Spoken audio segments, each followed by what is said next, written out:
The Horla by Guy de Maupassant, May 8th. What a wonderful day. I spent the entire morning lying on the grass in front of my house, beneath the immense plane tree that covers, protects, and casts shade upon it entirely. I love this land, and I love living here, because I have my roots here, those deep and delicate roots that bind a man to the earth, where his ancestors were born and died, to what they thought and ate, to customs and foods, local phrases, peasant intonations, soil, village, and air sense. I love my home where I grew up. From my windows, I see the sign flowing along my garden behind the road, almost in my backyard, the vast and wide sign that connects Rouen to Le Havre, dotted with ships passing by. To the left there's Rouen, the large city with blue roofs under the pointed spires of Gothic churches. They are countless, slender or broad, dominated by the cathedral's iron flelchy and filled with bells ringing in the blue air of fine mornings, sending their gentle, distant hum of metal, their song of brass that the breeze brings to me, sometimes stronger, sometimes weaker, depending on whether it awakens or dozes. What a lovely morning. Around 11 o'clock, a long convoy of ships, towed by a tugboat fat as a fly, grunting in labour as it spewed thick smoke, passed before my gate. After 2 English gorals, with their red flags fluttering in the sky, came a splendid 3-masted Brazilian ship, all white, impeccably clean and glistening. I saluted. I don't know why, but seeing this ship made me so happy. May 12th, I've had a bit of fever for a few days. I feel unwell, or rather, I feel sad. What are these mysterious influences that turn our happiness and faith into despair in times of distress? It feels as though invisible air filled with unknowable powers surrounds us and affects us. I wake up full of cheer, with a desire to sing. Why? I walk down by the water. Suddenly, after a short stroll, I return disheartened, as if some misfortune awaits me at home. Why is it a chill that touches my skin, unsettling my nerves and darkening my soul? Is it the shape of clouds or the colour of the day, the ever-changing colours of things passing through my eyes and disturbing my thoughts? Who knows? Everything around us, everything we see without looking, everything we brush past without knowing, everything we touch without feeling, everything we encounter without noticing, has swift, surprising, inexplicable effects on us, on our organs, and consequently on our ideas and even our hearts. How profound this mystery of the invisible! We cannot fathom it. Here is the translation of the text, while preserving the name Maupassant, looking at our miserable senses with our eyes that can only barely perceive the very small or the very large, the very near or the very far, the inhabitants of a star or the inhabitants of a drop of water. With our ears that deceive us, as they transmit the air's vibrations to us in sound notes, they are fairies who perform this miracle of transforming movement into noise, and through this metamorphosis give birth to music, making silent nature's agitation sing along. With our sense of smell, weaker than a dog's, with our taste buds, which can barely discern a wine's age, if we had other organs that accomplished other miracles for us, how many more things could we discover around us? 16th May. I am sick, definitely. I was feeling so well last month. I have a fever, an awful one, or rather a feverish restlessness that makes my soul as miserable as my body. I constantly feel this terrible sensation of impending danger, this foreboding of an upcoming misfortune or the approach of death, this premonition that is perhaps the onset of an unknown illness sprouting in my blood and flesh. 18th May. I just went to see my doctor because I couldn't sleep anymore. He found my pulse rapid, my eyes dilated, my nerves vibrating, but without any alarming symptoms. I must submit to showers and drink potassium bromide. 25th May. My no change is truly bizarre. As evening approaches, an incomprehensible uneasiness overtakes me, as if the night hides a terrible threat for me. I quickly finish dinner, then try reading, but I can't make out the words. I can barely distinguish the letters. I walk back and forth in my living room under the oppressive weight of an indecipherable and irresistible fear, the fear of sleep and the fear of the bed. Around 10 o'clock I go up to my room. As soon as I enter, I lock the door twice and push the bolts. I am afraid of what? Until now, I had nothing to fear. I open my closets, look under my bed. I listen. I listen. To what? Is it strange that a simple malaise, perhaps a circulation issue, the irritation of a nerve network, a bit of congestion, or a slight disturbance in our living machines already imperfect and delicate functioning, could turn the happiest man into a melancholic and the bravest into a coward? Then I lie down and await sleep as one would await an executioner. I wait with the terror of its arrival. My heart beats, my legs tremble, every part of my body shivers in the warmth of the sheets until I suddenly fall into rest, like falling into a pit of stagnant water to drown. I do not sense it coming any more, as I used to, this treacherous sleep hiding near me, watching, ready to seize me by the head, close my eyes, and annihilate me. I sleep for a long time, 2 or 3 hours, then a nightmare grips me.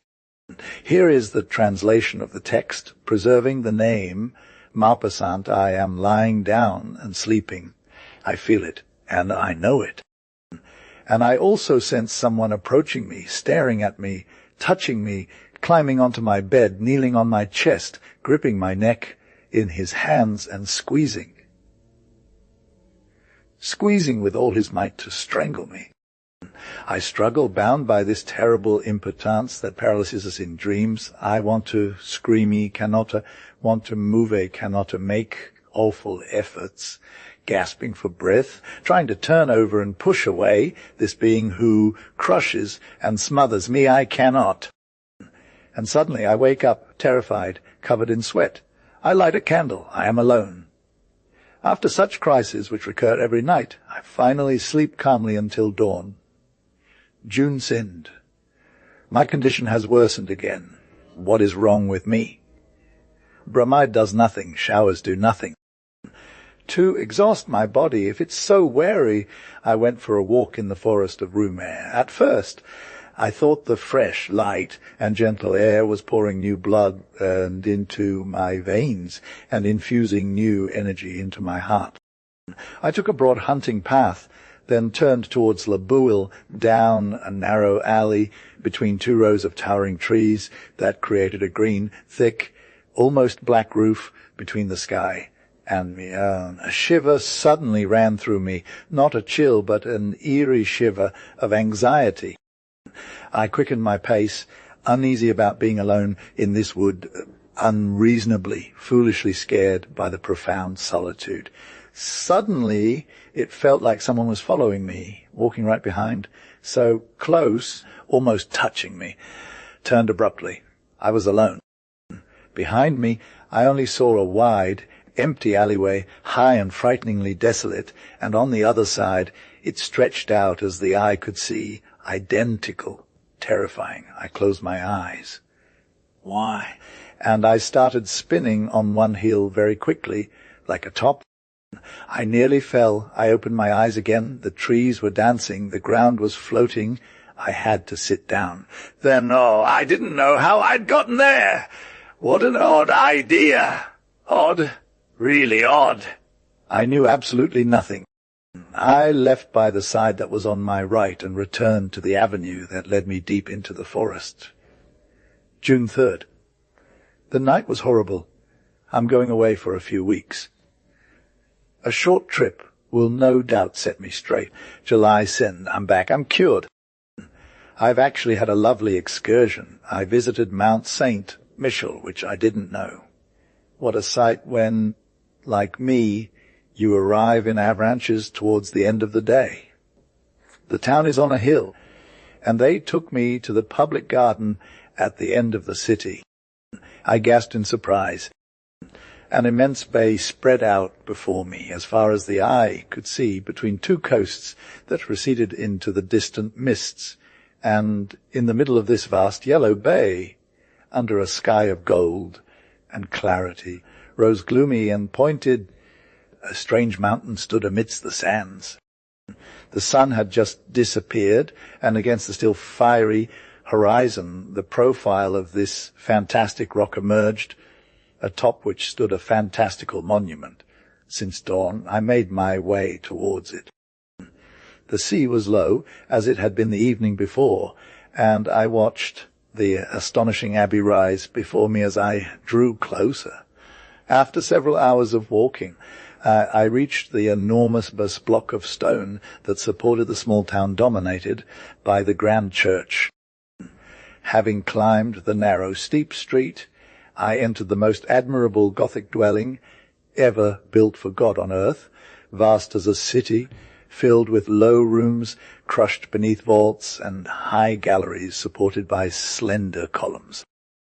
I stepped into this gigantic granite jewel, light as lace, studded with towers, slender spires where twisted staircases rise, casting their bizarre shapes against the blue sky of day or the black night, teeming with chimeras, devils, fantastic beasts, monstrous flowers connected by delicate, intricately carved arches. When I reached the top, I said to the monk who accompanied me, "Father, how pleasant it must be here," he replied. "There's a strong wind, sir."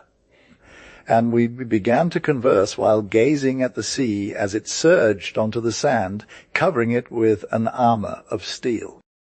The monk told me tales, all the old stories of this place, legends, always legends. One struck me particularly. Locals say that at night one can hear whispers in the sands, then two goats bleating, one with a strong voice, the other with a weak one. Disbelievers claim it's just the cries of sea birds, sometimes sounding like bleats, sometimes human wails, but persistent fishermen swear they've encountered an old shepherd roaming the dunes between high tides around the small town so far from the world, his face always hidden under his cloak, leading a goat with a human face and a aide with a female figure, both with long white hair, constantly talking, arguing in an unknown tongue, then suddenly stopping to bellow at full force. I asked the monk, "Do you believe it?" He whispered, "I don't know." I pressed on. If there were other beings on earth besides us, how wouldn't we have known them for a long time? How didn't you see them? How didn't I? He answered, "Do we see even a fraction of what exists? Just look at the wind, the strongest force in nature. It topples men, knocks down buildings, uproots trees, raises the sea into water mountains, erodes cliffs, and throws great ships onto the rocks. The wind that kills whimpers, groans. Rorsch, have you seen it? And can you? Here is the translation of the text, preserving the name Maupassant. To see him? He exists nonetheless. I choked down this simple reasoning. That man was either a sage or perhaps a fool. I couldn't have said for sure, but I choked back my words. What he said there, I had often thought it myself. July 3rd. I slept poorly. Certainly there's a feverish influence here, as my coachman suffers from same affliction as me. Returning yesterday, I noticed his peculiar pallor. I asked him, "Jean, what ails you?" "I can no longer rest, sir," he replied. "My nights consume my days since Mr. Maupassant's name left. The other servants seem well, but I'm terribly afraid of being discovered myself. July 4th. I am definitely in trouble. My old nightmares are back." Last night I felt someone crouched over me, pressing their mouth to mine and drinking my life between my lips. Yes, they sucked it from my throat like a leech. Then they stood up, satiated, and I woke up so deeply wounded, broken, and annihilated that I couldn't move. If this continues for a few more days, I'll certainly leave again, July 5th. Have I lost my mind? What happened? What I saw last night is so strange that my head wanders when I think of it. As I do every evening, I had locked my door. Then, feeling thirsty, I drank a half glass of water and noticed by chance that my carafe was full to the brim with crystal. I lay down and fell into one of my dreadful sleeps, from which I was roused after about 2 hours by a shock even more terrifying. Imagine a man sleeping being assassinated and waking up with a knife in his lung, gasping, covered in blood, unable to breathe, on the verge of death, and not understanding that's it. Eventually regaining my senses, I felt thirsty again. I lit a candle and went to the table where my carafe was placed. I lifted it, tilting it over my glass. Nothing spilled. It was empty. Completely empty. At first, I didn't understand. Then all of a sudden, I felt an emotion so terrifying that I had to sit down, or rather collapse into a chair. Then, springing up, I looked around me. Sitting back down, stunned with surprise and fear in front of the transparent crystal. I stared at it with fixed eyes, trying to make out what it meant. My hands were trembling. Had someone drunk that water? Who? Me? Me, undoubtedly. Could it have been anyone but me? So, I was a somnambulist living unaware, this mysterious double life that makes one wonder if there are two beings within us, or if a strange, inconceivable, and invisible entity animates our captive body at times when our soul is numbed. Ah! Who will understand my abominable terror? Who will grasp the emotion of a sane man, fully awake, rational, and filled with reason, who... Here is the translation of the texts, preserving the author's name, terrified. I gazed through the glass of a carafe at some disappeared water while I slept, and I stood there until daybreak, too afraid to return to my bed. June 6th. I'm losing my mind. They drank all my carafe of water last night, or rather, I did. But am I really going insane? Who would do such a thing? Oh, God! Am I the only one who can see this? Who is it? Who? Oh, I think I'm losing my mind. Who will save me? July 10th. I've just gone through some shocking experiences. I am definitely going crazy. Yet on July 6th, before going to bed, I had placed wine, milk, water, bread, and strawberries on my table. They drank, I drank, all the water, a little bit of milk. Nothing else was touched. On July 7th, I repeated the same experiment with identical results. On July 8th, I removed water and milk from the table. Nothing was disturbed. Finally, on July 9th, I put back only water and milk on my table, taking care to wrap the carafes in white muslin cloth and secure the stoppers with string. Then I rubbed my lips, beard, and hands with lead mine and lay down. An invincible sleep overcame me, followed by a terrifying awakening. I hadn't moved. My sheets were pristine. I leaped towards my table. The cloths covering the bottles remained spotless. I untied the strings, trembling with fear. They drank all the water. They drank all the milk. Oh, God, I'm leaving for Paris in an hour. July 12th, Paris. So I'd gone mad these past few days. I must have been a victim of my excited imagination, or perhaps I am indeed a somnambulist, or suffered one of those influences that are observed but remain inexplicable, what we call suggestions. In any case, my state of panic bordered on insanity, and 24 hours in Paris was enough to restore me to sanity. The day before yesterday, After some errands and visits that filled me with a refreshing new breeze, I ended my evening at the French Theatre. They were performing a play by Alexandre Dumas. Phil's this sharp and powerful mind helped heal me further. Of course, solitude is dangerous for minds at work. We need people around us who think and talk. When we're alone for too long, we populate the void with ghosts. I returned to my hotel full of joy, walking along the boulevards. As I mingled with the crowd, I thought, not without irony, of my fears and wild guesses from last week, because I believed, yes, I did believe, that an invisible being lived under my roof. How easily our heads give way, fill with terror, and get lost when a little unexplained event happens. Instead of concluding with simple words like, I don't understand because the cause escapes me, we immediately conjure up frightening mysteries and supernatural powers. July 14th, Republic Day. I strolled through the streets. Fireworks and flags amuse me as much as a child. Yet, here is the translation of the text, preserving the name Maupassant. It's absurd to be joyful on a fixed date by government decree. The people are a stupid herd, sometimes patient in a foolish way and sometimes fiercely rebellious. They are told true, have fun. They have fun. They are told, go fight your neighbor. They go fight. They are told, vote for the emperor. They vote for the emperor. Then they are told, vote for the republic. And they vote for the republic.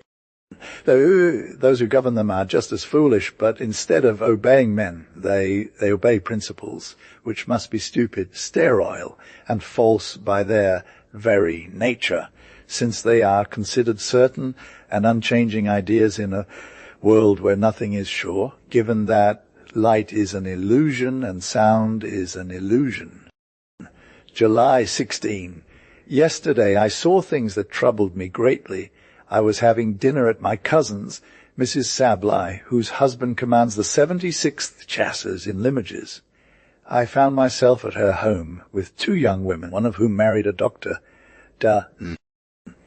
parent who specializes in nervous diseases and extraordinary manifestations resulting from experiments on hypnotism and suggestion.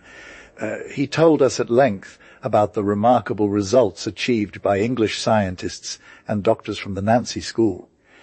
The facts he presented seemed so strange to me that I declared myself completely incredulous. We are on the verge of discovering one of nature's most important secrets, he affirmed, one of its most significant secrets on this earth.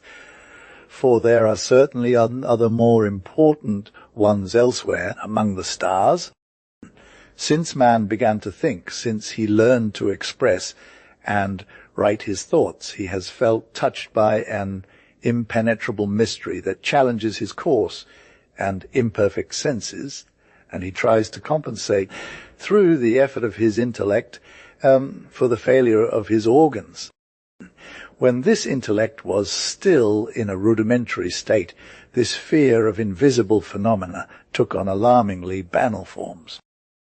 From there emerged popular beliefs in the supernatural, legends of wandering spirits, fey gnomes, ghosts, even the legend of God, for our concepts of the Creator are, after all, the most mediocre, stupid, and unacceptable inventions that have emanated from the frightened mind of humankind. Oh, nothing is truer than Voltaire's words, God created man in his image, but man returned the favor. But for a little over a century now, it seems something new has been sensed. Mesmer and others led us down an unexpected path, and we have truly reached surprising results in the past 4 or 5 years. My cousin, equally incredulous, smiled. Duh. Parents said to her, would you like me to try to put you to sleep, madame? Yes, I'd be fine with that. She sat down in a chair, and he began to look at her fixedly, entrancing her. I suddenly felt a little disturbed my heart racing, my throat tightening. I noticed Mrs. Sabley's eyes growing heavy, her mouth tightening. Here is the translation of the text, preserving the name Maupassant. Her chest rose and fell sharper. After 10 minutes, she was asleep. "Get behind her," said the doctor, and I sat behind her. He placed a business card between her hands and asked, "This is a mirror. What do you see in it?" She answered, "See my cousin. What's he doing?" "He's twisting his moustache." "And now?" He took out a photograph from his pocket. "What's this photograph?" "Yours?" She confirmed. It was true. That very photograph had been delivered to me at the hotel that same evening. How does he look in this portrait? He's standing with his hat in hand. So she saw in that card, in that white cardboard, as if through a mirror. The terrified young women exclaimed, "Enough! Enough!" But the doctor ordered, "You're to get up at 8 tomorrow morning, and then go to your cousin's hotel and beg him to lend you 5,000 francs that your husband asks for and that he'll demand on his next trip." Then he woke her up. On my way back to the hotel, I pondered over this strange session, and doubts assailed me, not so much about the absolute truth or the unthinkable sincerity of my cousin, whom I had known since childhood like a sister, but rather about a possible trick by the doctor. Wasn't he secretly holding up a mirror while showing her his business card alongside? Professional magicians perform even stranger feats. So I went back to bed. That morning, around 8:30, my chambermaid woke me up and said, "Mrs. Sabley is asking to speak with Mr. Maupassant." Immediately, I dressed quickly and received her. She sat down, visibly distressed, her eyes cast down, and without lifting her veil, she said, "Dear cousin, I have a big favor to ask of you." "Which one, my cousin?" "It embarrasses me greatly to tell you, yet it must be done. I need 5,000 francs absolutely." "Well, really?" "You." "Yes, me, or rather my husband, who's asking me to find them." I was so stunned that I stammered my responses. I wondered if she hadn't mocked me along with Dr. Perrin, if this wasn't a carefully orchestrated prank, played masterfully. But as I looked at her closely, all my doubts vanished. She was trembling from fear. This request was painful for her, and I understood that she had tears welling up in her eyes. I knew her to be quite wealthy, so I said, "Come now! Your husband doesn't have 5,000 francs at his disposal. Let's think about it. Are you sure he asked you?" She hesitated for a few seconds, as if making a great effort to recall, then answered, "Yes."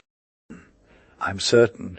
Here is the translation of the text, preserving the name Maupassant to lie. Yes, he wrote to me." "When then?"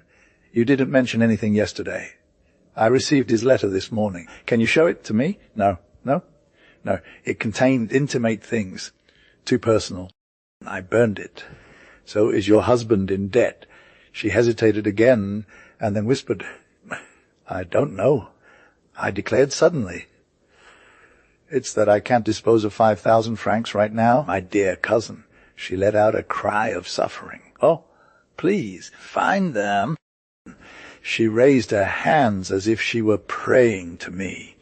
I could hear her voice changing. She was crying and stuttering, harassed, dominated by the irresistible order she had received. Oh, please, if you knew how much I suffer, I need them today." I felt pity for her. "You'll have them soon, I promise you."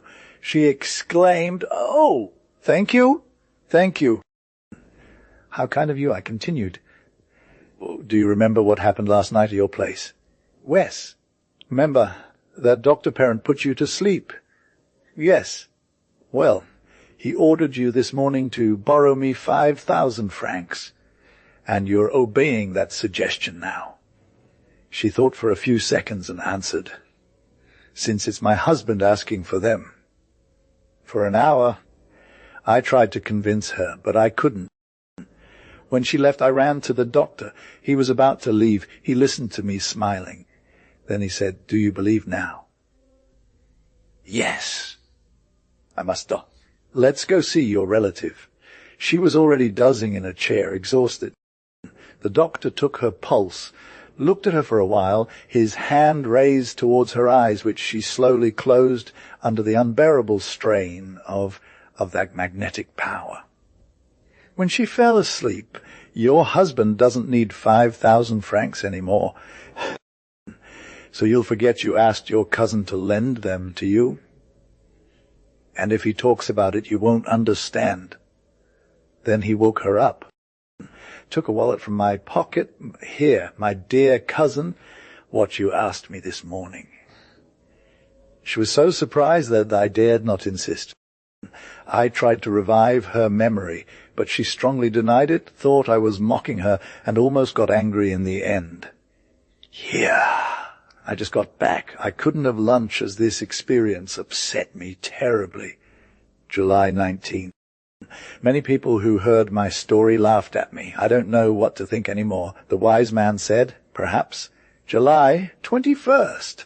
I had dinner in Bougival, then spent the evening at the Canotiers' dance. After all, everything depends on place and environment. To believe in the supernatural on Grenouillerie Island would be madness, but at the top of Mount St. Michel, or in India, we are horribly influenced by what surrounds us. I'll be back home next week. July 30th. I've been back home since yesterday. All is well. August. 8th August. Nothing new. The weather is exquisite. I spend my days watching the Seine flow by. 4th August. Quarrels among my servants. They claim glasses are being broken in the cupboards at night. The chambermaid accuses the cook, who accuses the laundress, who in turn accuses the others. Who is the culprit? It's hard to say. 6th August. This time, I'm not mad. I've seen. I cannot doubt it any more. I've seen. I still feel cold to my nails and fear to my bones. I've seen. I was walking at 2 o'clock in the bright sun in my bed of roses, down the rose alley of autumn that's beginning to bloom. As I stopped to admire a battle giant wearing 3 beautiful flowers, I distinctly saw very close by the stem of one of these roses bend as if invisible hand had twisted it, then break as if that same hand had plucked it. Then the flower rose following the curve arm would make carrying it to a mouth, and it remained suspended in the transparent air, alone, motionless, a terrifying red spot just 3 steps from my eyes. In a frenzy, I leaped towards it to grab it. I found nothing. It was gone. Then fury seized me against myself, for a reasonable and serious man should not have such hallucinations. But was it really an hallucination? I turned around to look for the stem, and immediately found it on the bush freshly broken, between the 2 other roses still on the branch. So I returned home, my spirit troubled, because I am now certain, as sure as day follows night, that there exists near me an invisible being who feeds on milk and water, who can touch things, pick them up, and move them, thus endowed with a material nature, though imperceptible to our senses, and who lives like me under my roof. 7th August. I slept peacefully. He drank from my carafe, but did not disturb my sleep. I wonder if I am mad. As I walked, sometimes in the bright sun along the river, doubts about my sanity arose within me. Not vague doubts as I've had up to now, but precise, absolute ones. I've seen madmen. I've known those who remained rational, lucid, even clairvoyant about all things of life, except for one point. They spoke about everything with clarity, flexibility, and depth, and suddenly their thoughts, touched upon the rock of their madness, tore apart. scattered, and plunge into that terrifying and furious ocean filled with bouncing waves, fogs, gales, what we call dementia.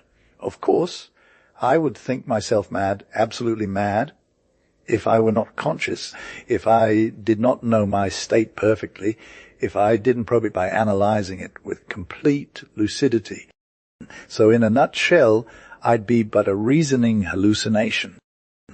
An unknown disturbance has occurred in my brain, and from these troubles that the physiologists are trying to note and specify today, and this trouble would have created in my mind, in the order and logic of my thoughts, a deep crevasse. Similar phenomena occur in dreams, guiding us through fantastical illusions without surprising us, as the verification apparatus and sense of control are asleep, while imagination remains vigilant and active. Could it be that one of the imperceptible touches of the cerebral keyboard is paralyzed in me? Men, following accidents, lose memory of proper names, verbs, numbers, or just dates. The locations of all fragments of thought are now proven. So, what is surprising that my ability to control the unreality of certain hallucinations seems numb in me at this moment. I was pondering all this while walking along the water's edge. The sun bathed the river in clarity, made the land delightful, filled my gaze with love for life, for swallows, whose agility is a joy to my eyes, for the herbs on the shore, whose rustling is a bliss to my ears. Yet, little by little, an inexplicable unease penetrated me, a force, it seemed, an occult power, numbed, stopped, and prevented me from going further, sending me back. I experienced this painful need to return, as when you leave home with a beloved sick person, and the presage strikes of their condition worsening. So, against my will, I returned, certain that upon arrival at my home, I would find bad news, a letter or dispatch. There was nothing, and I remained more surprised and anxious than if I had seen another fantastical vision. In August, I spent an awful evening yesterday. He is no longer there, but I feel him close to me, spying on me, watching me, penetrating me, dominating me, and even more terrifying, by hiding in this way, as if he signaled his invisible and constant presence through supernatural phenomena. Yet I slept. 9 August. Nothing, but I am afraid. 10 August. Nothing. What will happen tomorrow?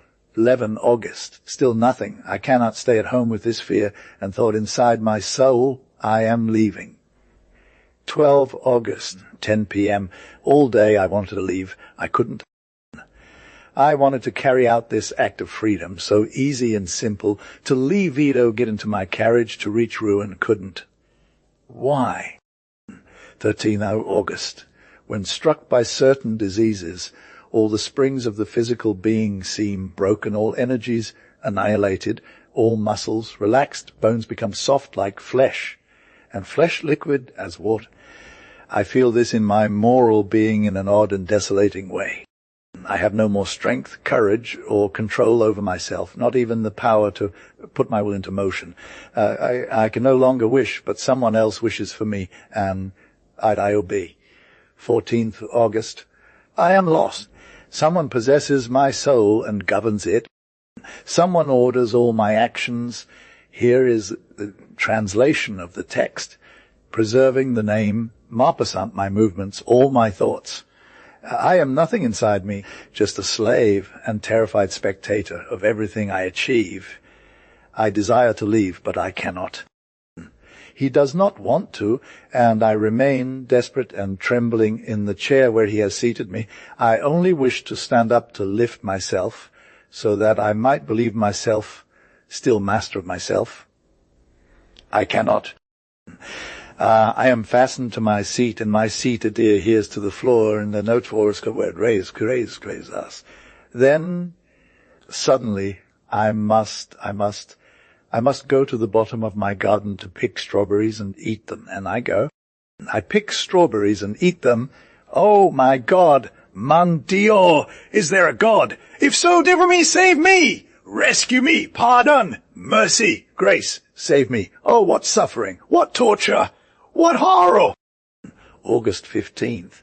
This is how my poor cousin was possessed and dominated when she came to borrow 5,000 francs.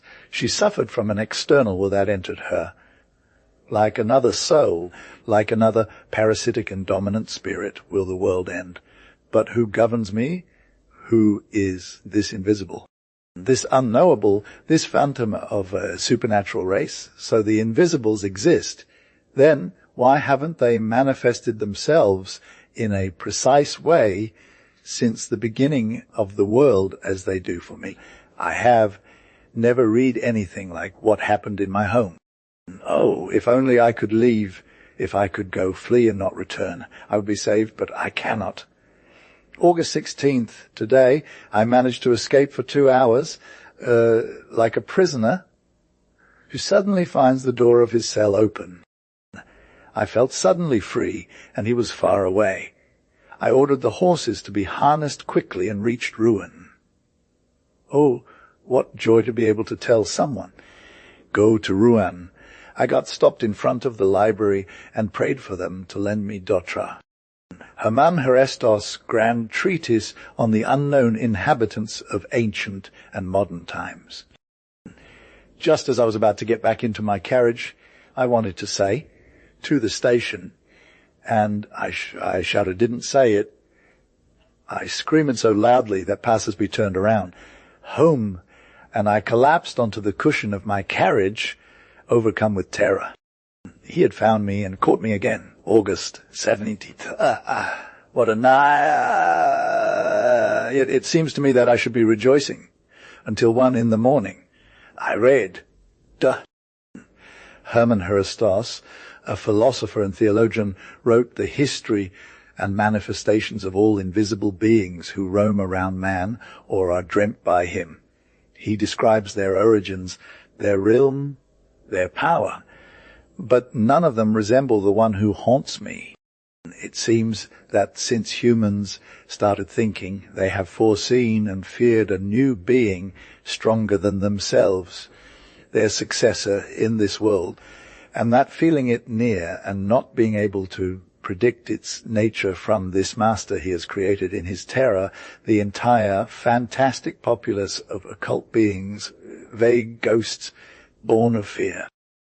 So, having read until 1 o'clock in the morning, I went to sit by my open window to refresh my forehead and my thoughts with the calm wind of darkness.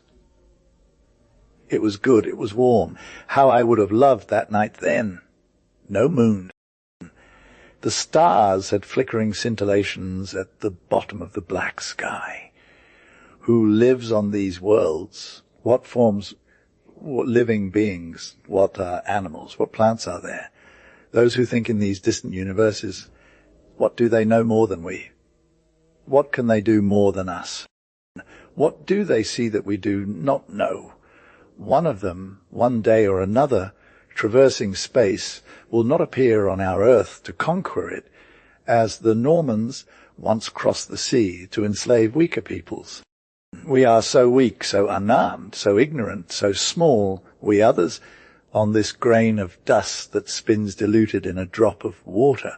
I dozed off dreaming of the cool evening wind. However, after sleeping for approximately 40 minutes, I opened my eyes without moving, awakened by some confused and bizarre emotion. At first, I saw nothing. Then suddenly, it seemed to me that a page from the book left open on my table had just turned by itself. No air current had entered through my window. I was surprised and waited. After about 4 minutes, I saw, yes, with my own eyes, another page lift up and close over the previous one, as if a finger had flipped it. My chair was empty, seemed empty, but I realized that he was there, him sitting in my place, reading, with a furious bound, a leap of a revolted beast that will gut its trainer. I crossed my room to grab him, to embrace him, to kill him. But before I reached it, my seat overturned as if someone had fled from me. My table swayed, my lamp fell and went out, and my window closed as if a guilty person surprised would have launched into the night, clutching the handles full on. So he had escaped. He had been afraid of me, him. And then, tomorrow, or after, or one day, I will be able to hold in my fists and crush him against the floor. Do dogs sometimes not bite and strangle their masters? August 18th, I thought all day. Oh, yes, I am going to obey him, follow his impulses, fulfill all his wishes, make myself humble, submissive, cowardly. He is the strongest. But an hour will come. August 19th, I know. I know everything. I just read this in the Scientific World Review. A rather curious news comes to us from Rio de Janeiro. A madness, an epidemic of madness, comparable to the contagious dementias that struck European peoples during the Middle Ages, is raging at present in the province of San Paulo. The bewildered inhabitants leave their homes, abandon their villages. Here is the translation of the text. Preserving the name Maupassant, they abandoned their farms, claiming to be pursued, possessed, governed like human cattle by invisible yet tangible beings, akin to vampires that feed on their life during sleep, and also drink water and milk without appearing to consume any other food. Mentor Professor Don Pedro Henriquez, accompanied by several learned physicians, set off for the province of San Paulo to study on the spot the origins and manifestations of this astonishing madness, and propose to the emperor measures he deems most suitable to bring these delirious populations back to reason. I remember the beautiful 3-masted Brazilian ship that passed beneath my windows on the Seine last May 8th. I found it so pretty, so white, so joyful.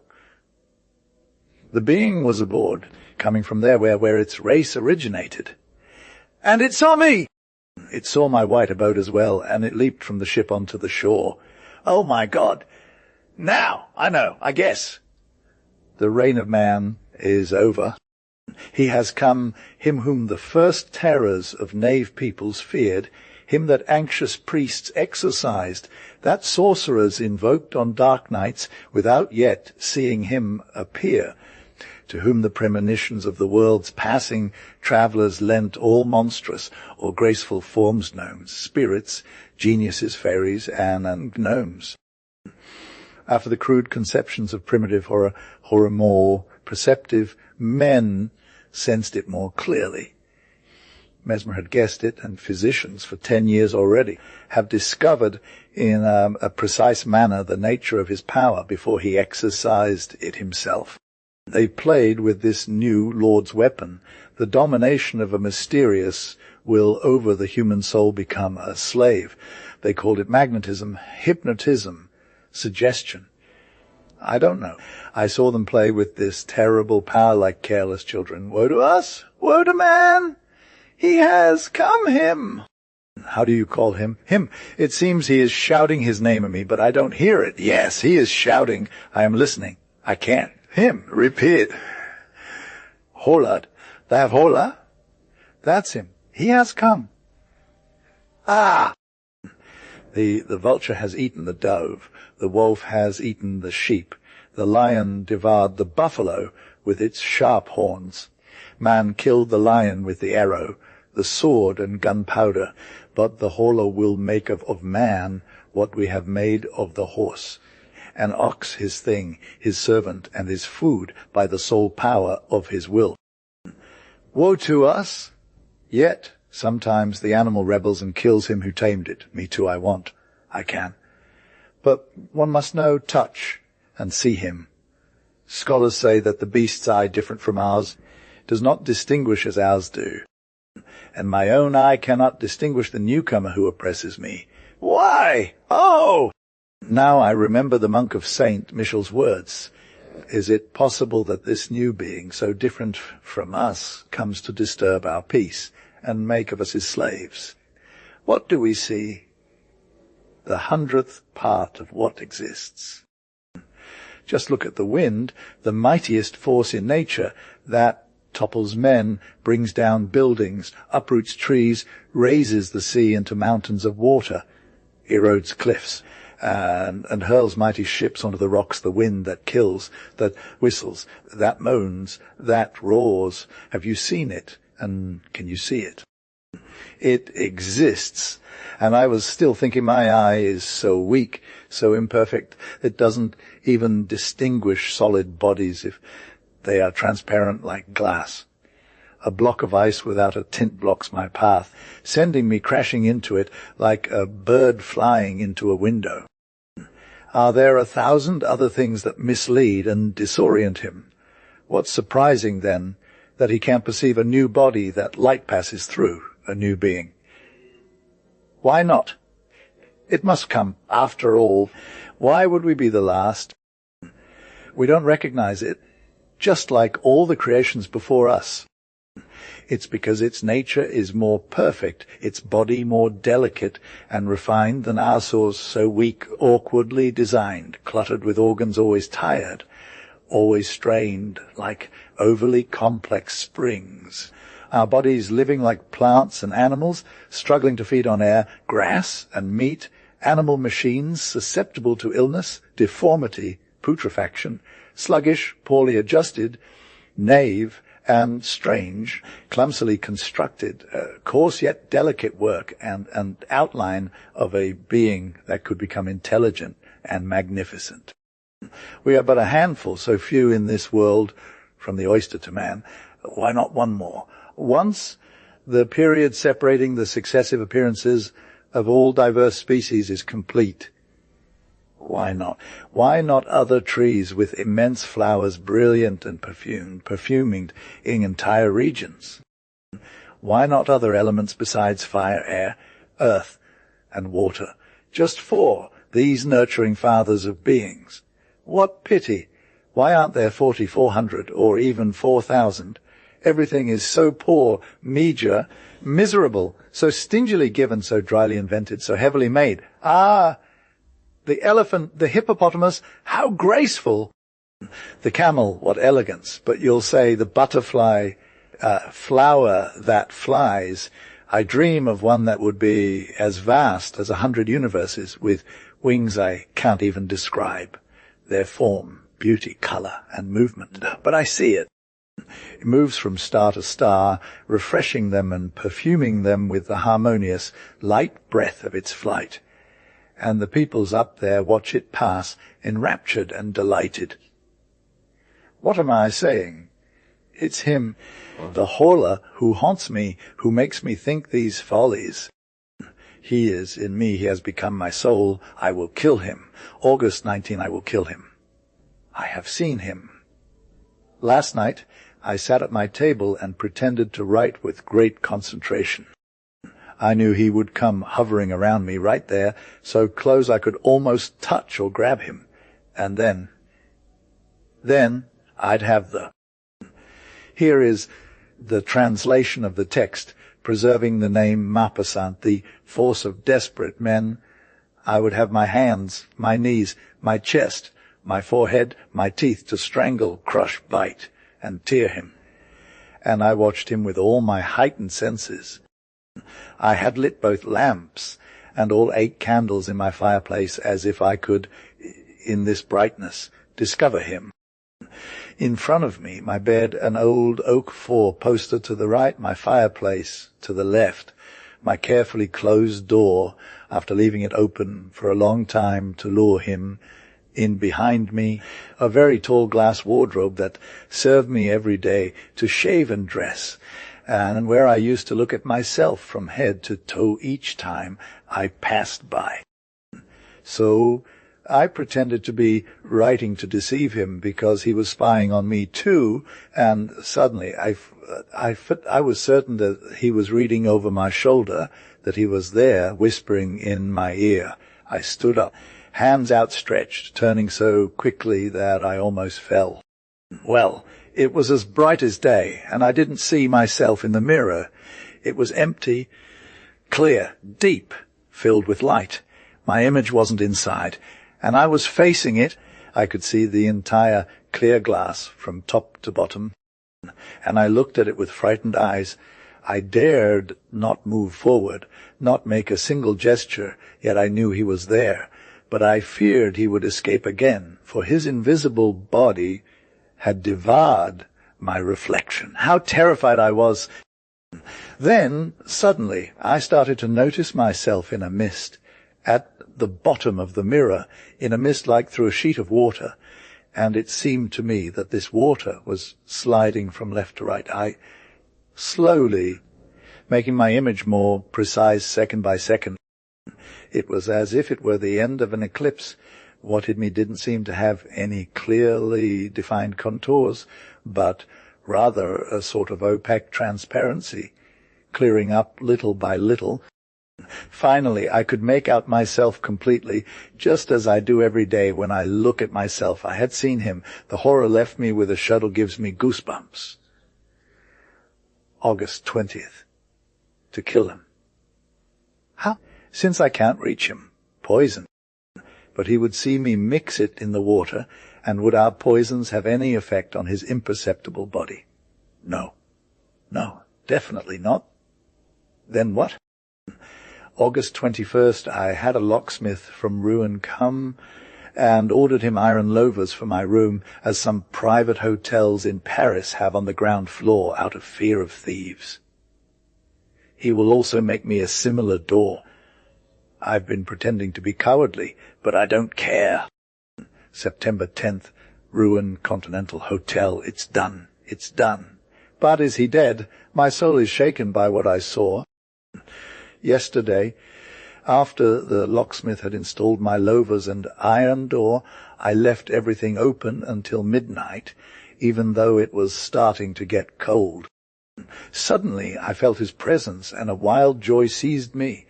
I slowly got out of bed and walked to the right and left for a long time to ensure he didn't suspect anything. Then I took off my boots and put on my slippers with neglect. After that, I closed my iron shutter and, taking careful steps, returned towards the door and locked it twice.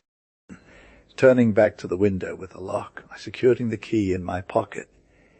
Suddenly, I realized he was moving around me, terrified, ordering me to open the door for him. I almost gave in, but I didn't, and instead, leaning against the door, I slightly opened it, just enough for me to pass backward. As I am quite tall, my head touched the lintel.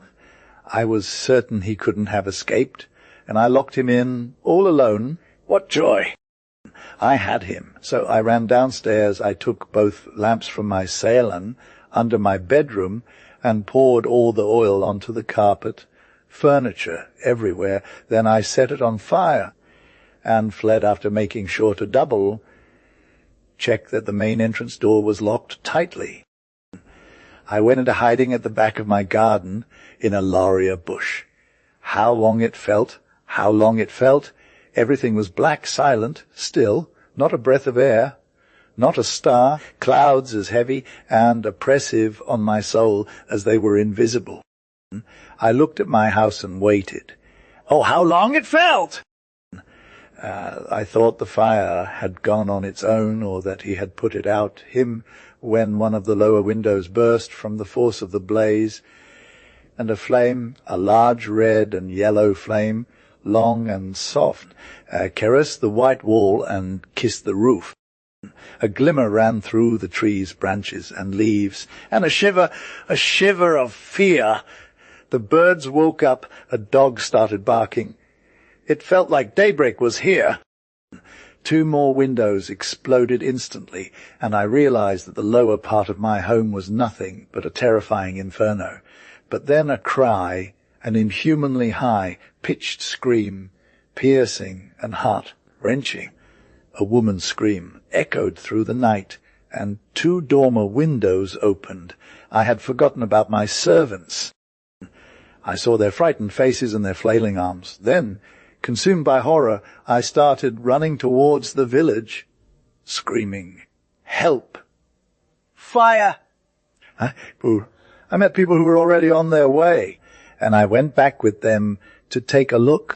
The house was no longer than an awful and magnificent fire, a monstrous bonfire, illuminating the entire earth, a bonfire where men were burning, and him, my prisoner, the new being, the new master, Horla.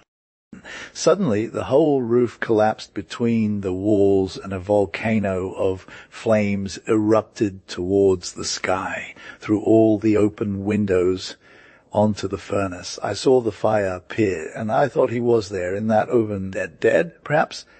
His body was his body, crossed by the day, indestructible by the means that kill us if he hadn't died. Alone, perhaps, only time has taken hold of the invisible and feared entity. Why this transparent body, this unrecognizable body, this body of spirit, if it too should fear ailments, wounds, infirmities, premature destruction? Premature destruction? All human horror springs from it. After man comes Horla, after one who can die every day at all hours, minutes, through any accidents, came he who is only meant to die on his day, at his hour, minute, for he has touched the limit of his existence. No, undoubtedly, he did not die then. I guess I'll have to kill myself then. Love 3 pages from the Book of a Hunter. I just read in a newspaper's miscellaneous section a drama of passion. He killed her, then himself. Therefore he loved her. Who cares about him and her? Their love alone matters to me, and it doesn't interest me, because it moves or surprises or stirs me or reminds me, but because it recalls a memory from my youth, a strange hunting memory where love appeared to me like crosses in the sky for the first Christians. I was born with all the instincts and senses of the primitive man, tempered by reasoning and emotions of civilization. I love hunting passionately, and the bleeding beast, blood on the feathers, blood on my hands, make my heart shudder to the point of failure. That year, towards the end of autumn, cold arrived suddenly, and I was called by one of my cousins, Carl de Roville, to come with him hunt ducks in the marshes at daybreak. My robust cousin, 40 years old, red-haired, very strong and bearded, a country gentleman, half affable brute, of cheerful character, gifted with that Gallic spirit that makes mediocrity pleasant, lived in a sort of chateau farm in a wide valley where a river flowed. Woods covered the hills on both sides, old seigneurial woods where magnificent trees still stood, and rare feathered game could be found throughout this part of France. Eagles were sometimes killed there, and migratory birds, those who almost never come to our too populated lands, would stop almost invariably in these ancient branches, as if they had known or recognized a small piece of forest from the old times left there to serve them as shelter during their brief night halt. In the valley it was vast meadows watered by rivulets and separated by hedges. Then, further on, the river, channeled up to that point, spread out into a vast marshland. This marshland, the most admirable hunting region I have ever seen, was all my cousin's concern. He maintained it as a park. Through the immense crowd of reeds covering it, here is the translation of the text, preserving the name Maupassant, to one could hear the water alive, bustling, tumultuous. Narrow avenues had been carved where flat boats, guided and steered with poles, glided silently across the still water, brushing against the reeds, causing quick fish to dart through the herbs, and sending wild foals plunging as their black, pointed heads suddenly disappeared. I have a passion for water that is unrestrained, the sea, though too vast, too restless, impossible to possess. Rivers, so beautiful but fleeting, rushing and escaping, and especially marshes where the entire unknown existence of aquatic creatures pulsates. The marsh is an entire world on land, distinct from all others with its own life, sedentary inhabitants and passing travellers, its voices, sounds and mysteries above all else. Nothing is more disturbing, more unsettling, or sometimes more terrifying than a swamp. Why does this fear hang over these low-lying plains covered in water? Is it the whispering rustle of the reeds, strange willow, the wisp lights, the profound silence that envelops them on calm nights, or perhaps the peculiar mists that linger over the reeds like the robes of the dead, or even the barely perceptible splashing, so light and gentle, yet sometimes more terrifying than gunshots from men or the thunder of heaven? It makes marshes seem like lands of dreams, formidable places hiding an unknowable and dangerous secret. No, something else emanates from a different mystery, deeper and more profound hanging in the thick fog. Perhaps even the mystery of creation itself. For isn't it in stagnant, murky water, in the heavy humidity of wet lands, heated by the sun, that the first spark of life stirred, vibrated, and emerged into the light? I arrived at my cousin's house in the evening. It was freezing, the stones cracking with the cold. During dinner, in a grand hall whose buffets, walls, and ceiling were adorned with stuffed bird-seagulls, herons, owls, nightjars, buzzards, falcons, kestrels, and vultures, me, cousin, dressed in a sealskin jacket, like some strange animal from a cold land, recounted the preparations he had made for that very night. We were to leave at 3:30 am, so as to arrive around 4:30 am at the chosen spot for a hunt. A shelter had been constructed there using pieces of ice to protect us somewhat from the terrible wind that precedes dawn, a wind laden with cold, lacerating flesh like sores, cutting through it like blades, piercing it like poison needles, twisting it like pliers, and burning it like fire. My cousin rubbed his hands together. I've never seen such a freeze. He said we had already reached 12 degrees below zero by 6 p.m. I threw myself onto my bed immediately after dinner and fell asleep to the glow of a large flame leaping in my fireplace. At exactly 3 o'clock I was awakened. In turn I put on a sheepskin, and I found my cousin Carl covered in a fur of bear. After swallowing 2 cups of scorching coffee followed by 2 glasses of fine champagne, we set off accompanied by a guard and our dogs Plongeon and Pierrot. As soon as I took my first step outside, I felt frozen to the bone. It was one of those nights when the earth seemed dead from the cold. The frozen air became resistant and palpable. It hurt so much that no breath stirred it. It was frozen motionless. It bit, pierced, dried up, killed the trees, plants, insects, and even the small birds that fell from the branches onto the hard ground, turning as hard as ice like everything else.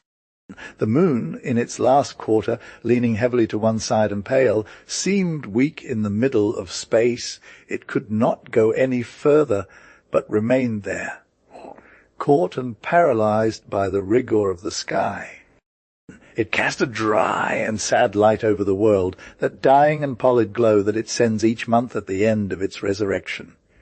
We walked side by side, Carl and I, bent over, hands in our pockets and rifles under our arms. Our shoes, wrapped in wool to prevent slipping on the frozen river, made no sound. I watched the white smoke from our dog's breath. Soon we reached the edge of the marsh and ventured into one of the alleys of dried reeds that stretched through this low forest.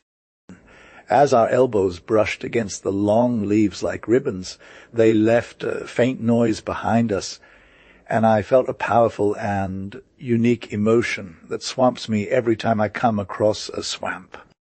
That one was dead from the cold, since we were walking on it in the midst of its population of dried reeds. Suddenly, around a bend in the alleyway, I spotted the ice hut that had been built for us to take shelter. I entered, and as we still had nearly an hour until the wakefulness of the wandering birds, I rolled up in my blanket to try warming up. Lying on my back, I gazed at the distorted moon, which had 4 horns piercing through the vaguely transparent walls of this polar home. But soon the cold from the frozen marsh, the chill of these walls, and the cold that fell from the firmament penetrated me so dreadfully that I started coughing. My cousin Carl became worried. "It doesn't matter if we don't kill much today," he said. "Don't want you to catch a cold. Let's make a fire." And he ordered the guard to cut some reeds. We piled them in the middle of our broken down hut at the top to let the smoke escape, and when the red flame climbed up along the clear crystal walls, they began to melt gently, barely, as if these ice stones had sweated. Carl, who stayed outside, called out to me, "Come see." I went out and stood there. Lost in astonishment, our hut, shaped like a cone, looked like a monstrous diamond at the heart of a sudden fiery surge pushing onto the frozen water of the marsh. Inside we saw 2 fantastical shapes, those of our dogs warming themselves. But a strange cry, a lost cry, an errant cry passed over our heads. The glow of our fire awakened wild birds. Nothing moves me as much as this first clarion call of life that one does not see, and that speeds through the dark air so fast, so far, before the first light of winter's dawn appears on the horizon. At this glacial hour of dawn, I feel that this fleeing cry, carried by the feathers of a beast, is a sigh from the soul of the world. Carl said, "Put out the fire." Here comes dawn. Indeed, the sky began to pale, and long, swift tracks of ducks streaked across the firmament, quickly fading. A light flashed in the night Carl had just shot, and the 2 dogs took off. Minute by minute, now he and now I would sharply adjust our sights as soon as the shadow of a flying tribe appeared above the reeds. Pierre out and Plongeon, out of breath and joyful, brought us bloody animals whose eyes sometimes still gazed at us. The day had risen, a clear and blue day. The sun appeared at the bottom of the valley, and we thought about leaving when 2 birds, with their neck stretched and wings stretched, glided suddenly over our heads. I fired. One of them fell almost at my feet. It was a hen with a silver belly. Then, in the space above me, a bird's cry rang out. It was a short, repeated, heart-wrenching lament, and the little spared creature began to circle in the blue sky above us, looking at its dead companion in my hands. Carl, on his knees with the rifle shouldered, his eyes burning, watched it, waiting for it to get close enough. "You've killed the hen," he said. "The cock won't leave." Indeed, it didn't. It kept circling and wailing around us. No cry of suffering ever tore at my heart like that desolate call, those pitiful reproaches from this lost animal in space. Sometimes it would flee under the threat of the rifle following its flight. It seemed ready to continue its journey alone across the sky. But unable to make up its mind, it soon returned to look for its hen. "Leave her on the ground. Carl told me it will come closer soon." It did indeed, careless of the danger and driven by its love for the other creature I had killed. Carl fired. It was as if the string holding the bird aloft had been cut. I saw a black thing fall. I heard the sound of a fall in the reeds. Pierre told me about it. I put them, already cold, into the same game bag. And that day I left for Paris, the gap wounds and injuries causing death. This was the charge that brought him to court. Here is the translation of the text. Preserving the name Maupassant, in the witness box stood Mr. Leopold Renard, a upholsterer. Surrounding him were the key witnesses, Mrs. Flammer Chi, widow of the victim, Louis Laduro, a carpenter, and Jan Durdant, a plumber.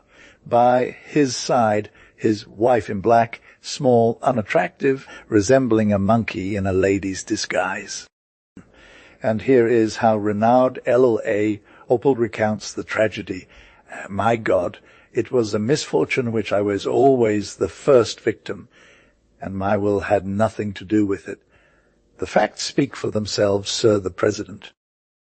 I am an honest man, a hard-working man, an upholsterer in the same street for 16 years, known, loved, respected, and considered by everyone, as even the concierge, who is not always given to folly, can attest. I love work, I love saving, I love honest people and honest pleasures.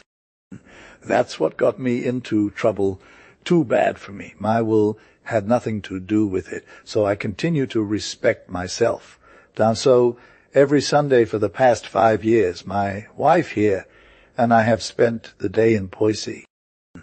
It gives us a change of scenery, not to mention that we enjoy fishing from a boat. Oh, yes, we love it like crazy. Mene Lai gave me this passion, the red head, and she's more excited about it than me, the pest, since all the trouble comes from her in this matter, as you will see later on. I'm strong and gentle, not a bit mean, but oh my! She's small, skinny, well, she's more malicious than a weasel. I don't deny that she has some good qualities. She does, and important ones for a merchant. But her character... Okay. Talk to the neighborhood, even to the concierge who just unloaded me. She'll tell you all about it. Every day she'd reproach me for my gentleness. It's me who won't let myself be done that. It's me who won't put up with that. Listening to her, Sir the President, I would have had at least 3 fistfights a month. Mrs. Renard interrupted. Keep talking. He who laughs last laughs best. He turned to her with candor. Well, I can charge you since you're not involved, right? Then turning back to the President. So we used to go to Poissy every Saturday night to fish at dawn the next day. It's a habit that has become second nature to us, as they say. 3 summers ago I discovered this place. Oh my, a spot in the shade, 8 feet of water, maybe 10, a hole with curves under the bank, a true fish heaven, a paradise for anglers. That hole, Sir the President, I could consider it mine since I was its Christopher Columbus. Everyone knew about it in town. Everyone agreed. People would say, that's Renard's spot, and no one would even dare to try and take it over, not even Mr. Plumer, who is well known, without meaning to offend him, for stealing other people's spots. So, sure enough, here is the translation of the text, preserving the name Maupassant in my place. I returned as if I were the owner. As soon as I arrived on Saturday, I went aboard Delilah with my wife. Delilah is my Norwegian boat, but at Forna's it's light and safe. I said we're going aboard Delilah and setting off. For setting off, there's only me, and they know that well. The Camerots? You'll ask me, with what do I set off? I can't answer. It's nothing to do with the accident. I can't reveal my secret. Over 200 people have asked me. They offered me small glasses, fritters, and matlotes to get me talking. But will they even show up the Chevens? Ah! Yes, they hit me on the stomach to know my recipe. Only my wife knows it, and she won't tell anyone more than I do. Right. May I lie? The President interrupted. Get to the point as soon as possible. The accused continued, I'm coming. So, on Saturday, July 8th, leaving by the 5:25 train, we went before dinner, setting off like every Saturday. The weather looked good. I told him I lie great for tomorrow, and she replied, it promises. We never talked more than that together. Then we returned for dinner. I was content thirsty. That's how it all started. Sir the President, I said to Meme Lai, look, Many Lai, it's nice out if I drank a bottle of Cask Erme Chi. It's a small white wine that we named like this because if you drink too much, it keeps you from sleeping and replaces the Cask Erme Chi. You understand? She answered, you can do as you please, but you'll get sick. You won't be able to get up tomorrow. That was true, vicious, insightful, I admit it. Nevertheless, I couldn't control myself. I drank my bottle. That's when everything happened. So I couldn't sleep. Christ. I had it until 2 a.m., this Casca Ara Chi and grape juice. And then suddenly I fall asleep, but there I sleep through the last judgment angel. In short, my wife woke me up at 6 a.m. I jumped out of bed, quickly put on my underwear and vest, a splash of water on my face, and we jumped aboard Delilah, too late. When I arrived at my spot, it was already taken. It had never happened before in 3 years. It felt like they were robbing me right under my nose. I exclaimed, by all that is holy, and there my wife starts nagging me. Hey, your cask I'm a Chi. Go drink, you beast. Are you happy? I said nothing. It was all true. Nonetheless, I tried to get close to the spot to see if anything remained. Maybe this guy won't take anything and he'll leave. Here is the translation of the provided text, preserving the name Maupassant. A pale figure. He had his wife, too, a large woman who wove tapestries behind him. One we settled near the spot. She whispered, don't you think there's no other place left on the river? And my wife, seething with anger, replied, people who know how to live inquire about local customs before occupying reserved spots. I didn't want any trouble, so I said, be quiet, am I lying? Let it be, we'll see. So we had moored Delilah under the willows, we'd climbed down, and we were fishing elbow to, Menlai, elbow, and I right next to the other two. Here, Mr. the President, I must go into detail. It had been 5 minutes since we arrived when our neighbor's line dipped twice, 3 times, then he reeled in a chub, a large one, almost as big as my thigh, perhaps a little less. My heart was pounding, sweat trickled down my temples, and M.A. Lai said, hey, Poacher, did you see that? Meanwhile, Mr. Brew, the grocer from Poissy, a fan of gudgeon, passed by in his boat and shouted, Dared someone take your spot, Mr. Renard? I answered, the West, Mr. Brew, there are people in this world who lack manners and don't know the rules. The little tailor next door seemed not to hear, nor did his wife, a large woman like a cow. The President interrupted a second time. Be careful, you're insulting Mrs. Widow Flam Chi, who's here present. Renard apologized. Pardon, it's passion that gets the better of me. So, in less than a quarter of an hour, the little tailor caught another chop, and almost immediately another one, and then another 5 minutes later, I was welling up with tears. I could feel Mrs. Renard boiling. She kept saying, oh, whoa, do you think he's stealing your fish? Do you? You won't catch anything, not even a frog, nothing at all. Look, I have fire in my hand, just thinking about it. I was thinking to myself, let's wait until noon. He'll go for lunch, that poacher, and I'll reclaim my spot.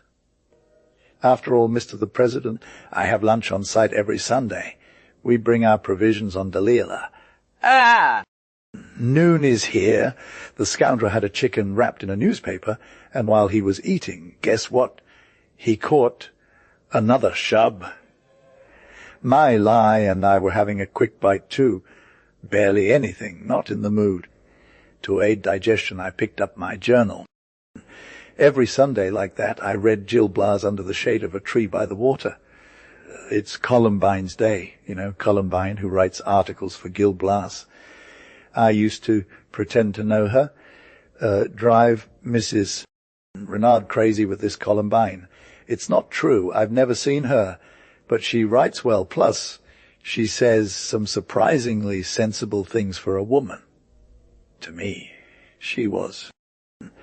Here is the translation of the text, preserving the name Maupassant, as he said, "There aren't many like him." So I start teasing my wife, but she immediately gets angry and turns red, so I remain silent. At that moment, our two witnesses from across the river arrive, Mr. Leduro and Mr. Durden. We were familiar with each other. The little man had started fishing again, and I could barely contain myself. His wife remarks, "This spot is excellent. We'll always come back here. Desire. I feel a chill down my spine." Mrs. Renard repeats, "You're not a man. You have chicken blood in your veins." Oh, suddenly I say to her, "I'd rather leave then. I might do something foolish." And she blows me a kiss as if she'd lit a red hot iron under my nose. "You're not a man. You're running away now that you've given up the spot. Go on, Bazaine." At this point I felt touched, but I didn't move.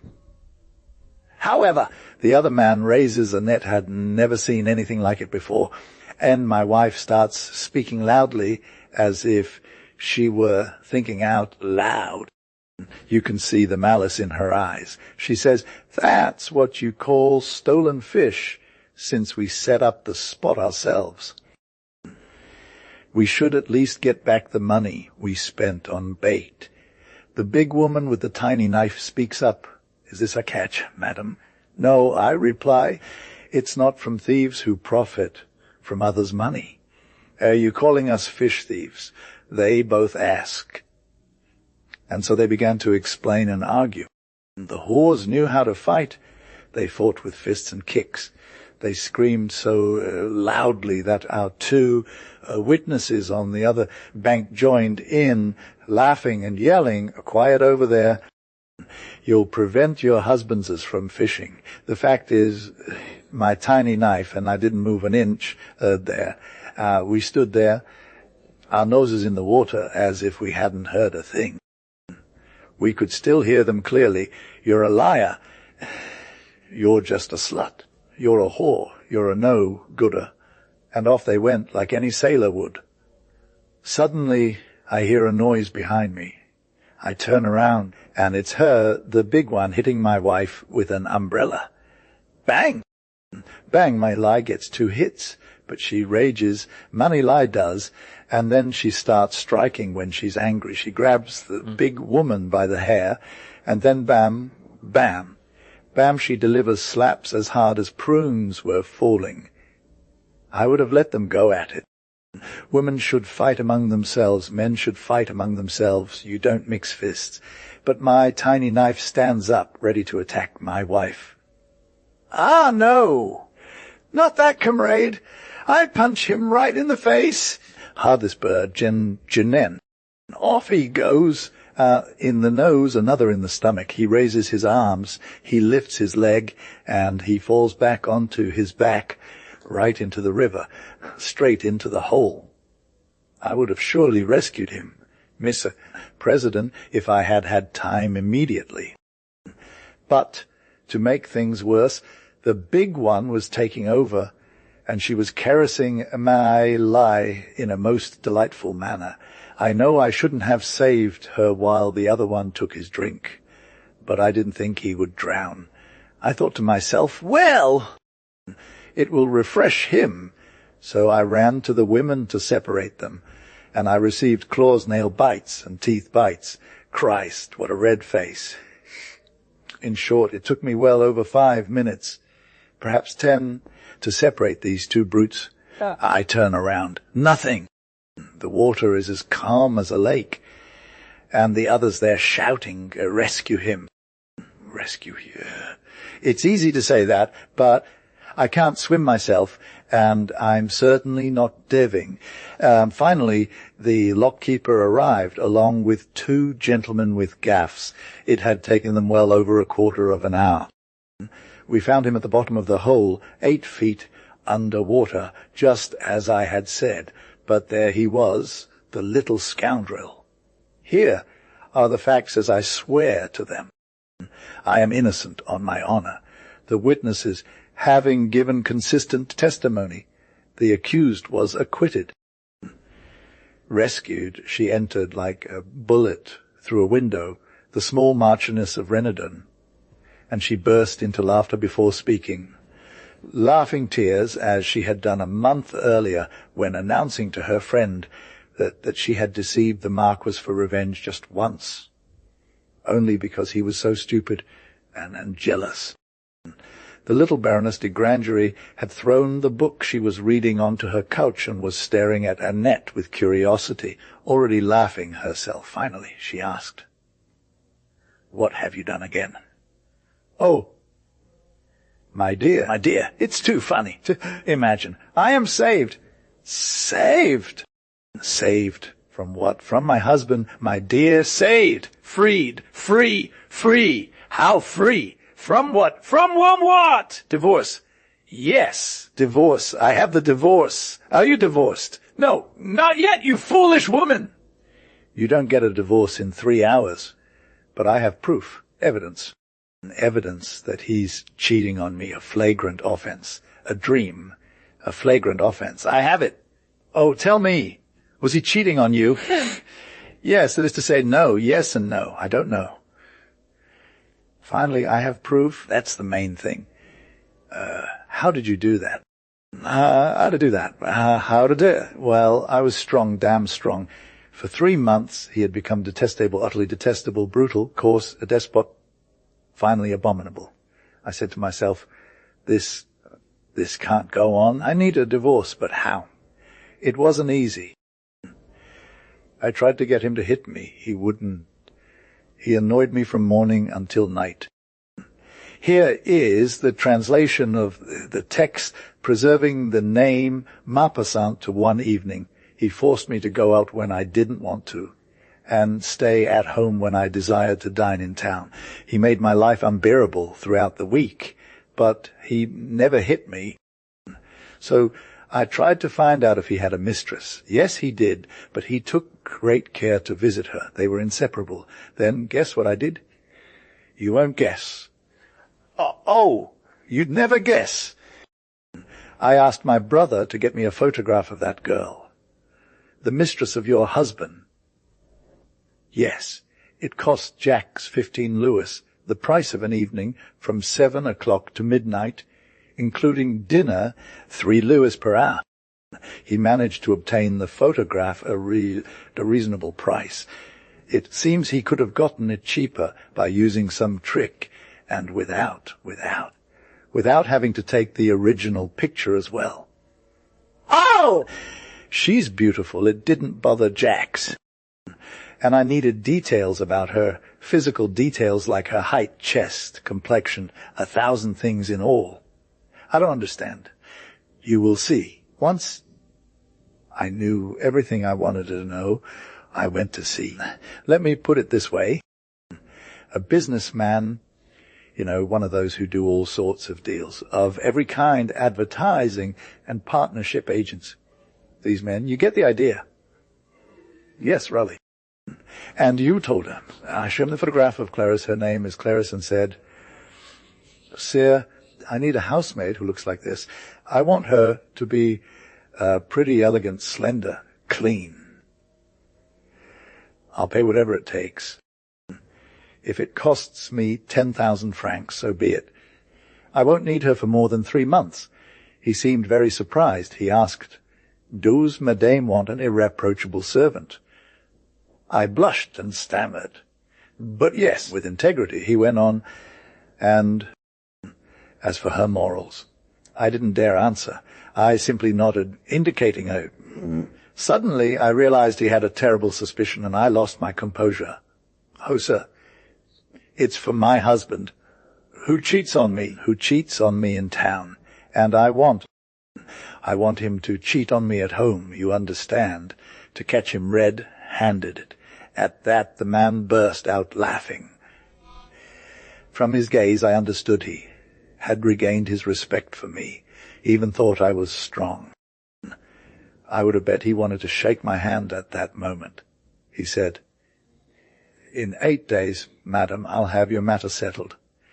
We can change the subject if necessary. I assure you of success. You will pay only after the successful placement. So this photograph is of Mr. Your husband's mistress?" "Yes, sir. A nice person, a little fake skinny." "And what perfume does she use?" I didn't understand. I repeated, "What perfume?" He smiled. "Wes, madam, the perfume is essential to seduce a man. It gives him—" Here is the translation of the text while preserving the name Maupassant, unconscious memories that prompt him to action. The scent creates obscure confusions in his mind, disturbing and irritating him as it reminds him of past pleasures.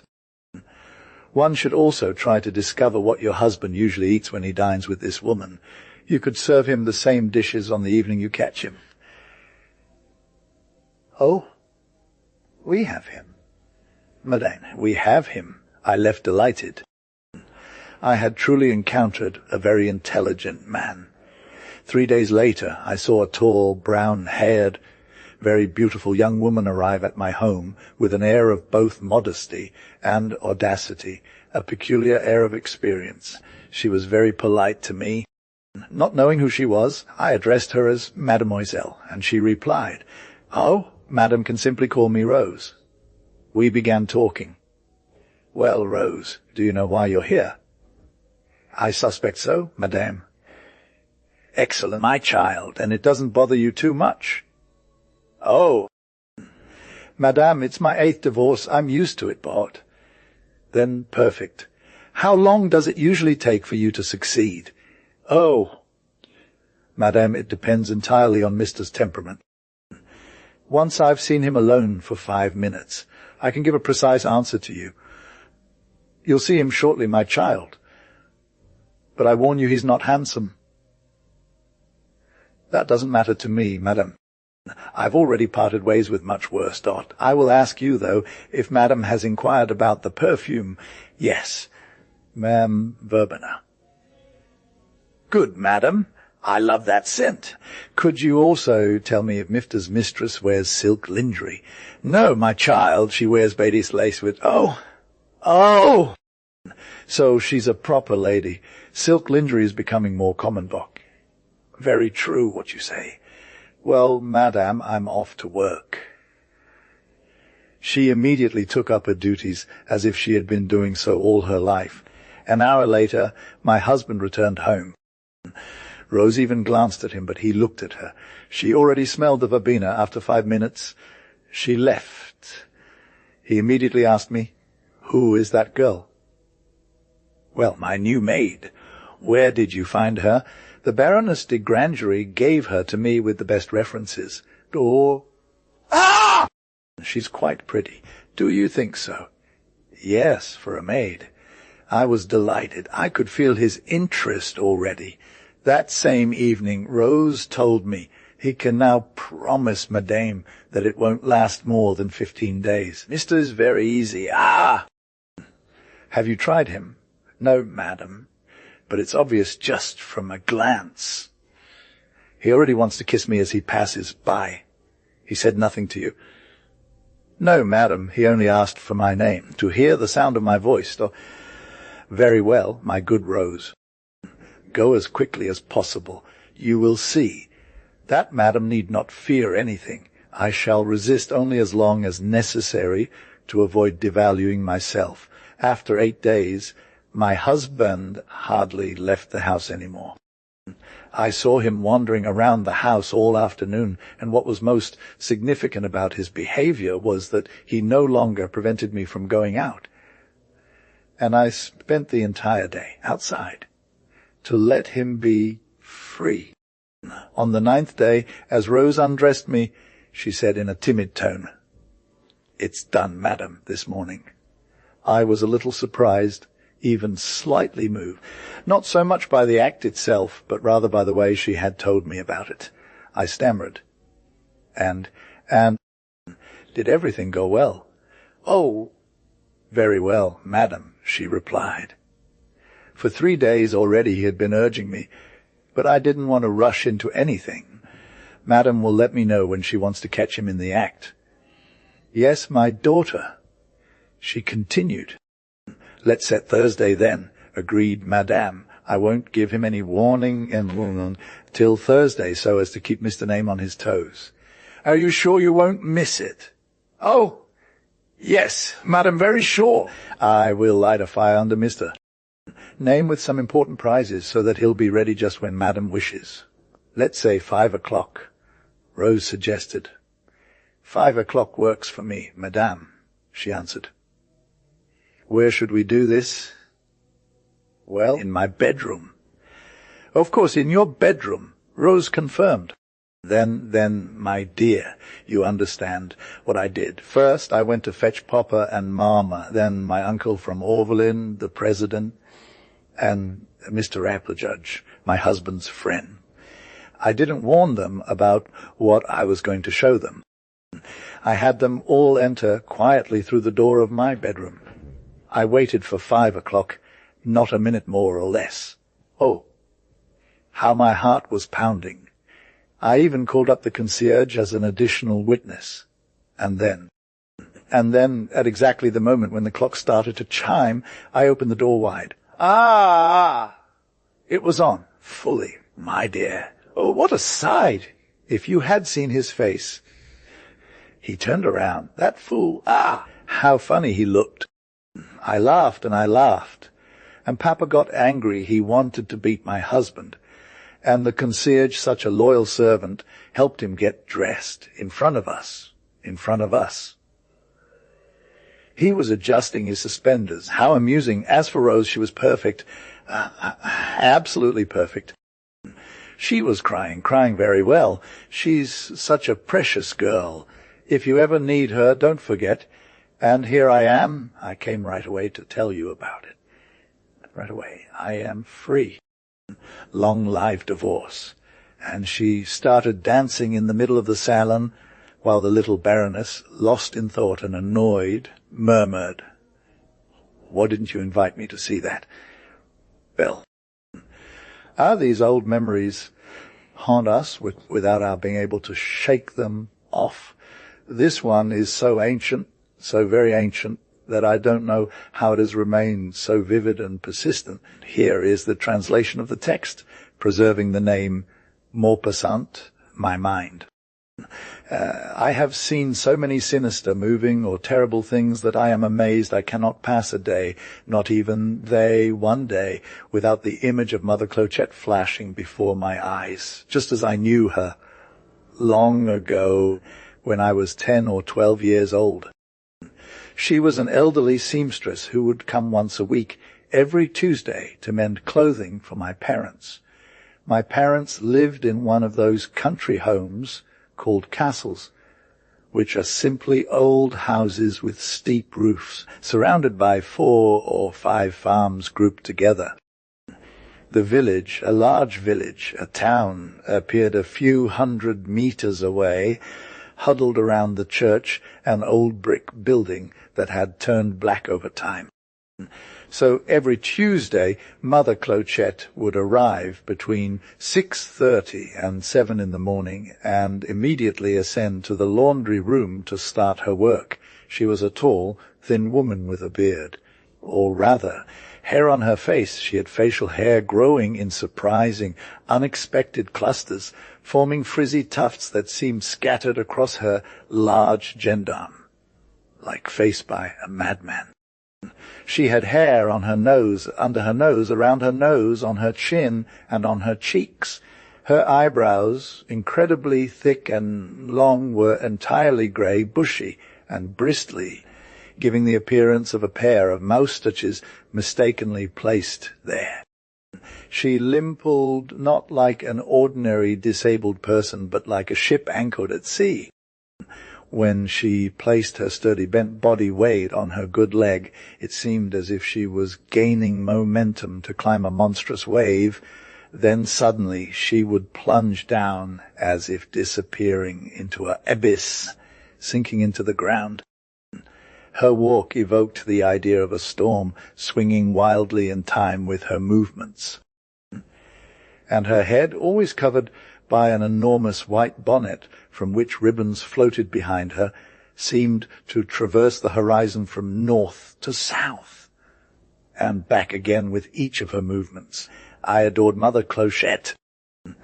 As soon as I woke up, I would climb to the laundry room, where she was usually sewing, a hot water bottle at her feet. As soon as I arrived, she would insist that I take the hot water bottle and sit on it, so I wouldn't catch a cold in this vast, chilly room under the roof. "'Twill clear your throat," she'd say. She would tell me stories while mending clothes with her long, sharp clochette fingers were alive. Her eyes behind her thick glasses, as her vision had deteriorated with age, seemed enormous and strangely deep, almost double.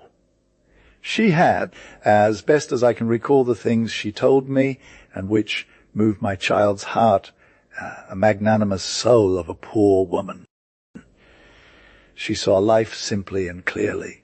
She would tell me about events in town, the story of a cow that escaped from the barn and was found early one morning in front of Prosper Mallet's windmill, watching its wooden wings turn, or the tale of... Here is the translation of the text, while preserving the name Maupassant, a chicken egg discovered in the bell tower of the church, its origin never understood, or the story of Jean Pilas' dog, who had been sent 10 leagues from the village to retrieve his master's stolen underwear, left out to dry by the door after a rain shower. She recounted these simple adventures to me as if they were unforgettable dramas, grand and mysterious poems, and none of the clever stories invented by poets that my mother told me in the evenings had the same flavor, scope, or power as the tales of the peasant woman. One Tuesday, having spent the morning listening to Mrs. Clochette, I wanted to go back to her later in the day, after collecting chestnuts with the servant at Hallett Woods, behind Noyapre Farm. I remember all this as clearly as yesterday. When I opened the door to the laundry room, I saw the old seamstress lying on the floor next to her chair, face down, arms outstretched, still holding her needle in one hand and one of my shirts in the other. One of her legs, in a blue stocking, likely the bigger one, stretched under her chair, and her glasses glinted at the foot of the wall, having rolled away from her. I screamed loudly as I fled. People rushed to help, and after a few minutes I learned that Mrs. Clochette was dead. I cannot describe the deep, poignant, terrifying emotion that clenched my child's heart. I slowly descended into the living room and hid in a dark corner at the back of an immense antique armchair where I knelt to cry. I stayed there for a long time. By nightfall I was still there. Suddenly someone entered with a lamp, but they didn't see me, and I heard my father and mother conversing with the doctor, whose voice I recognized. He had been called quickly, and he explained the causes of the accident. I understood nothing at the time.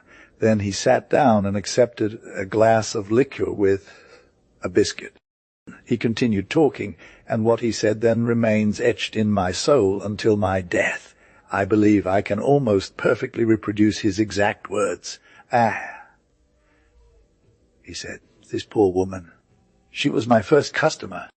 She broke her leg on the day of my arrival, and I hadn't even had time to wash my hands when I came down from the carriage, when they fetched me in a hurry because it was serious, very serious." She was 17, a very beautiful girl, beautiful, so beautiful. Who would have thought, As for her story, I never told it, and no one outside of myself and another who is no longer in the country knows it. Now that she's dead, I can be less discreet. There, at that time, a young school aide had just settled in the village. He had a handsome face and a sturdy build, typical of a sub-officer. All the girls pursued him, and he affected disdain while secretly dreading his superior, the schoolmaster, Father Grabu, who wasn't always on his game. Father Grabu already employed a beautiful seamstress, Hortense, who had recently died in your house and was later nicknamed Clochette after her accident. The young school aide noticed this charming girl, flattered to be chosen by this unconquerable suitor. Nevertheless, she fell in love with him, and he arranged for their first meeting in the school's attic at the end of a sewing day. Fell, as night so cheaper to go home. But instead of taking the staircase when leaving the Grabu house, she climbed up, hiding in the hay to wait for her beloved. He soon joined her, and he began to woo her, when suddenly the schoolmaster's door opened again, revealing Father Grabu, who asked, "What are you doing up there, Sigisbert?" Feeling trapped, the young aide, in a panic, foolishly replied, "He just climbed up to rest my feet for a bit, Monsieur Grabu." The attic was vast and dark. Sigisbert pushed the terrified girl deeper into the hay, repeating, "Go over there, hide. I'm going to lose my job. Save yourself, hide." Hearing a whisper, Father Grabu inquired, "Aren't you alone here?" "Yes, Monsieur Grabu," she confirmed. "No, since you're talking," he countered. "I swear I am, Monsieur Grabu," the old man responded, locking the door tightly. "I'm going to find out." He left to fetch a candle. The young man, overcome with fear, as he often did, lost his head, and frantically exclaimed, "Ed, don't let him catch you. You'll leave me penniless for life. You'll ruin my career. Hide." The sound of the key turning in the lock was heard again. Hortense ran to the window overlooking the street, opening it suddenly, then with a firm but quiet voice said, "You'll come get me when he's gone," and she leapt out. Father Grabu found no one and returned, greatly surprised. A quarter of an hour later, Mr. Sigisbert entered my home, recounting his adventure. The girl had remained at the foot of the wall, unable to stand, having fallen from the second floor. I went with him to retrieve her. It was pouring rain, and I brought home this unfortunate soul whose right leg was broken in 3 places, her bones piercing her skin. She didn't complain, but simply expressed admirable resignation. "I am punished, severely punished." I called for help, and the workers' parents came to hear my tale of a car that had been swept away, hitting and disabilitating her just outside my door. They believed me, and the gendarmerie searched in vain for a month for the culprit behind this accident. And so, at what I say, that this woman was a heroine of the kind who performed the most beautiful historical deeds. This was her only love. She died virgin. She is a martyr, a great soul, a sublime devotee, and if I didn't admire her absolutely, I wouldn't have told you this story, which I never wanted to share during her lifetime. You understand why. The doctor remained silent. Mother wept. Father spoke a few words that I didn't quite grasp. Then they left, and I stayed on my knees by my little chair, sobbing as I heard a strange sound of heavy footsteps and collisions in the staircase. They were taking Clochette's body away. The Marquis of Fumeral Roger de Tourneville, surrounded by his friends, spoke in the middle of the circle, perched on a chair, holding a cigar in his hand, and occasionally inhaling and exhaling a small cloud of smoke. We were at table when a letter was brought in. Father opened it. You know my father, who believes he's the proxy of the king in France. I call him Don Quixote because he fought for 12 years against the windmill of the Republic without quite knowing if he was fighting for the Bourbons or the Orleans. Today, he carries the standard solely in the name of the Orleans, since that's all that remains. In any case, my father considers himself the first gentleman of France, the most renowned, the most influential, and the leader of the party. As a permanent senator, he views the kings of neighboring countries as having precarious thrones. As for Mother, she is the soul of my father, the soul of royalty and religion, God's right arm on earth and the scourge of those with wrong thoughts. So, while we were at table, a letter was brought in. Father opened it, read it, then he looked at Mother and said, "Your brother is at death's door." Mother paled. We almost never spoke of my uncle in our home. I didn't know him at all. I only knew from public gossip that he had led and still led a life of debauchery, having consumed his fortune with an innumerable number of women. He had only kept 2 mistresses, with whom he lived in a small apartment on Rue des Martyrs. A former French peer and colonel of cavalry, he was said to believe neither in God nor the devil. Therefore, doubting the afterlife, he had taken advantage of the present life in every way, becoming a live wound in Mother's heart. She said, "Give me this letter, Paul." But after she finished reading it, I asked for it as well. "Here it is, my lord. I believe I should inform you that your beautiful brother, the Marquis de Fumerol, is about to die. Perhaps you want to make arrangements, and don't forget that I have warned you. Your servant, Melanie." Father murmured, "We need to plan. In my here is the translation of the text, preserving the name Maupassant, and in the circumstances I must watch over your brother's final moments." Mom continued, "I'll have Father Poivron fetched and ask for his counsel. Then I'll go find my brother with Father and Roger. You, Paul, stay here. You mustn't get involved. A woman can do these things, and indeed must, but a man in your political position is in a different situation. An opponent would have a field day using against you even your most admirable actions." "You're right." My father agreed. "Act according to your instincts, my dear friend." A quarter of an hour later, Father Poivron entered the drawing-room, and the situation was presented as analyzed and debated from every angle. If Marquis de Fumerol, one of France's great names, were to die without the solace of religion, it would surely be a devastating blow to the nobility as a whole, and to Count de Tourneville in particular. Freethinkers would triumph. Bad newspapers would cheer. For 6 months my mother's name would be dragged through the mud in the socialist press. My father's reputation would be smeared. It was impossible for such a thing to happen. Thus a crusade was immediately resolved to be led by Father Poivron, a portly and neatly dressed priest, faintly perfumed, much like a vicar of a large church in a wealthy and noble neighborhood. A landau was harnessed, and we set off the curate and it to attend to my uncle.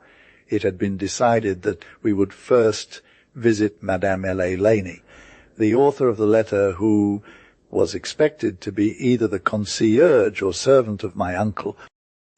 I ventured forward as a scout in front of a 7-story building and entered a dark corridor where I struggled to locate the obscure portal of the porter's lodge. That man eyed me suspiciously. "Madame Elénie, please," I asked. "I don't know," he replied. "But I received a letter from her." "That's possible," I conceded, "but I don't know her. Is she seeking an attendant?" "No, more likely a maid. She wrote to inquire about a position." "A maid. A servant, perhaps for the Marquis. Go left at the 5th floor. As I wasn't asking for an attendant, he became more amiable and accompanied me part way down the corridor. He was a tall, gaunt man with white favourites, a beady-eyed, dignified air, and majestic gestures.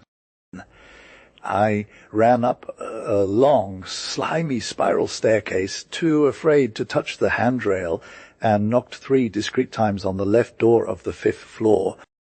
It swung open immediately. A huge, unkempt woman stood before me, blocking the entrance with her outstretched arms that rested on the door jambs. "What do you want?"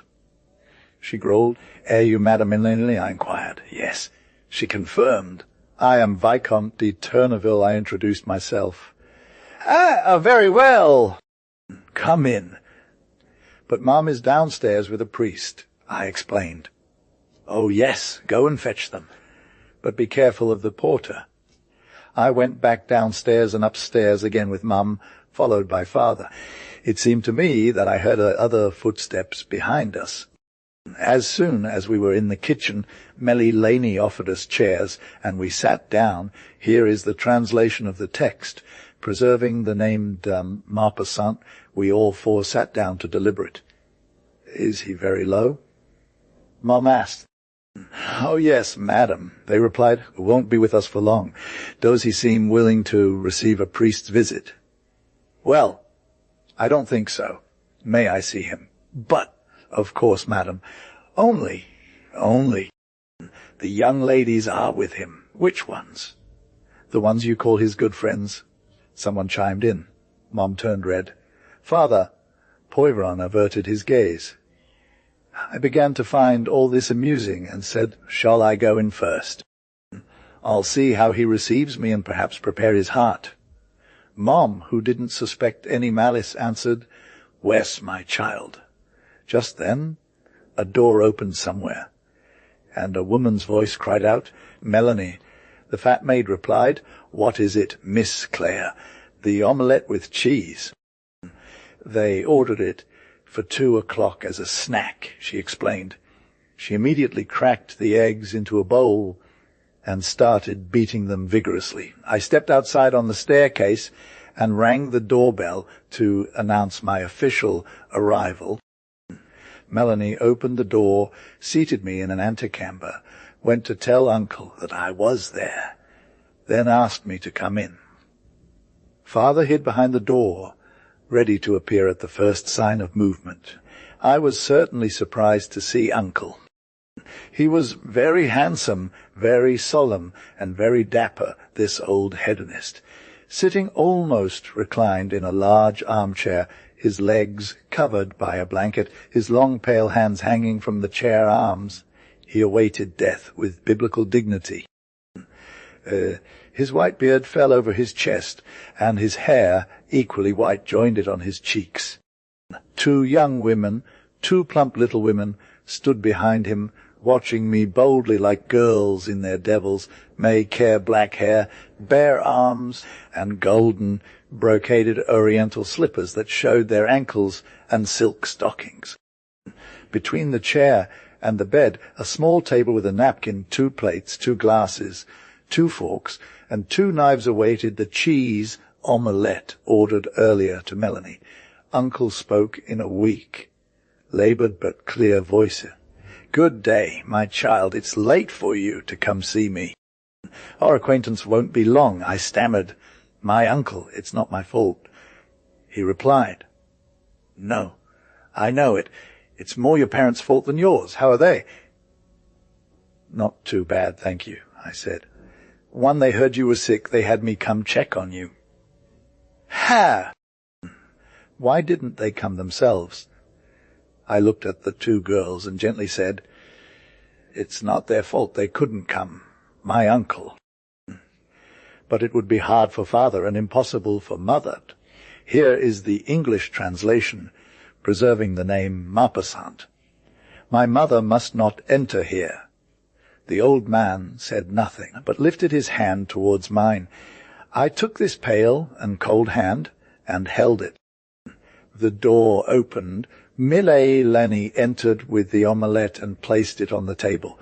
Both women immediately sat down in front of their plates and began to eat without looking away from me. I said, "Uncle, it would bring great joy to my mother if she could embrace you." He whispered, he meant to. "I would like." He fell silent. I couldn't think of anything to say, and all we heard was the clinking of forks on porcelain and the vague movement of chewing mouths. Meanwhile, the priest, who was listening behind the door, sensing our discomfort and believing victory, was near, decided it was time to intervene, so he appeared. My uncle was so surprised by this apparition that he remained motionless at first. Then he opened his mouth as if to swallow the priest. But then he cried out in a loud, deep, furious voice, "What brings you here?" The priest, accustomed to difficult situations, continued to advance, murmuring, "I come in the name of your sister, Monsieur le Marquis. It is she who sent me. She would be so happy, Monsieur le Marquis." But the Marquis paid no attention. He raised a hand and gestured tragically and majestically towards the door, saying with exasperation, "Get out of here! Get out of here, thieves of souls! Leave this place, violators of consciences! Get out of here, crooks who break doors on the dying!" The priest retreated, and so did I, falling back towards the door with my clergy.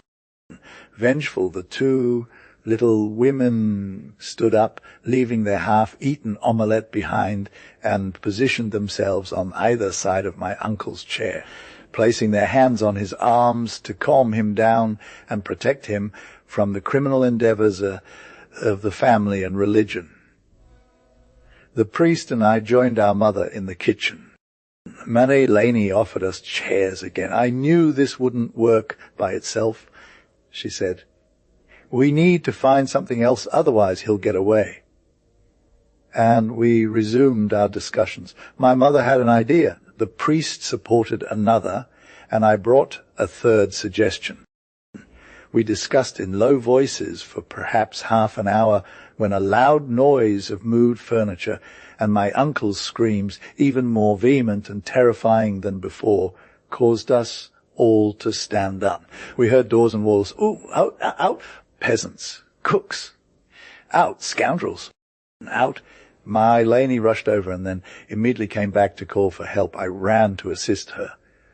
In front of my uncle, enraged and almost standing on his feet, shouting, two men stood one behind the other, waiting for him to die of fury. With his ridiculous long reading coat, long English shoes, his unplaceable schoolmaster's look, his straight collar and white tie, his flat hair, and his humble face of a false priest from a bastard religion, I immediately recognized the first as a Protestant minister. The second was the house concierge, who, belonging to the Reformed cult, had served us. Here is the translation of the text, preserving the name Maupassant. He had witnessed our defeat and rushed to fetch his priest, hoping for a better outcome. My uncle seemed furious. The sight of the Catholic priest, the priest of his ancestors, angered the Marquis de Fumeral, a free thinker, but the appearance of the minister from his porter's lodge completely enraged him. I grabbed both men by the arms and threw them outside with such force that they embraced each other violently twice as they passed through the two doors leading to the staircase. Then I disappeared too and returned to the kitchen, our headquarters, to consult my mother and the priest. But Mary Laney, terrified, came back wailing, "He's dying, he's dying. Come quickly, he's dying." My mother sprang into action. My uncle had fallen to the ground, face down on the parquet, and he was no longer moving. I believe he was already dead. Mom was magnificent at that moment.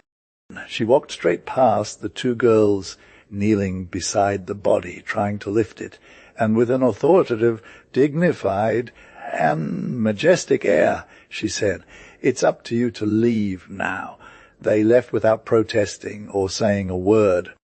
Moreover, I was prepared to expel them with the same vigour as the pastor and the concierge. Then Father Poivron administered last rites to my uncle and absolved him of his sins. Mom sobbed, prostrated beside her brother. Suddenly she exclaimed, "H, you recognized me. He shook my hand." I'm sure he recognized me, and he thanked me. Oh, my God, what Joe, poor Mom. If only she had understood or guessed to whom, and what this thank you was addressed. My uncle was laid out on his bed. Dead this time, definitely, said Madame Laney. We have no sheets to bury him. All the linens belong to those young ladies. I looked at the omelette they hadn't even finished eating, and at the same time I felt like crying and laughing. Life can sometimes present us with strange moments and sensations. We held a magnificent funeral for my uncle, with 5 speeches at his grave. The Senator Baron de Croissels proved, in admirable terms, that God always returns victorious to the souls of the race momentarily lost. All members of the Royalist and Catholic party followed the procession with the enthusiasm of victors, talking about this beautiful death after a somewhat troubled life. Viscount Roger remained silent. Laughter surrounded him. Someone said, "Well, that's the story of all last-minute conversions." The sign, the little Marquise de Renaudon was still sleeping in her closed and perfumed room in her large, soft, low bed in her light batiste sheets, as delicate as lace, caressing like a kiss. She slept alone, tranquilly, in the happy and deep sleep of divorced women. Here is the translation of the text. Preserving the name Mame Maupassant, voices awoke her from a lively discussion in the small blue drawing-room. She recognized her dear friend, the little Baroness de Grangery, arguing to enter with the maid who defended the door to her mistress. So the little Marchioness stood up, unlocked the door, turned the key, raised the portiere, and showed her head, nothing but her blonde head hidden under a cloud of hair. "What's wrong?" she asked. "That you're here so early."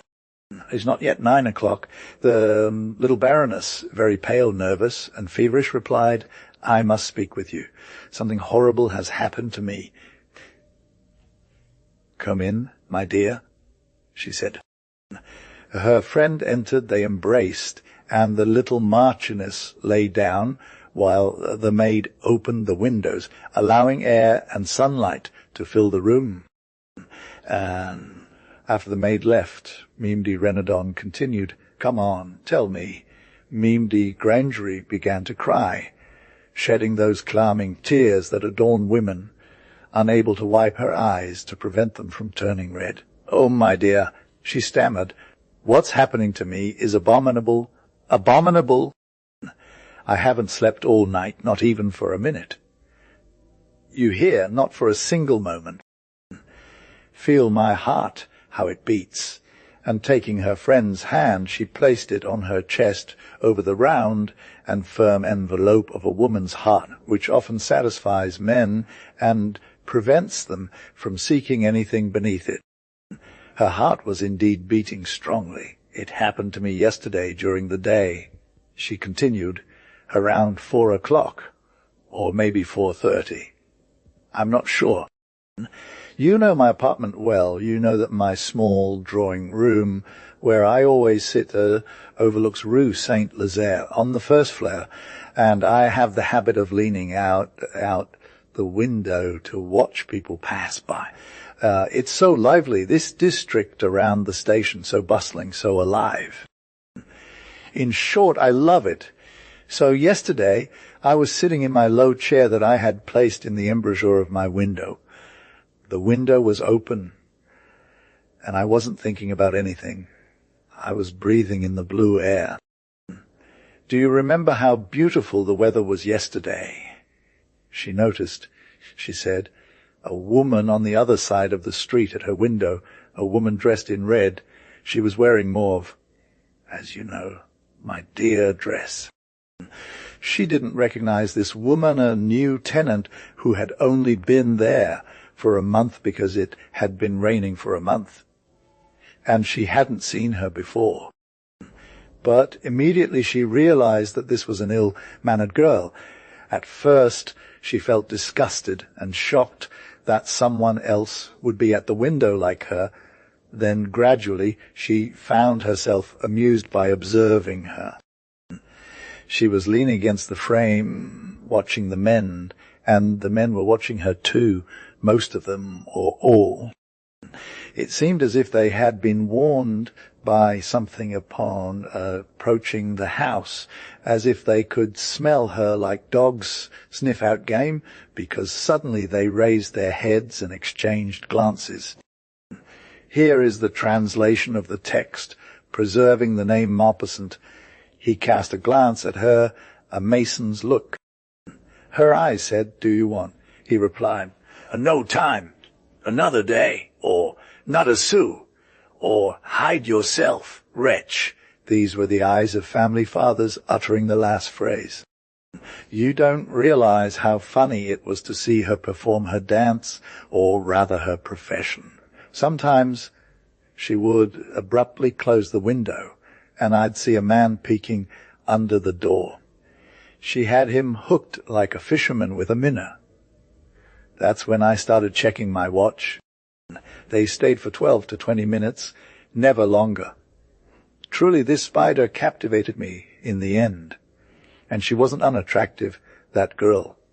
I wondered how she managed to communicate so effectively and swiftly, completely. Did she add a nod or a gesture of the hand? So I grabbed my theater glasses to observe her technique. Oh, it was simple, a glance first, then a smile, followed by a tiny head movement meaning come up. But so light, so vague, so discreet, that it took real elegance to pull it off like she did. I asked myself if I could do the same little up and down gesture as well with such grace and charm, for his gesture was charming. I went to try it in front of the mirror. My dear, I did it better than her, much better. I was delighted, so I returned to the window. She no longer accepted anyone, the poor girl, nobody. Truly, she had bad luck.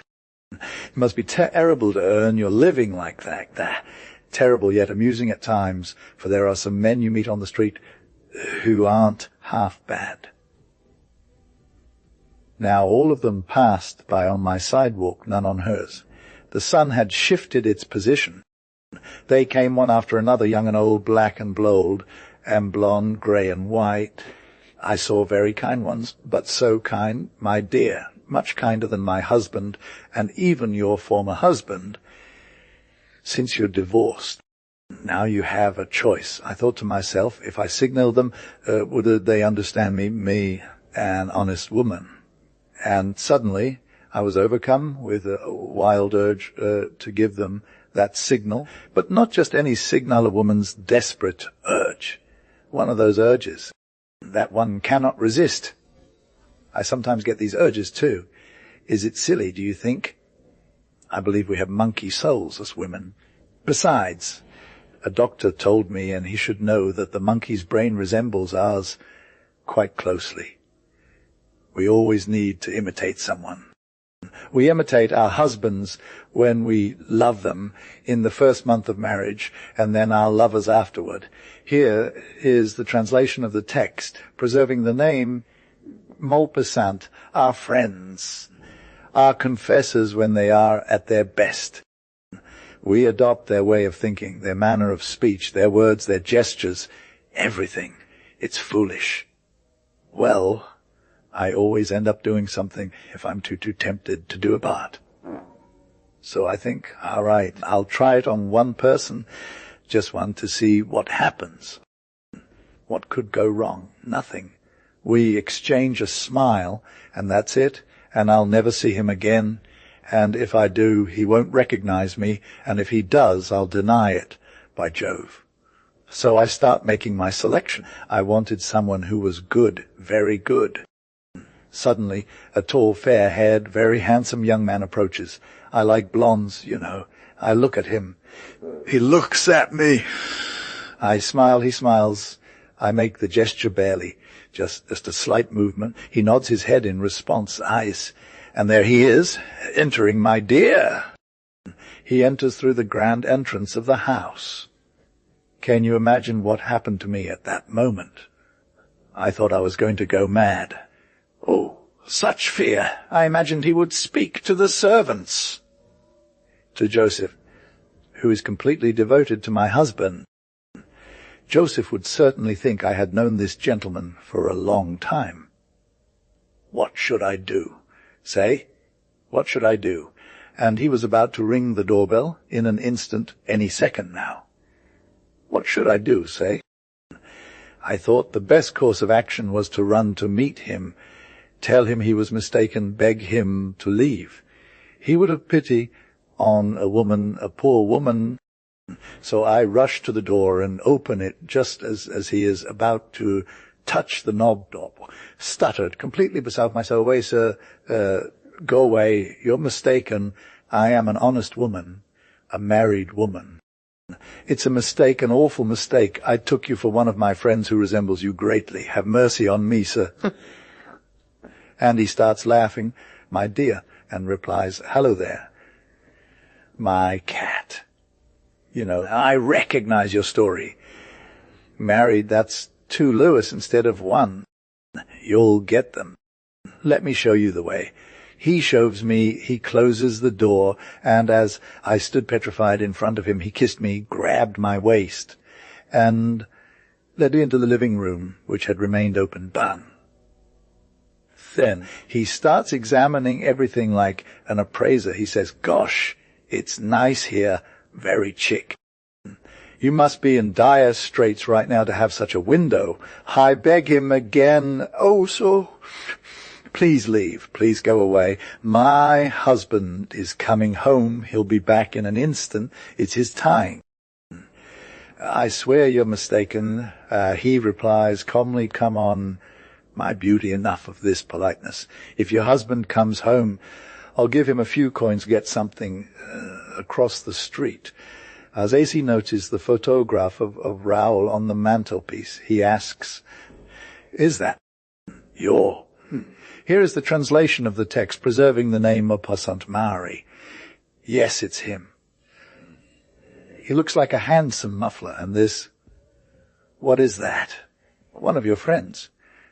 It was your photograph, my dear, you know, the one in ball dress. I couldn't remember what I was saying. I stammered. Yes, it's one of my friends. She's very kind. You'll introduce her to me. And just then the clock struck 5 o'clock. Raoul returns home every day at 5:30. If he came back before the other left, think of it. Then I lost my mind completely. I thought that the best thing to do was to get rid of this man as soon as possible. The sooner it was over, you understand. And here, since it had to be, and it did, my dear, he wouldn't have left without this. So I locked the door to the drawing room.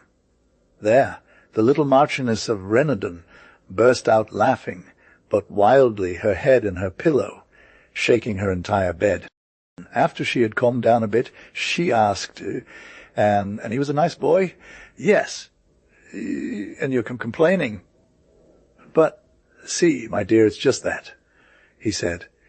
He'll be back tomorrow at the same time, and I'm terrified. You don't know how stubborn he is. And what determined? Tell me what to do. The little Marchioness sat on her bed to think. Then she suddenly declared, have him arrested. The little Baroness was stunned. She stammered. How? You mean, what are you thinking of? It's simple. You'll go see the commissioner, tell him a gentleman has been following you for 3 months, that he had the audacity to call on you yesterday, that he threatened to come back tomorrow, and you're asking for legal protection. They'll give you 2 agents who will arrest him.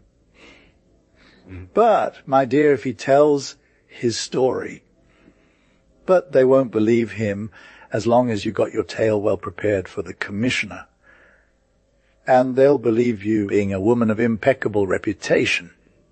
Oh, I wouldn't dare. You must dare, my dear, or you're lost. Think that he's going to insult me when they arrest him. Well, you'll have witnesses and get him convicted. To what? To damages. In this case, you'll be merciless. Oh, by the way, about the money. She hesitated for a moment, then answered seriously. There, my dear, you must do. Give your husband a little present. It's only fair. The devil, the peasant, stood facing the doctor in front of the dying woman's bed. The old lady, calm and resigned, lucid, she watched the 2 men and listened to their conversation. She was going to die. She did not rebel. Her time had come. She was 102 years old. Through the open window and door, the July sun poured in, casting its warm flame across the brown, wavy earth floor, trodden by the hooves of 4 generations of rustics. The smells from the fields wafted in, carried by the scorching breeze, the odors of herbs, wheat, leaves, scorched under the midday heat. Crickets chirped, filling the countryside with a clear crackle, akin to the sound of wooden locusts sold to children at fairs. The doctor raised his voice. Honora, you can't leave your mother alone like this. She'll pass away any moment. The farmer, dejected, repeated, but I need to harvest my wheat. It's been laying there for too long. It's the perfect time. He added, What do you say? Ma'am, the old woman, on her deathbed and still gripped by Norman greed, nodded with her eye and forehead, urging her son to harvest his wheat and leave her to die alone. But the doctor lost his temper, tapping his foot. You're nothing but a brute. I won't allow you to do this, he demanded further. If you have to harvest your wheat today, go find La Repette. Yes, that's right. Ask her to watch over your mother. Obey me, he roared, or I'll let you die like a dog when your time comes. Do you understand? The farmer, a gaunt man with slow gestures and torn by indecision, fear of the doctor and fierce love of saving, hesitated, calculated, and stammered, How much does La Repette charge for watching? The doctor shouted, He don't know. It depends on how long you ask her. Make a deal with her. But I want her here within an hour. The man decided, I'll go, Sir Doctor. It's no trouble. And the doctor left, shouting behind him, You know, be careful, because I don't play around when I get angry. As soon as he was alone, the farmer turned to his mother and with a resigned voice said, I'll ask La Repette over you, since that's what this man wants. Don't worry while I'm gone. And he left too. La Repette, an elderly ironer, cared for the dead and dying of the community and its surroundings. After she had sewn her clients into their shrouds, never to be unwrapped again, she would return to pick up her ironing board, smoothing the clothes of the living. Wrinkled like a year-old apple, cruel, jealous, avaricious to a degree bordering on mania, bent in half as if broken at the kidneys by the eternal movement of the iron over the cloth. One might have said she had a monstrous and cynical love for agony. She never spoke except about people she had seen die. All varieties of death she had witnessed, and she recounted them with great detail, always the same, like a hunter tells his hunting stories. When Honora Bontemps entered home, he found her preparing blue water for the village women's collars. He said, "Come now, good evening. Is everything all right, Mother Rapet?" She turned her head towards him. "Absolutely, absolutely. And you?" "Oh, as for me, things are going well, but it's my mother who isn't doing so well." "Your mother?" "Wes?" "My mother. What's wrong with your mother?" "She just can't keep her eyes open." The old woman withdrew her hands from the water, whose blue, transparent drops slid down to the tips of her fingers before falling back into the basin. She suddenly asked with sympathy, "Is it that severe? The doctor says she won't make it through the night." Well, then, it's certainly severe." Honora hesitated. He needed some preamble for the proposal he was preparing. But as he couldn't think of anything, he decided abruptly, "How much would you charge me to take care of her until the end? You know, we're not rich. I can only afford to hire a servant. That's what got her into this situation. My poor mother, too much praise and too much hard work. She works like 10 people despite being 82. Mother Rapet responded gravely, "There are 2 rates, 40 sus per day for the rich and 3 francs per night. 20 sus per day and 40 per night for everyone else. Could you give me 20 and 40? The peasant reflected. He knew his mother well. She was tenacious, strong and resilient. "It could last 8 days, despite the doctor's advice," he said resolutely. "No. I'd like you to make a deal with me here and now. A deal for until the end."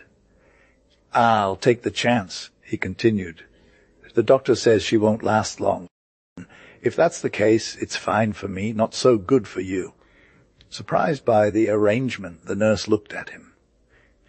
She had never handled a death like this. She hesitated, tempted by the idea of a chance to run things her way. But then she suspected they were trying to take advantage of her. "I can't say anything until I've seen your mother," she replied. "Come on then," he said. She wiped her hands and followed him immediately. On their way, they didn't speak. She walked quickly while he stretched out his long legs as if he were crossing a stream with each step. The cows lying down in the fields, crushed by their heat, lifted their heavy heads and let out a faint moo towards these 2 passers-by, asking for fresh grass. As they approached her home, Honora Bontemps whispered, "If it's over, at least." The unconscious desire he felt manifested itself in his voice. But the old woman was still alive. She lay on her back in her bed, her hands on the violet Indian coverlet. They were terribly thin and frail, like strange beasts or crabs, locked together by rheumatism, fatigue, almost century-old tasks that they had accomplished. Mother Rapet approached the bed. Consider the dying woman. She felt her pulse, palpated her chest, listened to her breath, questioned her so she would speak. Then, after long contemplation, she left with honor. Her opinion was firm. The old woman would not last through the night. He inquired, "Well?" The guard replied, "Well, it'll last 2 days, maybe 3. You'll give me 6 francs, all inclusive." I exclaimed, "6 francs, France! Have you lost your senses?" "I tell you, she's got 5 or 6 hours left, no more." They argued for a long time, both fiercely determined. As the guard was about to leave, as time passed, and her wheat wouldn't harvest itself, he finally consented. "All right, then. It's 6 francs, all inclusive until sunrise." "Settled, 6 francs," he said, and left, taking slow steps towards his wheat lying on the ground under the heavy sun that ripened the crops. The guard returned to the house. She had brought work near the dying and dead. She worked tirelessly, sometimes for herself, sometimes for the family who employed her for this dual task at an additional salary. Suddenly she asked, was she at least given the last sacraments? Old Bontemps, the peasant, shook her head, and Rape, who was pious, sprang up with vivacity. Lord God, can it be? I'm going to fetch father. And she rushed towards the presbytery so quickly that the children in the square thought a catastrophe had struck. The priest came right away, wearing an alb and preceded by the corboy, who rang a bell to announce the passage of God through the scorching and calm countryside. Men far out took off their white hats and stood still, waiting for the white garment to disappear behind a farm. Women gathering sheaves straightened up to make the sign of the cross. Black hens, terrified, fled along the ditches, swinging on their legs, until they reached a familiar hole where they would suddenly disappear. A foal tied in a field panicked at the sight of the alb and started spinning around at the end of its rope, throwing spasmic kicks. The chore boy, wearing a red skirt, moved swiftly, and the priest, with his head bowed on one shoulder and wearing his square barret, followed him, murmuring prayers as he went. Rapette came behind, hunched over, folded in half like she was about to kneel while walking, her hands joined together just as she would at church. Honor saw them from afar. He asked, "Where's father going?" His more subtle valet replied, "He's carrying God to your mother, surely." The peasant wasn't surprised. It could be. And he resumed his work. Mother Bontemps confessed, received absolution and communion. The priest left, leaving the two women alone in the stifling hut. Then Rapette began to consider the dying woman, wondering how long it would last. The day here is the translation of the text. Preserving the name Maupassant, the room grew cooler as the wind blew in stronger gusts, causing a picture of Eve Pinel, held by two pins, to flutter against the wall. The small curtains, once white, now yellow and spotted with fly dung, seemed to take flight, struggle, and yearn to leave, mirroring the old woman's soul. She lay still, eyes open, seemingly indifferent as she awaited death, which drew ever closer but still tardy. Her short breaths hissed slightly in her tightened throat. Soon she would cease to breathe, and there would be one less woman on earth, unregretted by anyone.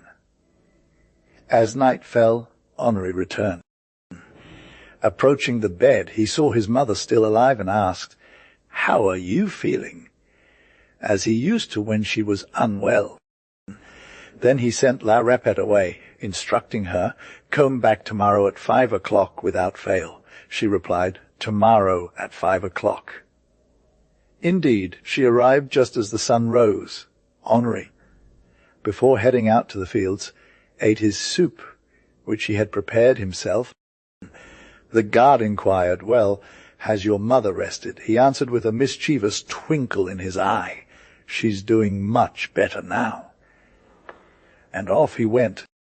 La Rapette, overcome with worry, approached the dying woman, who remained in the same state, oppressed and immobile, eyes open and hands clenched around her covers. The guard realized that this could last for 2 days, 4 days, even 8 days like this, and a wave of terror gripped his heart as avarice took hold, while anger swelled against the cunning trickster who had outsmarted him, and against the woman who refused to die. Nonetheless, she got to work and waited, gazing intently at the wrinkled face of Mother Bontemps. Henri returned for lunch. He seemed content, almost mocking, then left again. He was harvesting his wheat under excellent conditions. La Rapette grew impatient. Each passing minute now felt like stolen time, money stolen from her. She was filled with a mad desire to grab this old nag, this stubborn old woman, this persistent old soul, and stop that little rapid breath that stole both her time and money. Then she thought of the danger, and as other thoughts crossed her mind, she moved closer to the bed. She inquired, "Have you ever seen the devil?" Mother Bontemps whispered, "No." The guard then began to speak, telling stories to terrify the feeble soul of the dying woman. Minutes before her last breath, the devil appeared, she said, to every agonisant. He held a broom in one hand and a cauldron on his head, shouting loudly. Once seen, it was all over. There were only a few moments left. She listed those to whom the devil had appeared that year: Josephine Loisel, Eulalie, Ratia, Sophie Pedagnar, and Seraphine Grosbeet. Finally moved, Mother Bontemps struggled, moved her hands, tried to turn her head to look deep into the room. Suddenly La Rapet vanished at the foot of the bed. She went to the wardrobe, took a sheet, and wrapped herself in it.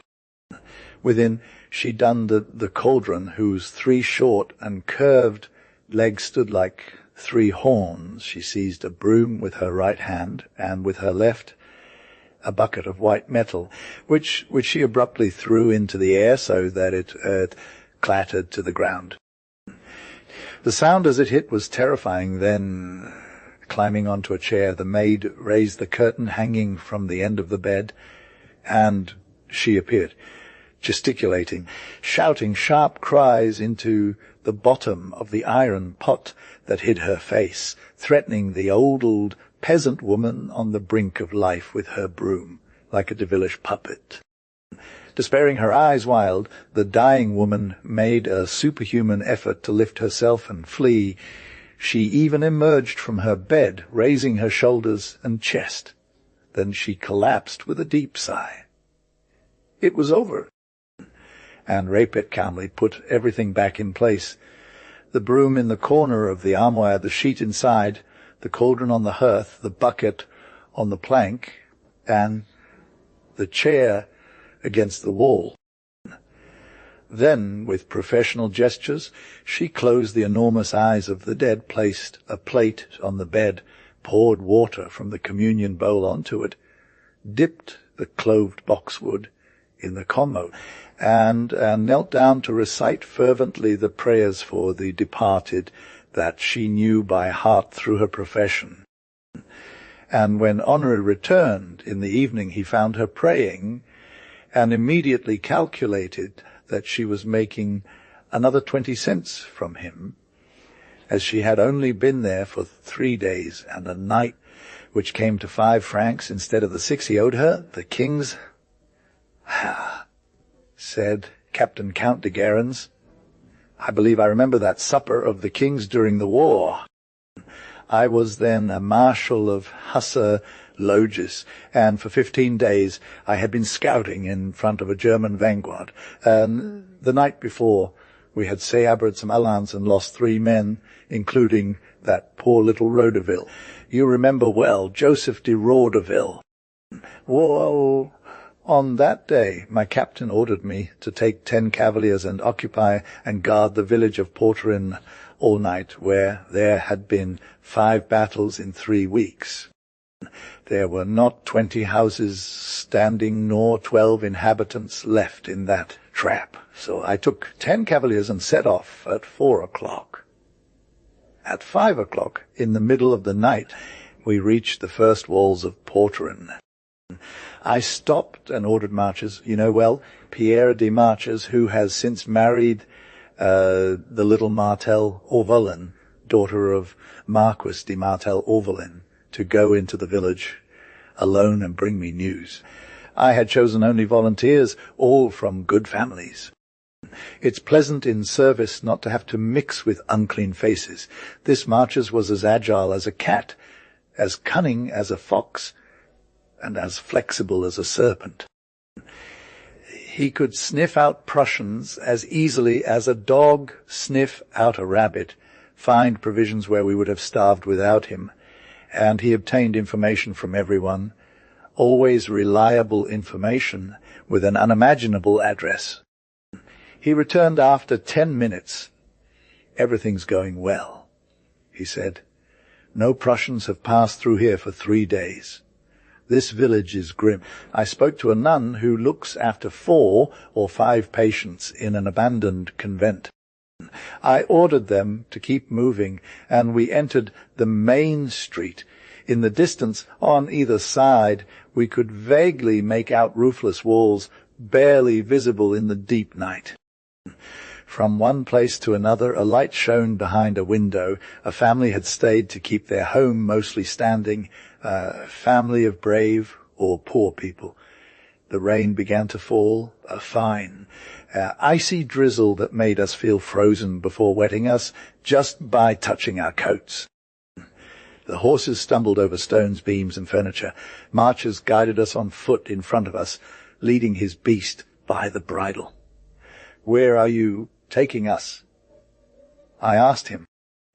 He replied, "I have a place to stay, a good one," and he soon stopped in front of a small borgio, his house that was intact, well fenced, built on the street with a garden behind it. Using a large pebble picked up near the gate, Marchers popped the lock open, then climbed the porch, kicked and pushed the front door open with his foot, and Schulder lit a match he always carried in his pocket, and led us into a good and comfortable private residence of a wealthy individual, guiding us confidently, admirably, as if he had lived in this house he was seeing for the first time. 2 men left outside watched over our horses. Marchers told the burly ponderel who followed him, "The stables are to the left. I saw that when I entered. Go and stow away the animals we don't need." Then, turning to me, "Give orders." Damn it, he was always surprising me with this muscular fellow. I laughed and replied, "I'll post sentinels on the outskirts of town." I would find him here. He asked, "How many men will you take?" 5. The others would relieve them at 10 in the evening. "Fine," he said. "Leave 4 to get provisions, cook, and set the table. I'll find the wine cache." And I went to survey the deserted streets until I reached the plain's edge, where I posted my scouts. Half an hour later, I was back. I found Marchers reclining in a large Voltaire armchair, from which he had removed the cover out of love for luxury, he said. He warmed his feet at the fire while smoking an excellent cigar, whose scent filled the room. He was alone, his elbows on the chair's arms, his head resting on his shoulders, his cheeks rosy, his eyes bright, and his air ecstatic. In the next room I heard dishwashing sounds. Marchers smiled in a blissful way as he said, "Everything's going well. I found Bordeaux in the chicken coop, champagne under the porch steps, brandy 50 bottles of real fine stuff in the vegetable garden. Under a pear tree that, seen from here, is the translation of the text, preserving the name Maupassant. The lantern didn't seem right to me. We have 2 chickens, a goose, a duck, 3 pigeons, and a blackbird caught in a catch of nothing but Faz, as you can see. All this is cooking now. This country is excellent." I had sat across from him. The fireplace flame was burning my nose and cheeks. "Where did you find this wood?" I asked. He murmured, "Beautiful wood, master's carriage, cut. It's the paint that gives it this flair. A punch of essence and varnish. Good house." I laughed, finding the man so amusing. He continued, "It's even King's Day. I've had a bean put in the goose, no queen. That's inconvenient." I repeated like an echo. "Inconvenient, but what can I do about it?" "Find some women," he replied. Woman? I was incredulous. I found brandy under a pear tree and champagne under the porch steps. Nothing could guide me further. He added solemnly, "While for you, a skirt is a sure clue. Look for yourself." He seemed so serious, so earnest, so convinced that I wasn't sure if he was joking. I replied, "Come on, Marchers. Are you kidding?" I never joke in service, he retorted. But where the devil am I supposed to find women? Anywhere you want. He must have had 2 or 3 left in the country. Dig up and bring them. I stood up. It was too hot by this fire. Marches continued, have an idea. West. Go find the priest. Or the priest. Why on earth would I do that? Invite him to dinner and ask him to bring a woman. Marches with extraordinary gravity. I'm not laughing. Go see the priest. Tell him about our situation. He must be bored out of his mind. He'll come. But tell him we need at least one woman, proper woman, of course, since we're all men of the world. He should know his parishioners well. If there's anyone suitable for us, and if you handle it well, he'll point her out to you. Come on, march us. I asked. Think about it. He said, my dear Garens, you can do that very well. It would be funny indeed. We know how to live. We'd be perfect and extremely chic. Tell the abbot about us, make him laugh, touch his heart, seduce him and persuade him. No, it's impossible, I replied. He leaned closer, knowing my weak spots. Just think of how amusing it would be to pull off and tell the story. It would be talked about throughout the army. You'd get a great reputation. I was torn.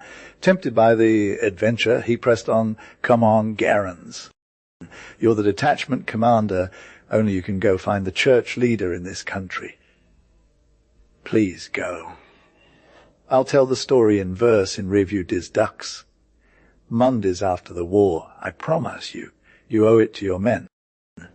You've been making them march enough for a month. I stood up and asked, where's the rectory? He pointed down the 2nd street. To the left. At the end you will find an avenue, and at the end of the avenue the church. The presbytery is next door. I was leaving when he cried after me, tell him the menu to make him hungry.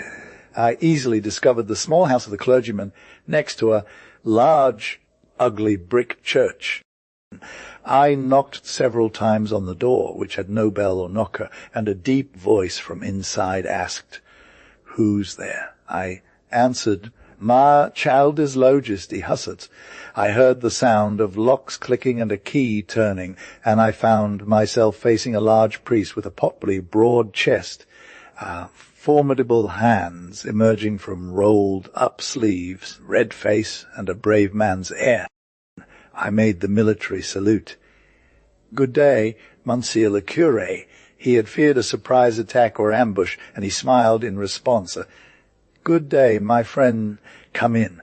I followed him into a small room with red cobblestone floors where a meagre fire burned, quite different from March's ablaze.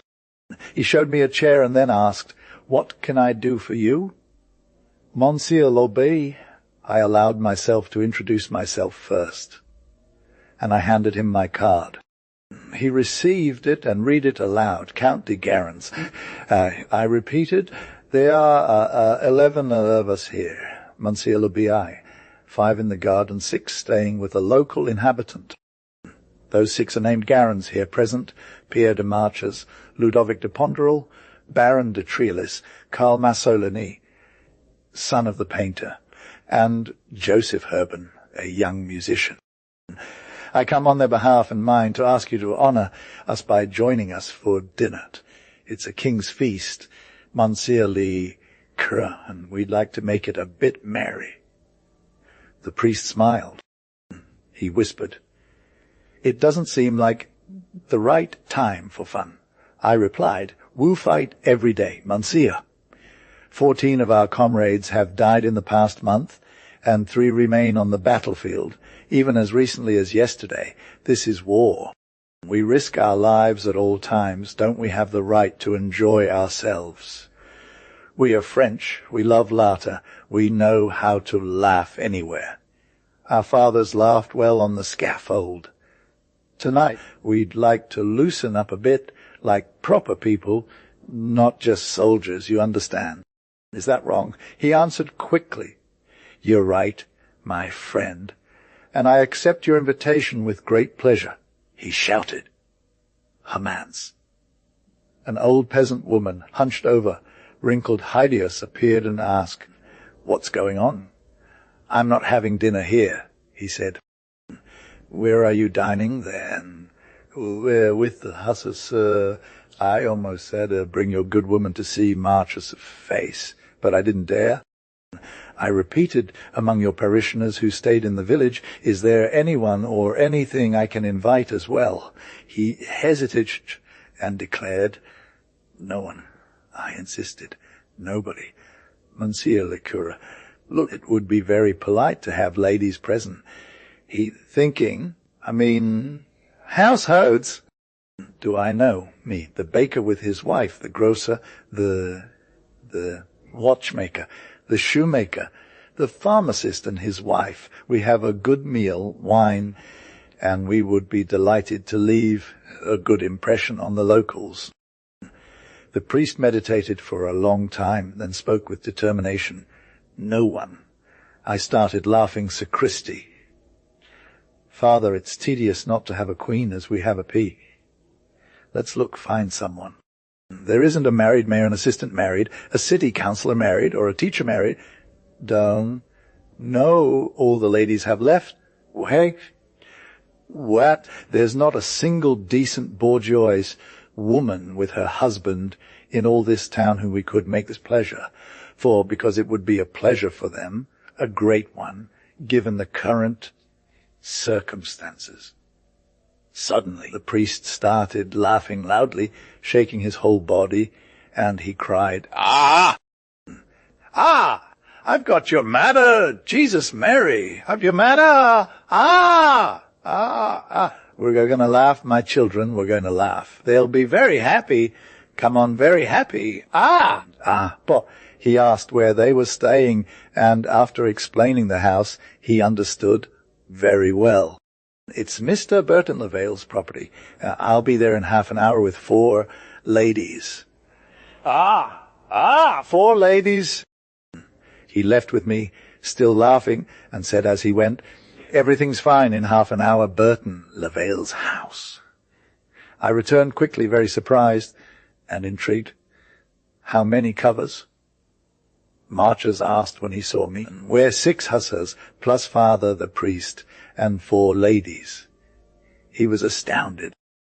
I triumphed. He repeated, "For ladies, you say 4 ladies." He say 4 ladies. "Real women. Real women. Well done," he exclaimed.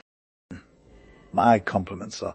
I deserve them," he replied, getting up from his chair, opening the door, and I saw a beautiful white tablecloth spread over a long table where 3 hussars in blue aprons were arranging plates and glasses. "There will be women," Marches cried out, and the 3 men started dancing and applauding as loudly as they could. Everything was ready. We waited. We waited for nearly an hour. A delicious smell of roasted poultry filled the entire house. A knock on the shutter made us all jump at once. The portly ponderel rushed to open it, and after a minute or so a little nun appeared in the doorway frame. She was skinny, wrinkled, timid, and greeted one by one the 4 startled hussars who were watching her enter. Behind her, the sound of sticks pounding on the cobblestone pavement echoed through the vestibule, and as soon as she entered the salon, I saw one after another 3 old heads in white bonnets swaying with different movements, one bobbing to the right while another bobbed to the left. Then 3 elderly women presented themselves limping, dragging their legs, crippled by illness and deformed by old age. 3 invalids who were no longer able to walk from the hospital facility run by Sister Saint Benoit. She had turned to face her invalids, full of concern for them, then seeing my officer's uniform. Here is the translation of the text, preserving the name Maupassant. The marshal of the lodges said to me, "Thank you very much, Mr. Officer, for thinking of these poor women. They have little joy in life, and is a great happiness for you to do so. I noticed the curate, who had been lurking in the shadow of the corridor and was laughing heartily. In turn, I began to laugh, especially at March's expression.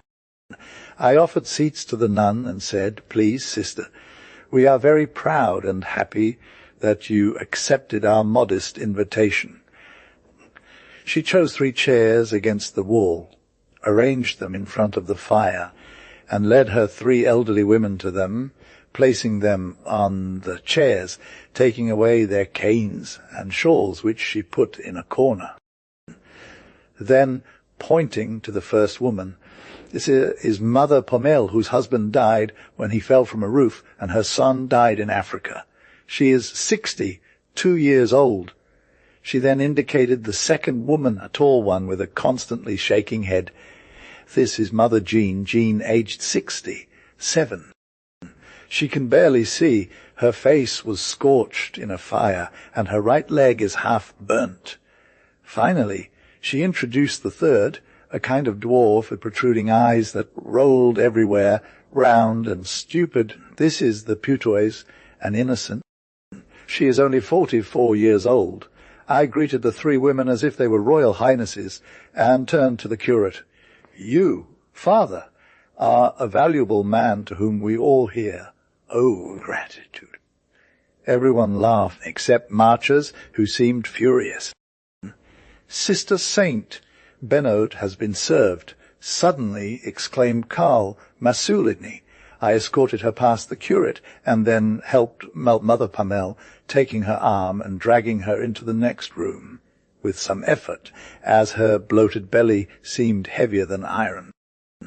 The stout ponderal carried Mother Jean, who was moaning for her crutch, while Joseph Herben, the little one, guided the putoise to the dining room, filled with the smell of meat.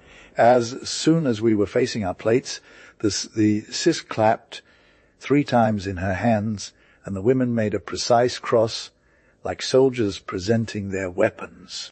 Then the priest slowly pronounced the Latin words of the Benedicite. We sat down, and the 2 chickens were brought by Marchers, who wanted to serve them as he didn't want to join the ridiculous meal as a guest.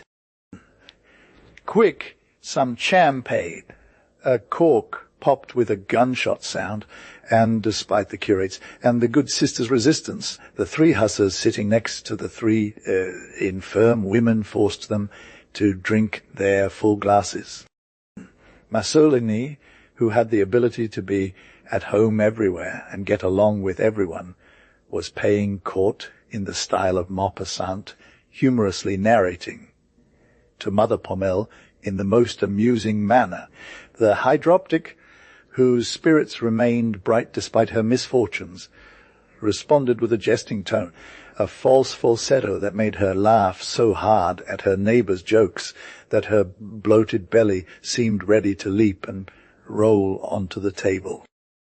Little Herben had seriously attempted to amuse the fool and Baron de Trellis, who lacked mental agility, questioning Jean about life, habits, and the hospice rules. The nun, astounded, cried out to Masolini, Oh, you'll make her sick, please. Sir, don't make her laugh like this."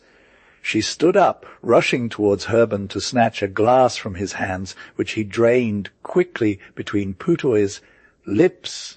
The priest laughed uncontrollably, repeating to the sister, "Just let it go for once. It won't harm them." After devouring 2 chickens, duck, 3 pigeons, and a blackbird, the goose appeared. The goose appears steaming and golden, exuding a warm scent of sizzling, fatty meat. Pommel, energized, clapped her hands. Jean ceased answering the Baron's many questions, while Putois grunted with joy, a mix of screams and sighs, like young children showing candies. "Allow me," said the priest, "to handle this animal. I'm an expert at these tasks, of course." "Father," replied the sister. She suggested opening the window. They're too hot. The priest, with a napkin around his neck, skillfully lifted the goose's wings as the cold air from outside flickered the candle flames and swirled the smoke. We watched, speechless, captivated by the enticing spectacle of his hands at work. Our appetites returned upon seeing this golden beast, its limbs falling one by one into the brown sauce in the dish. Suddenly, amidst this silent feast that held us captivated, a distant gunshot echoed through the open window. I sprang to my feet so quickly that my chair rolled behind me, and I shouted, "Everyone to horse!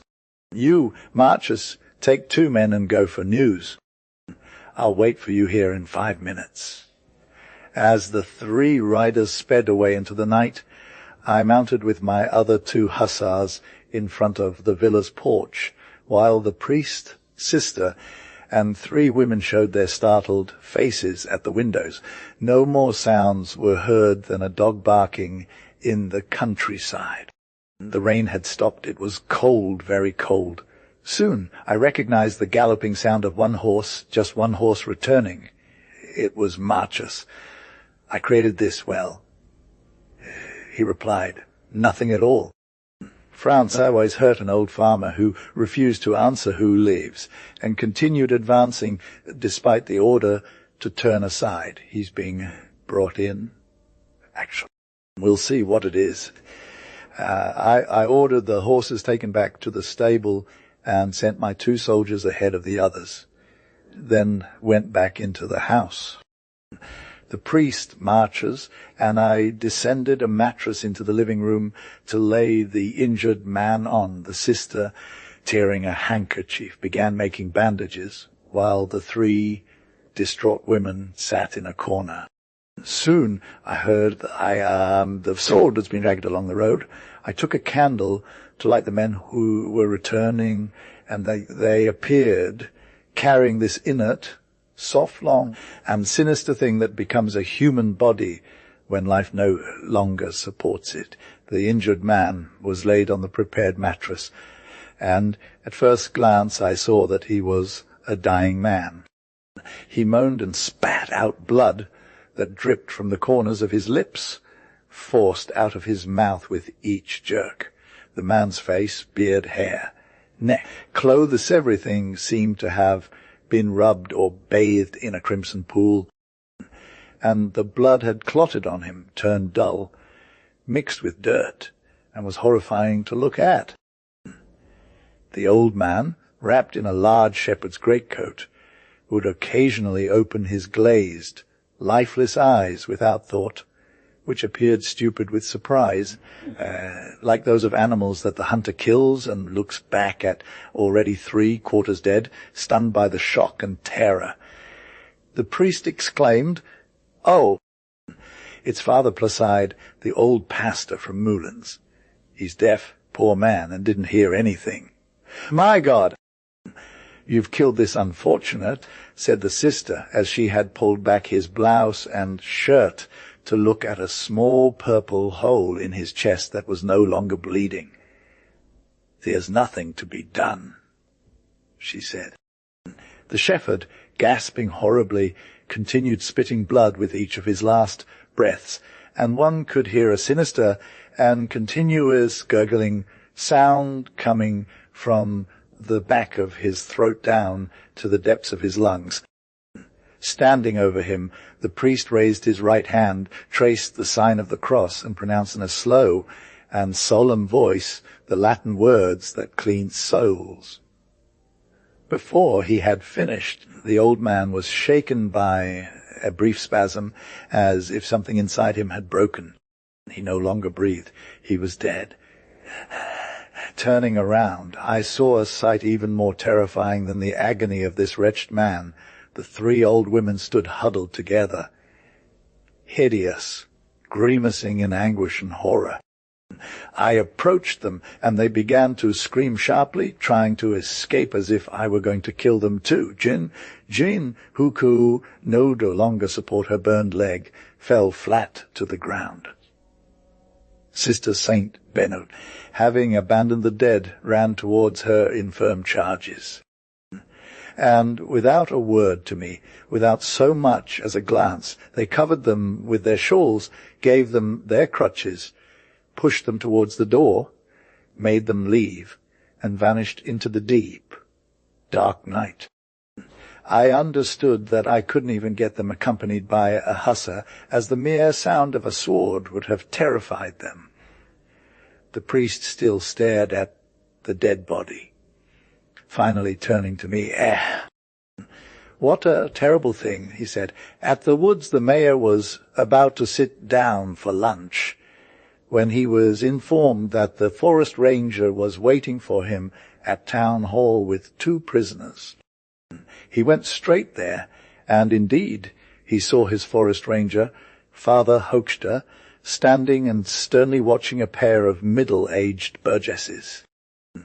The man, a stout figure with a red nose and white hair, seemed overwhelmed, while the woman, a petite, well-dressed mother, very round and plump, with shining cheeks, defiantly stared at the authority figure who had captured them. The mayor asked, "What's going on?" Father Hochster. The forest ranger gave his testimony. That morning, at the usual time, he had set out for his rounds in the Champiaux woods, up to the boundary of Argenteuil.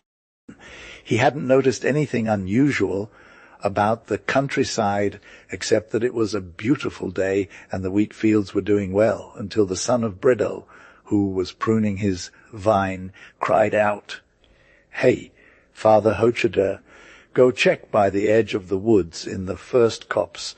You'll find a couple of pigeons that are at least 130 years old between them." He had gone in the direction indicated, entered the thicket, and heard words and sighs which made him suspect a flagrant case of immoral conduct. So, crawling on his knees and hands like to catch a poacher, he had apprehended the present couple as they were yielding to their instinct. The mayor, stunned, considered the culprits. The man was about 60 years old, and the woman at least 55. He began interrogating them, starting with the male, who answered in a voice so faint that it could barely be heard. "Your name?" "Nicholas Burain." "Your occupation?" "Merchant on the Martyrs' Street." "Paris! What were you doing in these woods?" The merchant remained silent, his eyes lowered on his large belly, hands flat on his thighs. The mayor repeated, "Do you deny what the municipal authorities' agent claims?" "No, sir, Buck." "Then, do you confess?" "Wes, sir." "What do you have to say for yourself?" "Nothing." "Sir, where did you meet your accomplice?" "It's my wife, sir." "Your wife?" "Wes, sir, Docs." "Then, so." "You don't live together in Paris." "Excuse me, sir, we do live together." "But then, you're completely mad, dear sir, to come get caught like this in broad daylight at 10 o'clock in the morning." The merchant seemed to weep with shame. He murmured, "She wanted it." I told her it was stupid, but when a woman has something in her mind, she didn't have it anywhere else. The mayor, who loved the Gallic spirit, smiled and replied, "In your case, the opposite should have happened. You wouldn't be here if she only had it in her head." Then a rage seized Mr. Burain, and turning to his wife, "Do you see where your poetry has led us? Aren't we here? And now we'll have to go to court. At our age, for moral offences, we'll have to close shop, sell our clientele, and move to another neighbourhood." "Or where?" Mrs. Burain stood up, and without looking at her husband, she explained herself openly, without vain modesty, almost without hesitation. "Oh, my God, Monsieur the Mayor, I know we're ridiculous. Would you let me plead my case like a lawyer, or better yet, as a poor woman, and I hope you'll be kind enough to send us home and spare us the shame of legal proceedings." "Oh, in my youth I met Miss Burain in this very place one Sunday. He was employed at a textile shop. I was a maiden at a clothing store. I remember it as if it were yesterday. I would come here on Sundays from time to time with a friend, Rose Levicoy, with whom I lived on Pigalle Street. Rose had a good friend, and I didn't. That's who used to bring us here. One Saturday, he told me in a fit of laughter that he'd bring a comrade the next day. I understood exactly what he meant, but I replied it was unnecessary. I was wise, monsieur. So the next day we found Mr. Burain at the train station. He was quite presentable back then, but I was determined not to give in, and I didn't. That's how we ended up in Bizons. The weather was superbone of those days that tickle your heart. When it's nice out, as it is now, both now and in the past, I get silly. In the countryside, I go crazy. The greenery, the singing birds, the swaying wheat in the wind, the swallows flying so fast, the scent of grass, poppies, daisies, all of it drives me mad. It's like champagne when you're not used to it. So the weather was beautiful and mild and clear, washing over us through our eyes as we looked and through our mouths as we breathed. Rose and Simon were kissing every minute. It made me feel something seeing them. Mr. Biran and I walked behind them without much talking. When you don't know someone, there's nothing to say. He seemed timid, that boy, and it pleased me to see him embarrassed. Here we are in the little forest. It was cool as a bath, and everyone sat down on the grass. Rose and her friend teased me about how severe I looked. You understand, I couldn't help it. And then they started kissing again without any more restraint than if we weren't there. Then they spoke in hushed tones. Then they stood up and left without a word among the leaves. Consider what an awkward figure I cut. Facing this boy I was seeing for the first time. I felt so embarrassed seeing them leave like that, which gave me courage, and I began to speak. I asked him what he did. He was a cloth merchant, as I had mentioned earlier. So we chatted for a while. It emboldened him, and he wanted to take things further. But I put him in his place, firmly. Is that not true, Mr. Burain? Mr. Burain, who was looking at his feet with confusion, did not respond. She continued. He then realized I was wise, and the boy began to court me politely, like an honorable man. From that day on, he came every Sunday. He was deeply in love with me, sir. And I loved him very much too, but not just a little. He was a handsome boy once. To cut a long story short, he married me in September, and we set up our business on the Rue des Martyrs. It was tough for years, sir. Business wasn't good. We could barely afford country trips. We had gotten out of the habit. You have other things on your mind when you're in commerce. You think more about the till than the little flowers. We aged gradually, not really noticing, into quiet people who no longer thought much about love. You don't regret anything until you realize it's missing. Then, sir, business improved, and we felt secure about the future. So, I don't know what happened to me, truly. I don't. I suddenly started dreaming like a little boarder again. The sight of flower-laden carriages in the streets would make me tearful.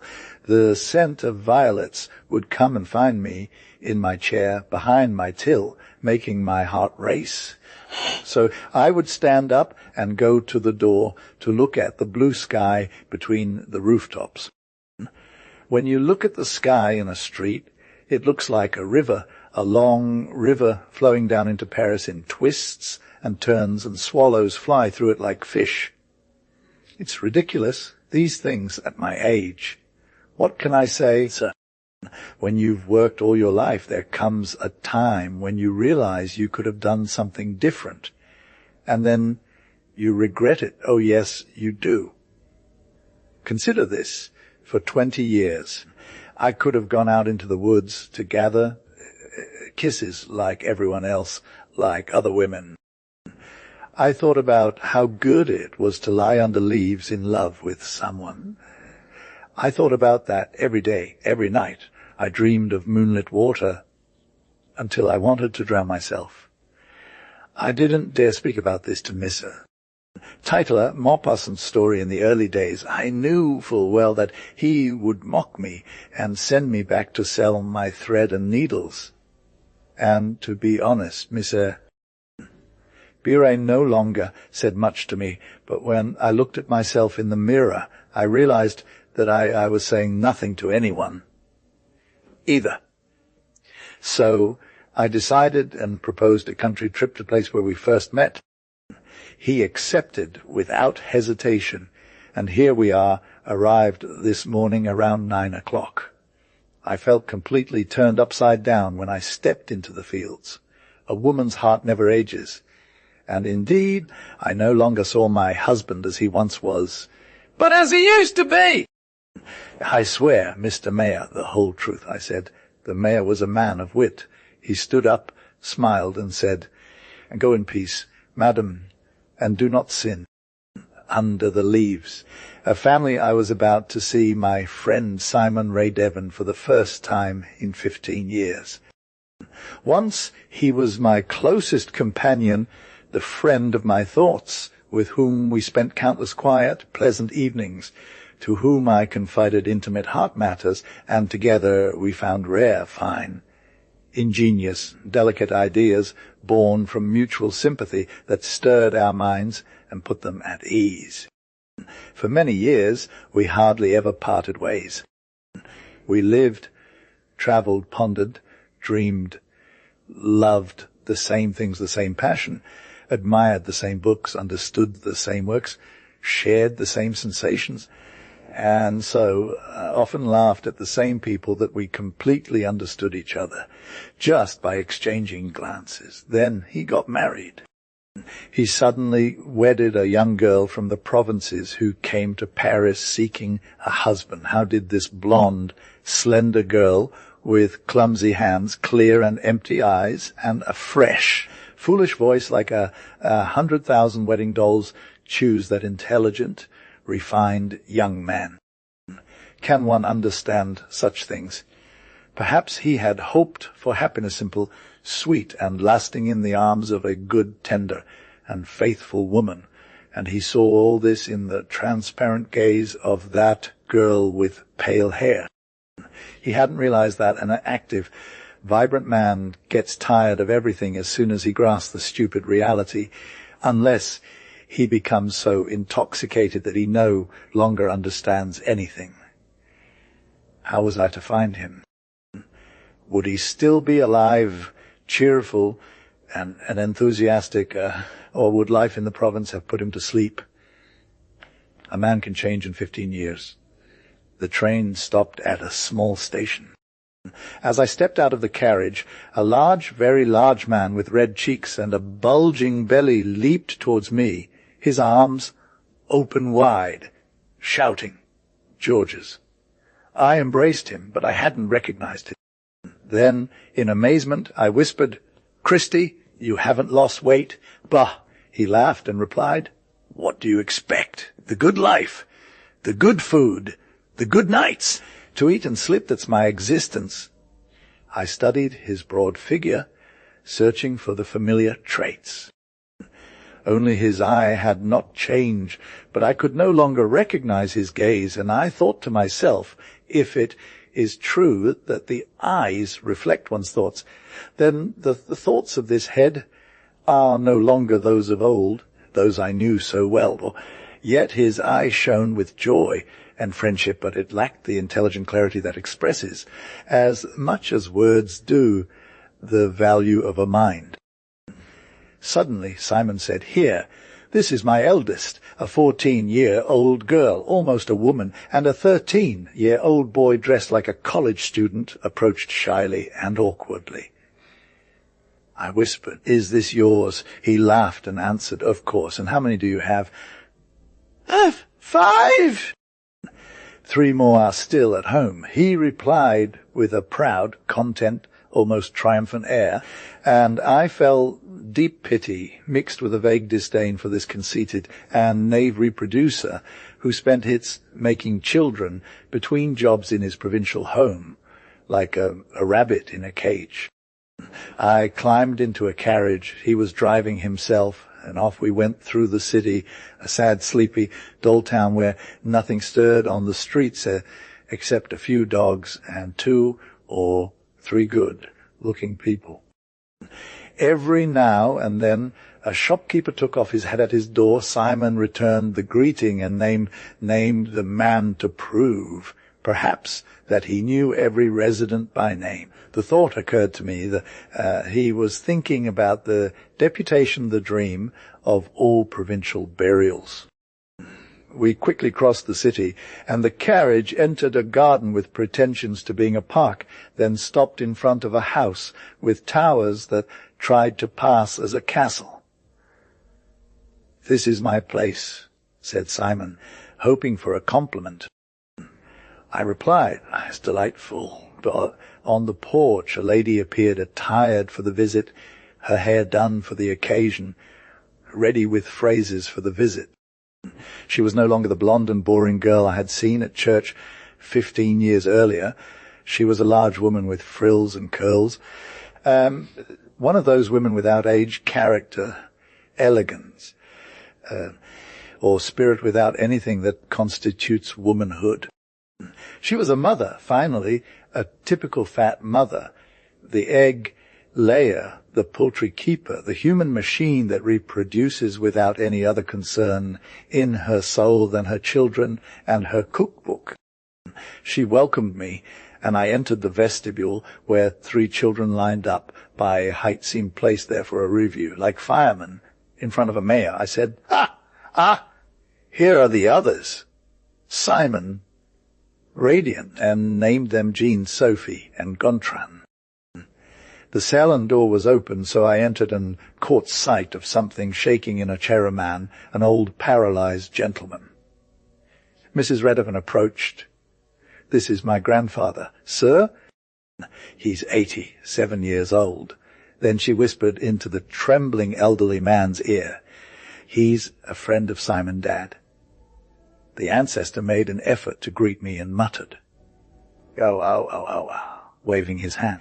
I replied, "You're too kind, mister," and sat down. Simon had just entered. He was laughing. You've met old Dad. He's priceless. He's a child's delight. He's greedy, my dear, starving himself at every meal. You have no idea what he'd eat if left to his own devices. But you'll see. He's eyeing the sweet dishes as if they were young ladies. You've never encountered anyone funnier. You'll see everything right now."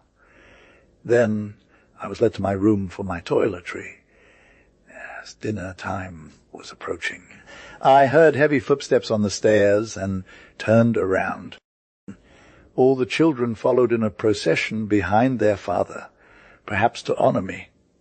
My room faced the plain, an endless, bare expanse of grass, wheat, and oats, without a single tree or slopier striking yet somber image of the life one was expected to lead in that house. A bell rang. It was for dinner. I descended. Mrs. Redovan took my arm in a formal manner, and we entered the dining room. A servant rolled the old man's chair, who, barely seated, cast a greedy, curious glance over the dessert, slowly turning his unsteady head from dish to dish. Then Simon rubbed his hands. "You're in for a treat," he said. And all the children, understanding that we were about to witness Grandpa's gluttony, burst out laughing us, while their mother merely smiled, shaking her head. Redovan began yelling at the old man through cupped hands. "Why, we have sweet rice cream for dinner tonight." The grandfather's wrinkled face lit up, and he trembled from top to bottom, indicating that he understood and was pleased. And dinner commenced. "Look," Simon whispered. The grandfather disliked soup and refused to eat it. It was forced upon him for his health, and the servant pushed a spoonful of soup into his mouth with force while he blew vigorously to avoid swallowing the broth, which splattered like water onto the table and his neighbors. The little children were joyful, and their father, delighted, repeated, "Isn't he funny?" And throughout dinner, everyone's attention focused on him.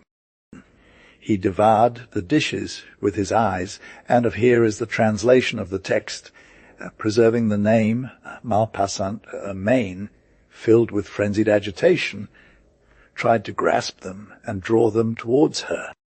They were placed almost within reach to witness futile efforts, the trembling rush hers towards them, the sorrowful call from every fibre of her being, from her eyes, mouth, and nose that sniffed them, and she foamed with envy on her napkin as she grunted inarticulate sounds.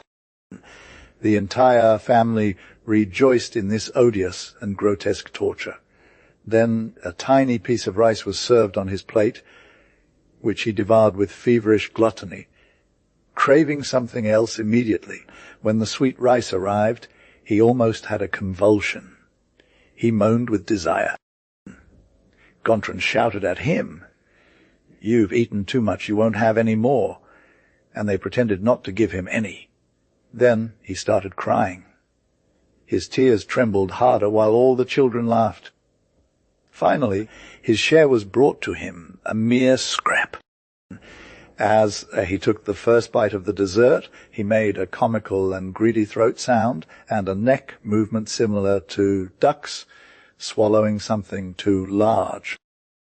After finishing, he jumped up, begging for more. Moved by the torture of this pitiful and ridiculous Tantalus, I pleaded, "Come on, give him some more rice." Simon replied, "Oh, no, my dear, if he eats too much at his age, it might harm him." I remained silent, lost in thought. Oh, morality, logic, wisdom at his age. So they deprived him of the only pleasure he could still taste, out of concern for his health. His health. What would this inert and trembling remnant do with it? They said they were preserving his days. His days. How many? 10, 20, 50, or 100? For him. Or to keep the family entertained longer with the sight of his helpless gluttony. He had nothing left to do in this life. Nothing. He had but one desire, one joy left. Why not give him entirely that last joy until he died from it? After a long card game, I went up to my room to bed. I was sad. So sad. And I stood at my window. Outside, all you could hear was a very light, very soft, very beautiful bird chirping in a tree somewhere. That bird had to be singing thus, in a whisper, in the night, to rock its sleeping mate on her eggs. And I thought of the 5 children of my poor friend, now snoring beside his nasty wife. Joseph, they were grey, utterly grey. The little Baroness André de Frazy-Rez and the little Countess No Mai de Gardens. They had dined tea and tea in the glazed salon overlooking the sea. Through the open windows, a soft evening breeze entered, warm and cool at the same time, carrying a tasty ocean scent. The 2 young women, reclining on their lounge chairs, were now sipping minute by minute. Here is the translation of the text. Preserving the name Maupassant, they smoked cigarettes, taking minute sips of chartreuse, and they shared intimate confidences, secrets only this unexpected buzz could elicit from their lips.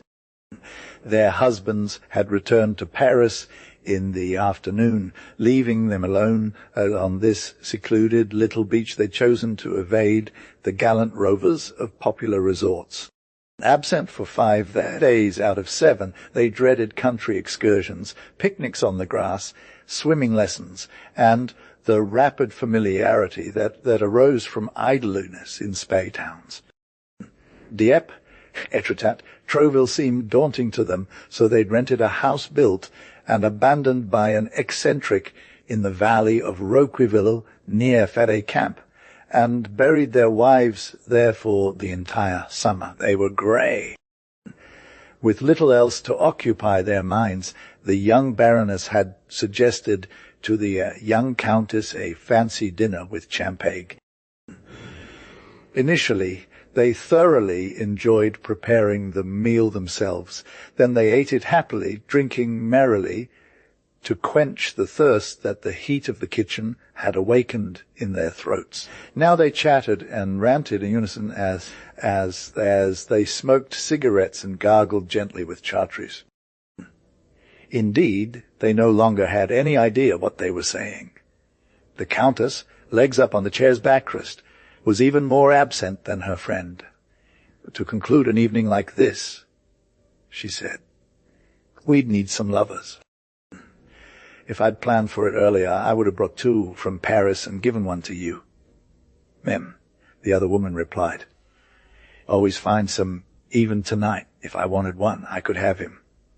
Well then, she said, let's go. In Roqueville, my dear. A peasant, perhaps. No, not quite. Then tell me yours. The first woman pressed. What do you want me to tell you? Your lover. My dear, I cannot live without being loved. If I am not loved, LFM too. Isn't that so? Yes, they agreed. Men don't understand, especially our husbands. Not at all, the other woman insisted. How could it be otherwise? The love we need is made of indulgences, kindnesses, flirting. It's food for our hearts, vital to our existence. Indispensable, indispensable. I must feel someone thinking of me always, everywhere. When I fall asleep, when I wake up, I need to know that someone loves me somewhere, that they dream of me, that they desire me. Without it, I'd be unhappy, miserable enough to cry all the time. Mean too, their companion echoed. So consider that it's impossible otherwise. When a husband has been kind for 6 months or a year or 2 years, he inevitably becomes brutal. Yes, brutally so. He no longer holds back, revealing his true self, performing for notes, for every single note. One cannot love someone they live with constantly. That's very true, she agreed. So where was I? She laughed, losing her train of thought. You said all husbands are brutes. Maupassant's dialogue exchanged brutes, all of them. It's true. What? After. What was I saying after?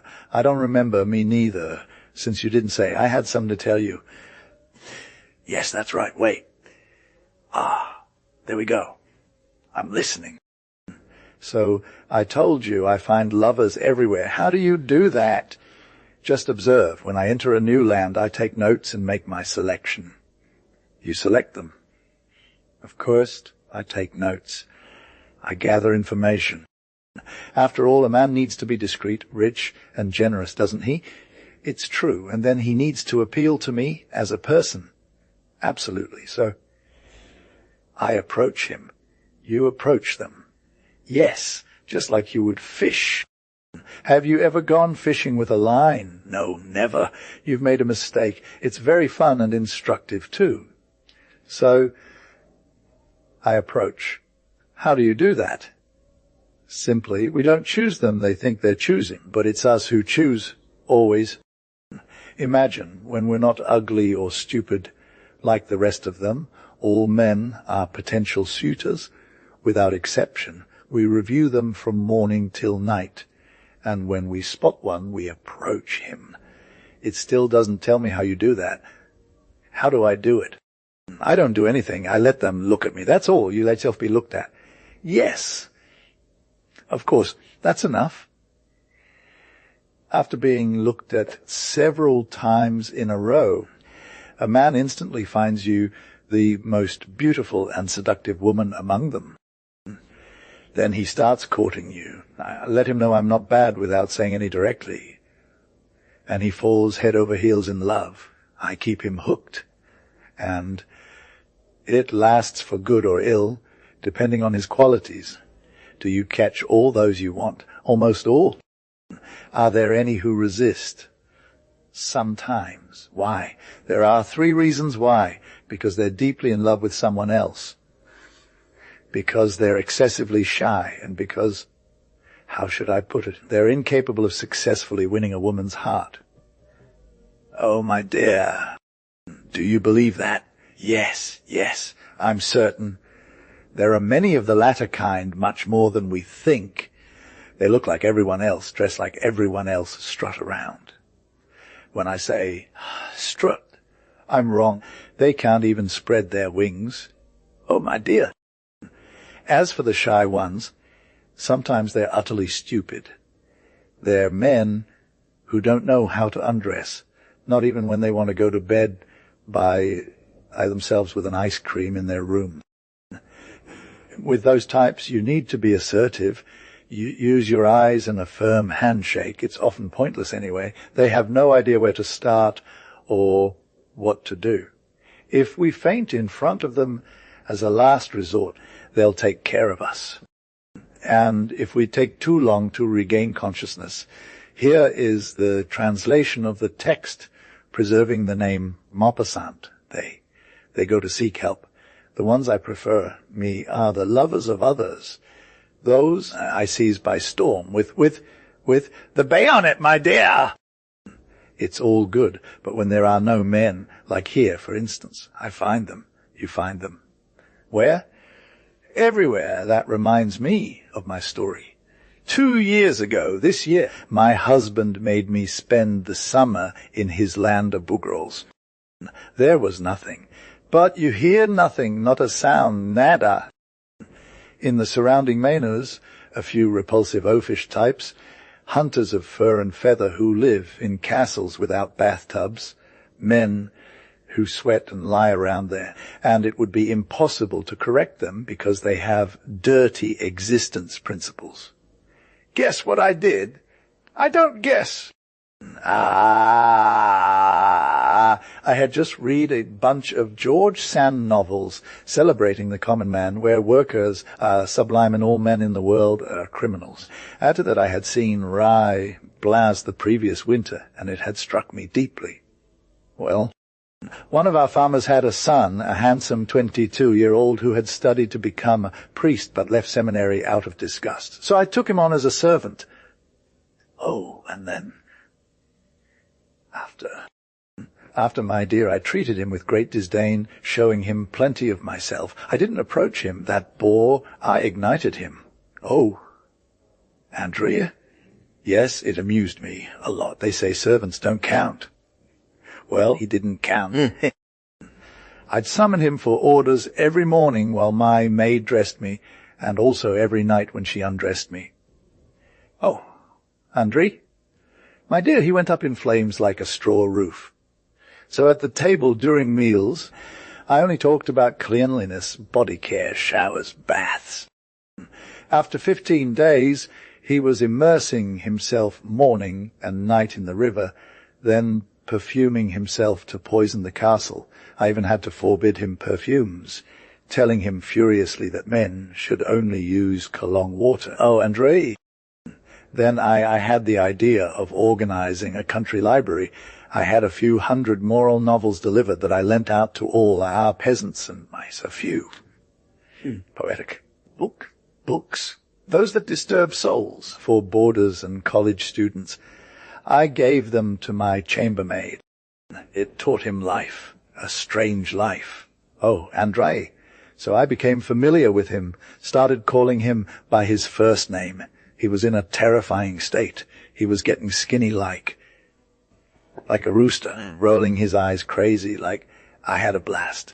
This is one of my best summers. And after, yes, here is the translation while preserving the name Maupassant. Well, one day, when my husband was away, I told him to harness the basket so that he could drive me into the woods. It was very hot there. Oh, Andre, tell me everything. It amuses me so much. Here, drink a glass of chartreuse, otherwise I'll finish the jar alone. Well, after that, I felt unwell on the way. How so? You're so stupid. I told him I was going to feel sick and needed to be carried onto the grass. And then, when I was on the grass, I gasped for breath and asked him to loosen my bonds. Then, once loosened, I passed out. Absolutely. Oh, no, not at all. Well, I had to stay near for an hour without consciousness. He couldn't find a cure, but I was patient, and I only reopened my eyes after his fall. Oh, Andrei, and what did you tell him? Nothing from me. Did I know anything since I was unconscious? I thanked him. I asked him to put me back in the carriage, and he brought me back to the castle, but he nearly spilled when turning at the barrier. Oh, Andrei, is that all? And that's it. That's it. You only passed out once. Just once, by Joe. I didn't want to make this scoundrel my lover. Did you keep him for a long time after that? Of course, I still have him. Why would I send him away? I had no complaints. Oh, Andrei, does he still love you? By all means. Where is he? The little Baroness reached out her hand towards the wall and pushed the electric bell. The door opened almost immediately, and a tall valet entered, who was spreading a strong scent of cologne around him. The Baroness said, Joseph, my boy, I fear I'm going to feel unwell. Go fetch my maid. The man stood motionless like a soldier before an officer, and he gazed intently at his mistress, who resumed, But go quickly. Big fool, we're not in the woods today, and Rosalie will tend to me better than you. He turned on his heels and left. The little countess, stunned, asked, And what will you tell your maid? I'll tell her it's over. No, I'll still get unbound. It will relieve my chest because I can't breathe. I'm grey, my dear, but so grey that if I stood up I'd fall. The inn, like all the wooden inns nestled in the Alpes at the foot of glaciers, in these rocky and bare corridors that cut through the white peaks of the mountains. The inn of Schwerenbach serves as a refuge for travellers who follow the Gemmi Pass. For 6 months it remains open, inhabited by Jean Hawes's family. Then, as soon as snow begins to accumulate, filling the valley and making the descent to Low, she impassable, the women, the father, and the 3 sons leave, and they only leave an old Gaspard Harid and a young one to keep the house. Here is the translation of the text, preserving the name Maupassant, Ulrich, Kunze, and Sam. The great mountain dog, along with the 2 men and the beast, remained trapped in this snow prison until spring. All they could see was the vast white slope of Balmhorn, surrounded by pale, shining peaks, buried under the snow that piled around them, enveloping and crushing the small house, reaching their windows and sealing their door. It was the day when the Hauser family was to return to Low-Shi as winter approached, and the descent became perilous. 3 mules set off in front, laden with herds and baggage, led by the 3 sons. Then Mother Hauser, Jean, and her daughter Louise climbed onto a 4th mule and set off. The father followed, accompanied by the 2 guardians, tasked with escorting the family to the top of the descent. They first circled around the small lake, now frozen at the bottom of the large rock pit in front of the inn. Then they followed the clear valley as if it were a sheet, dominated on all sides by snow-capped peaks. A burst of sunlight rained down on this dazzling and frozen white desert, lighting it with a blinding and cold flame. No life appeared in this ocean of mountains. No movement in this vast solitude. No sound disturbed the deep silence. Gradually, the young guide Ulrich Kunze, a tall Swiss with long legs, left Father Hauser and old Gaspard Hari behind to join the mule, carrying the 2 women. The younger one watched him coming, seeming to call him with her sad eyes. She was a blonde peasant girl whose milky cheeks and pale hair seemed bleached by long stays amidst the ice. When he caught up with his charge, he placed his hand on her flank and slowed his pace.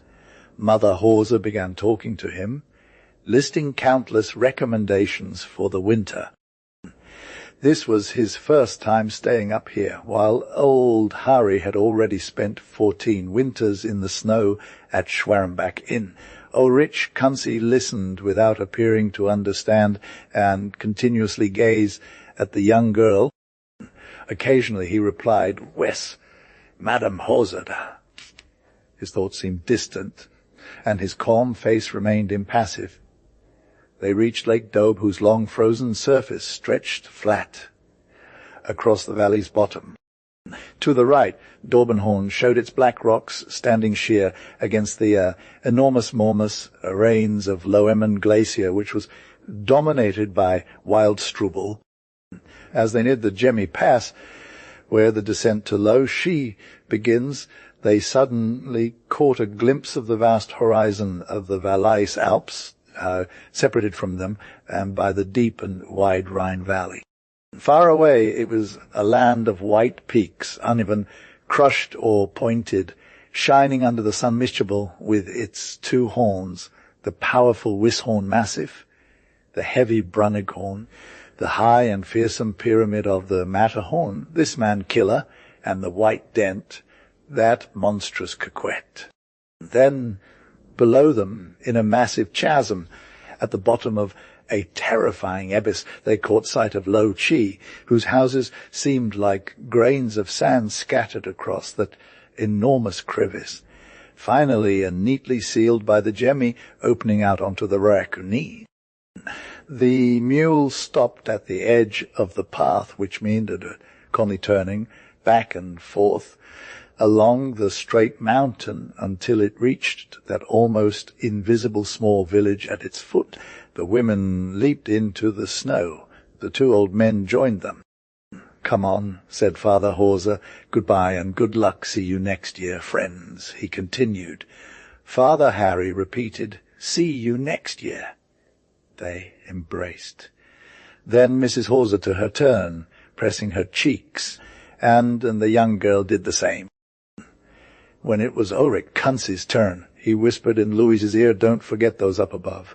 She answered, "No," so softly that he inferred it without hearing it. "Come on, goodbye," repeated Jean Hauser, "and good health." And, passing by the women, he began his descent. They all three disappeared soon after at the first bend in the path. The two men returned to Schwerenbach's inn. They walked slowly side by side, not speaking. It was over. They would be alone for 4 or 5 months, face to face. Then Gaspard Harry started recounting his life from the previous winter. He had stayed with Michel Canot, who was now too old to start again. An accident could happen during that long solitude. They hadn't been bored. In any case, it was a matter of making peace with it from day one, and eventually they would create distractions, games, lots of hobbies. Ulrich Kunze listened, his eyes lowered, following in his mind those who were descending towards the village through all the crags of the Gemmi. Soon they could make out the inn, barely visible, so small, a black dot at the foot of that monstrous wave of snow. When they opened, Sam, the big curly dog, started bounding around them. "Come on, son," said old Gaspard. "We no longer have a wife now. We need to prepare dinner. You're going to peel the potatoes." And both men, sitting on wooden stools, began dipping soup. The next morning seemed long for Ulrich Kunze. Old Harry was smoking and spitting into the fire, while the young man looked out of the window at the brilliant mountain facing the house.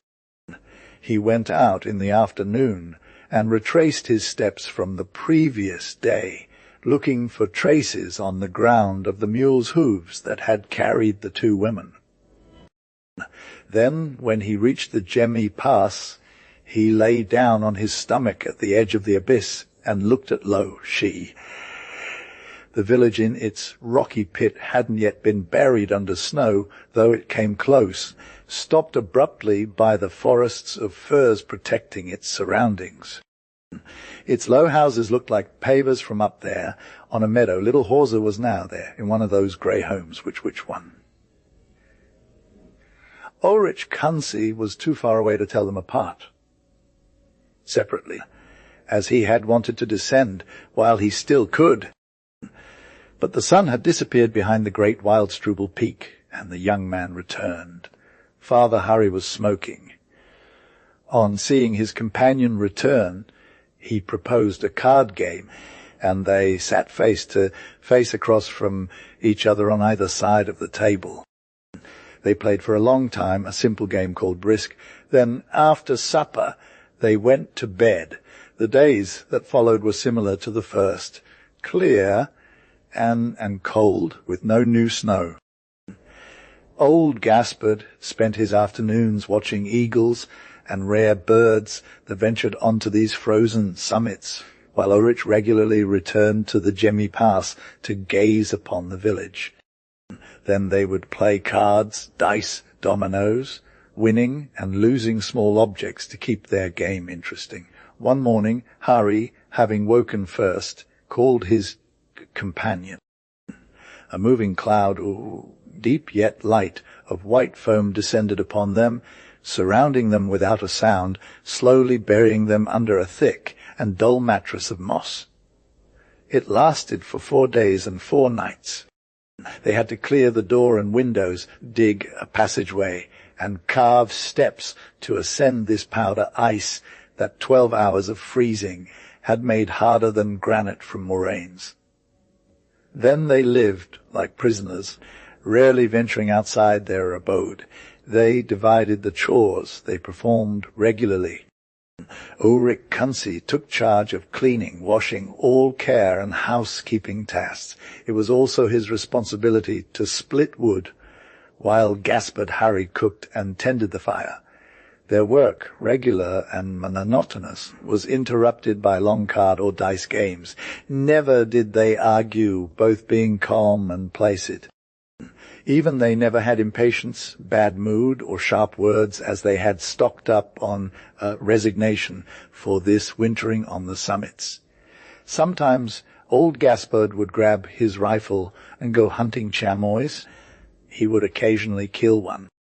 It was then a feast at the Schwerenbach Inn with a grand banquet of fresh meat. One morning he set off like that. The thermometer outside read 18 degrees below freezing. As the sun had not yet risen, the hunter hoped to surprise the animals near the Wildstrubel. Ulrich, left alone, stayed in bed until 10 o'clock.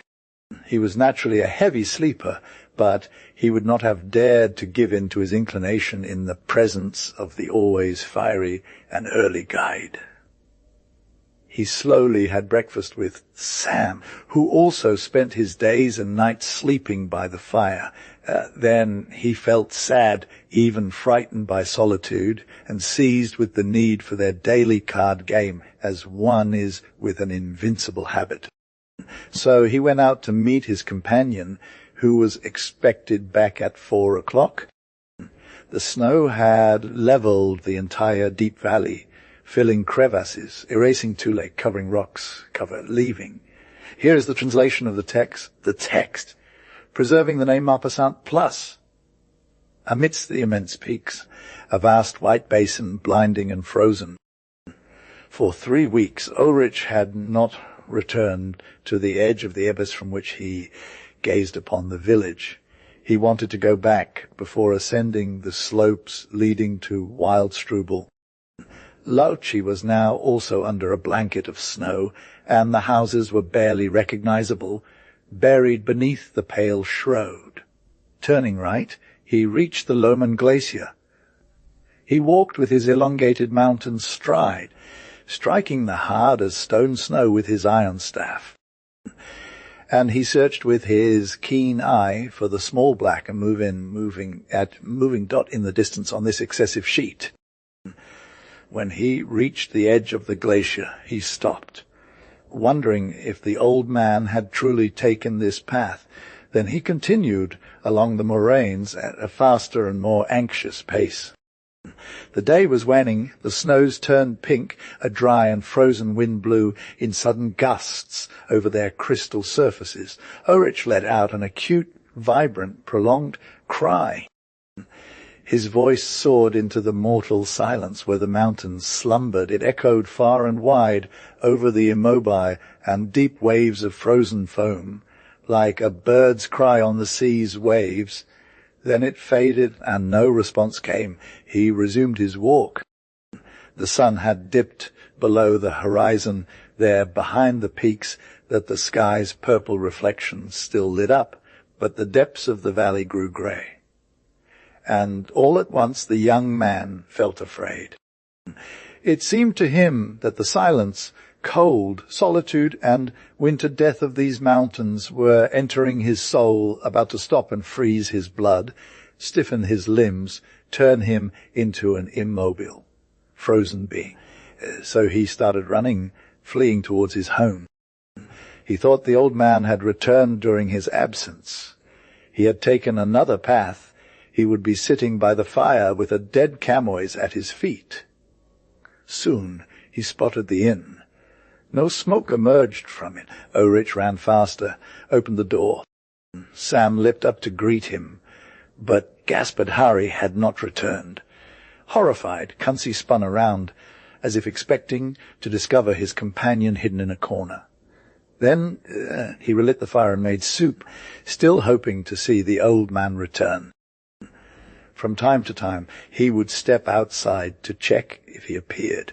Night fell, that pallid mountain night, the pale ghostly night illuminated by a thin yellow crescent on the horizon, ready to sink behind the peaks. Then the young man returned, sat down, warmed his feet and hands while daydreaming about possible accidents. Gaspard might have broken a leg, fallen into a crevice, taken a misstep that twisted his ankle, and he lay out in the snow, frozen, seized by cold, his soul in distress, lost, perhaps calling for help, shouting from the depths of his throat in the silence of night. But where? The mountain was so vast, so rugged, so perilous around the area, especially during this season. One would have needed 10 or 20 guides, and to walk for 8 days in all directions to find a man in this vastness. However, Ulrich Kunsi decided to leave with Sam if Gaspard Hari had not returned by midnight or 1 in the morning. He then made his preparations. He packed 2 days' worth of food into a bag, took his steel crampons, coiled around his waist a long and strong rope, thin, checked the condition of his ferried staff, an axe used to cut degrees in the ice. Then he waited. The fire burned in the fireplace. The large dog snored under the light of the flame. The clock struck like a heart, its regular beats within its soundwood case. He waited, with his ear alert to distant noises, shivering when the light breeze brushed past the roof and walls. Midnight rang. He started. Then, as he felt trembling and afraid, he poured water onto the fire to drink hot coffee before setting off. When the clock chimed an hour later, he stood up. Awakened Sam opened the door and set off towards Wildstrubel. For 5 hours he climbed scaling rocks with his crampons, cutting through ice, always moving forward and sometimes panting at the end of his rope, the dog that remained below a steep slope. It was around 6 o'clock when he reached one of the peaks where old Gaspard often went in search of chamois, and he waited for dawn to break. The sky paled above his head.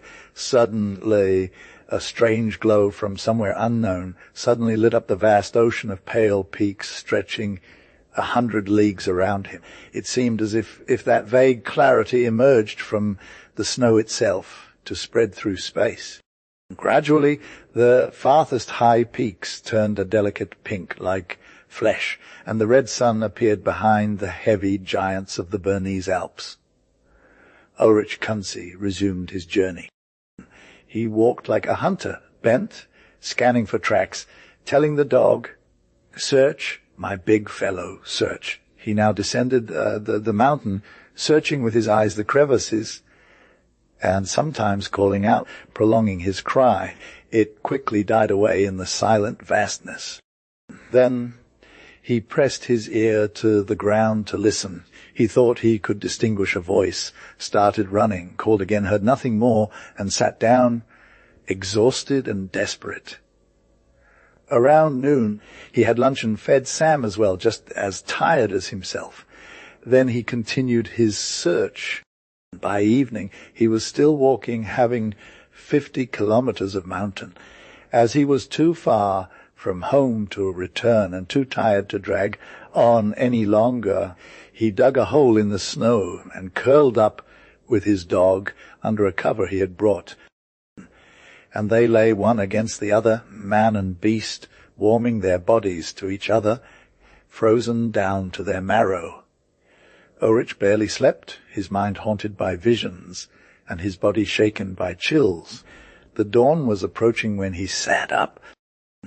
His legs were stiff as iron bars, his soul weak with anxiety, his heart racing at the slightest noise. He suddenly realized that he might die of cold in this solitude, and the terror of this death, stirring his energy, revived his strength. He descended towards the inn, staggering, rising again, followed from afar by Sam, who limped on 3 legs. They reached Schwerenbach around 4 in the afternoon. The house was empty. The young man started a fire, ate, and fell into a deep sleep, so dulled that he thought of nothing more. He slept for a long time, very long, in an invincible slumber. But suddenly a voice, a cry, a name, Ulrich, shook his profound numbness, rousing him from his sleep. Had he dreamed? Was it one of those strange calls that haunt the dreams of troubled souls? No, he still heard the vibrant cry resonate in his ear and searing into his flesh until the end of his nervous fingers. Of course, someone had cried out. They had called Ulrich. Someone was near the house. He couldn't doubt it. So he opened the door and shouted, "Is it you, Gaspard?" With all the power of his throat, there was no response, no sound, no whisper, no moan, nothing. It was night. The snow was pale. A cold wind had risen, breaking stones and leaving nothing alive on these abandoned heights. It passed in sudden bursts, more parching and deadly than the firewind of the desert. Ulrich cried out again. "Gaspard!" Gaspard. Then he waited. Everything remained silent on the mountain. Then a terror shook him to the bone.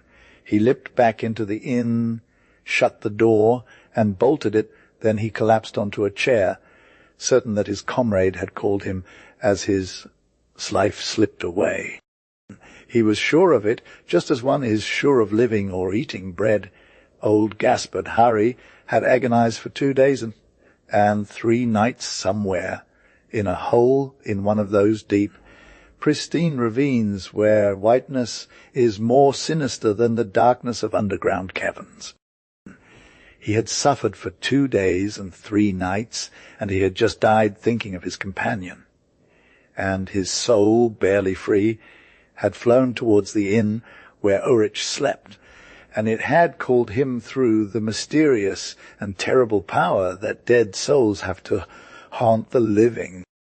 It cried out, this speechless soul, within the overwhelmed sleeper's mind. It uttered its final farewell, or its reproach, or its curse upon the man who had not sought enough. And Ulrich felt it there, just near, behind the wall, behind the door he had just closed. It was circling like a night bird brushing its feathers against an illuminated window, and the terrified young man was ready to scream in horror. He wanted to escape and dared not step outside. He dared not venture out now, for the ghost would remain there day and night, circling the inn until the body of the old guide was found and laid to rest in hallowed ground of a cemetery. The day broke, and Kunsi regained some courage from the brilliant return of the sun. He prepared his meal, made soup from his dog, then sat immobile on a chair, his heart tormented, thinking about the old man lying on the snow. As soon as night fell over the mountain, new terrors assailed him. He now walked through the black kitchen, barely illuminated by a candle flame, pacing back and forth across the room, taking large steps, listening for if the terrifying scream of the other night would yet again break the grim silence outside.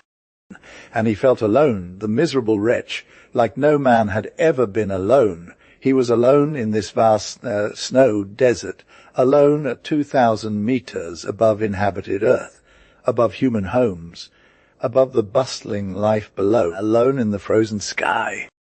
A mad urge gripped him to flee anywhere, any way, to descend to low she by hurling himself into the abyss. But he dared not open the door, certain that the dead one would block his path, and he wouldn't want to be alone up there either. Around midnight, worn out from walking, accosted by anguish and fear, he finally dozed off on a chair, for he dreaded his bed as one dreads a haunted place. And suddenly the piercing scream of last night tore through his ears, so shrill that Ulrich stretched his arms to ward off the ghost collapsing backward with his chair. Sam, awakened by the noise, began to bark as frightened dogs do, circling the house seeking the source of danger. Upon reaching the door, he sniffed underneath it, panting and inhaling forcefully, his fur bristling, tail straight, growling. Kunsi, in a desperate state, had stood up and, holding onto his chair by one foot, cried out, don't enter, or I'll kill you." And the dog, riled by this threat, barked furiously at the invisible enemy that defied his master's voice. Sam gradually calmed down and lay down by the fire again, but remained uneasy, keeping his head lifted high, eyes gleaming, snarling between his teeth. Ulrich, in turn, regained consciousness, but felt as if he were faltering from terror. He went to fetch a bottle of brandy from the buffet and drank several glasses in quick succession. His thoughts grew fuzzy, his courage strengthened, a fever coursed through his veins. He ate little the next day, contenting himself with drinking spirits. And for several consecutive days he lived drunk like a brute. As soon as the thought of gasped hurry returned to him, he would start drinking again until he collapsed on the floor, overcome by intoxication. And he remained, here is the translation, preserving the name Maupassant there, on the face, dead drunk, members broken snoring, his forehead on the ground. But barely had he digested the intoxicating and burning liquid that the same cry, Ulrich, awakened him as if a bullet had pierced his skull, and he stood up still wobbling, extending his hands to prevent himself from falling, calling for Sam to help him. And the dog, which seemed to be going mad like its master, rushed at the door, scratching it with its claws, gnawing at it with its long white teeth, while the young man, with his collar turned up, his head in the air, drank full gulps as if fresh water after a race, the brandy that just moments ago had again drowsed his thoughts and his memory and his terrified fear. In 3 weeks he consumed all of his alcohol supply, but this continuous intoxication only lulled his terror, which awakened with greater fury as soon as it became impossible to calm it. The fixed idea, exasperated by a month of drunkenness, and growing ever larger in absolute solitude, sank into him like a screw. He walked around his home now like a caged animal, pressing his ear against the door to listen if the other was there, challenging him through the wall. Whenever he dozed off, defeated by fatigue, he heard the voice that made him jump to his feet. One night, like cowards pushed to the limit, he rushed at the door and opened it to see who was calling him and forced them to be quiet. He received a blast of cold air full in the face that chilled him to the bone, and he closed the door and locked it, noticing that Sam had fled outside. Then, shivering, he threw wood on the fire and sat down in front of it to warm himself. But suddenly he started. Someone was scratching the wall while crying. He cried desperately, "Go away." A complaint answered back, long and painful. Then all that remained of his reason was swept away by terror. He repeated, "Go away," as he turned over on himself to find a corner to hide in. The other, still crying, moved along the house, rubbing against the wall. Ulrich leaped towards the oak buffet filled with dishes and provisions, lifted it with superhuman strength, and dragged it to the door to use it as a barricade. Then, stacking one piece of furniture on top of another mattresses, straw beds, chairs sealed the window just like when an enemy is besieging you. But the one outside now let out great, lugubrious moans, to which the young man began to respond with similar moans. And days and nights passed without either of them stopping their screaming. One kept circling around the house and prodded the wall with his nails so hard that it seemed he wanted to tear it down. The other, inside, followed all his movements, bent over, his ear pressed against the stone, and he responded to every call with dreadful cries. Here is the translation of the text, preserving the name Maupassant.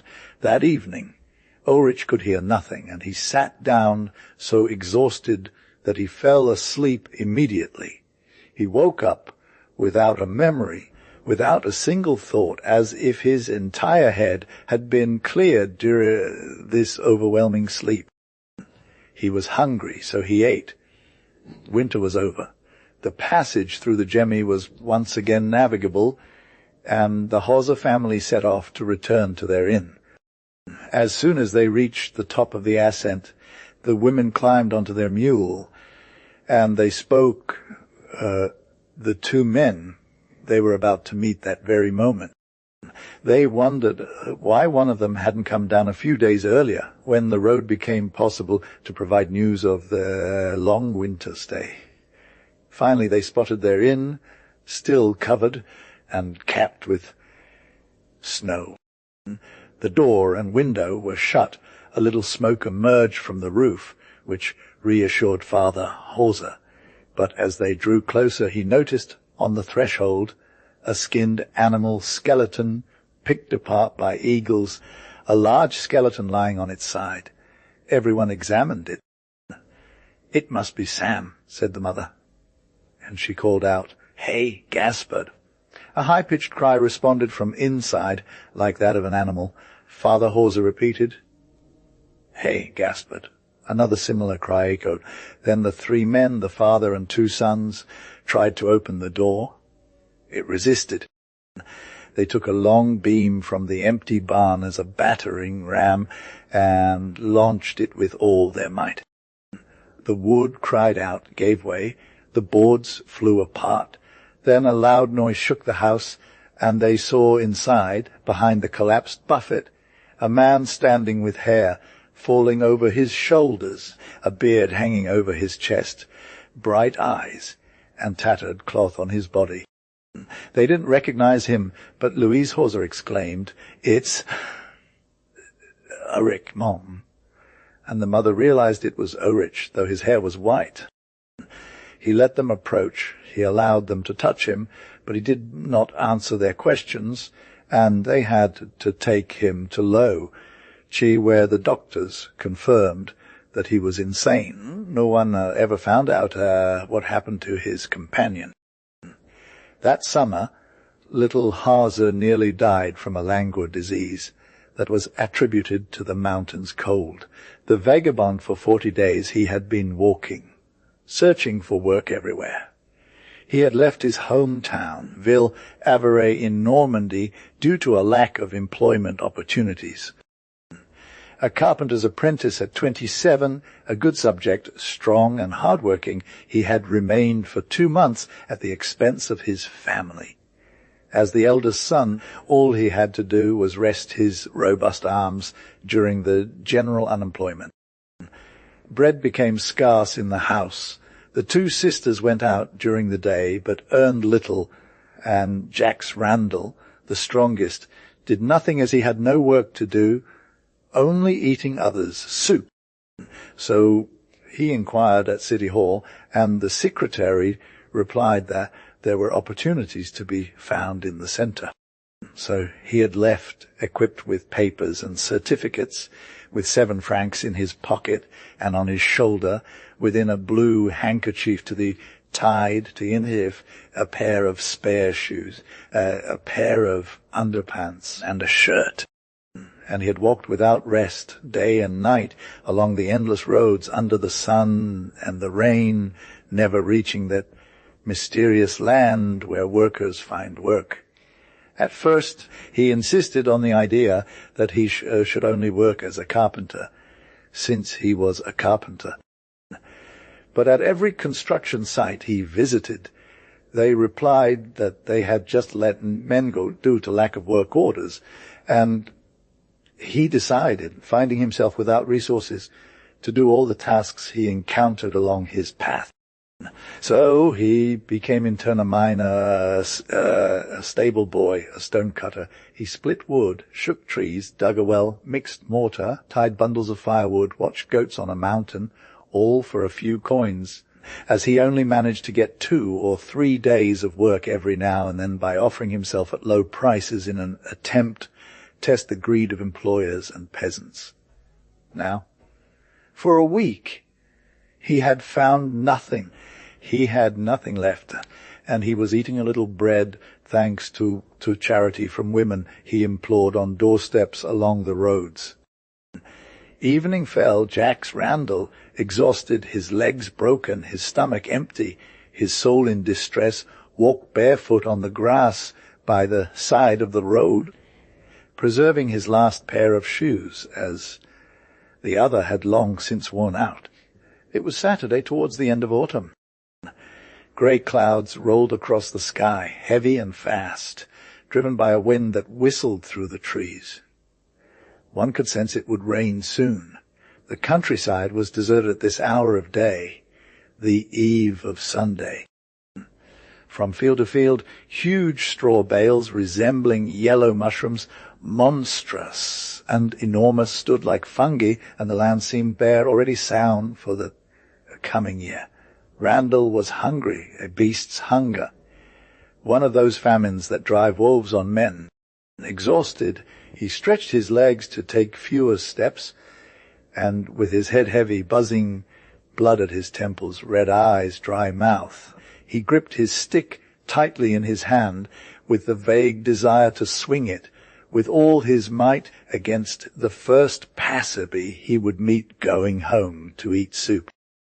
He looked at the road's edges with the image in his eyes of potatoes wasted on the turned earth.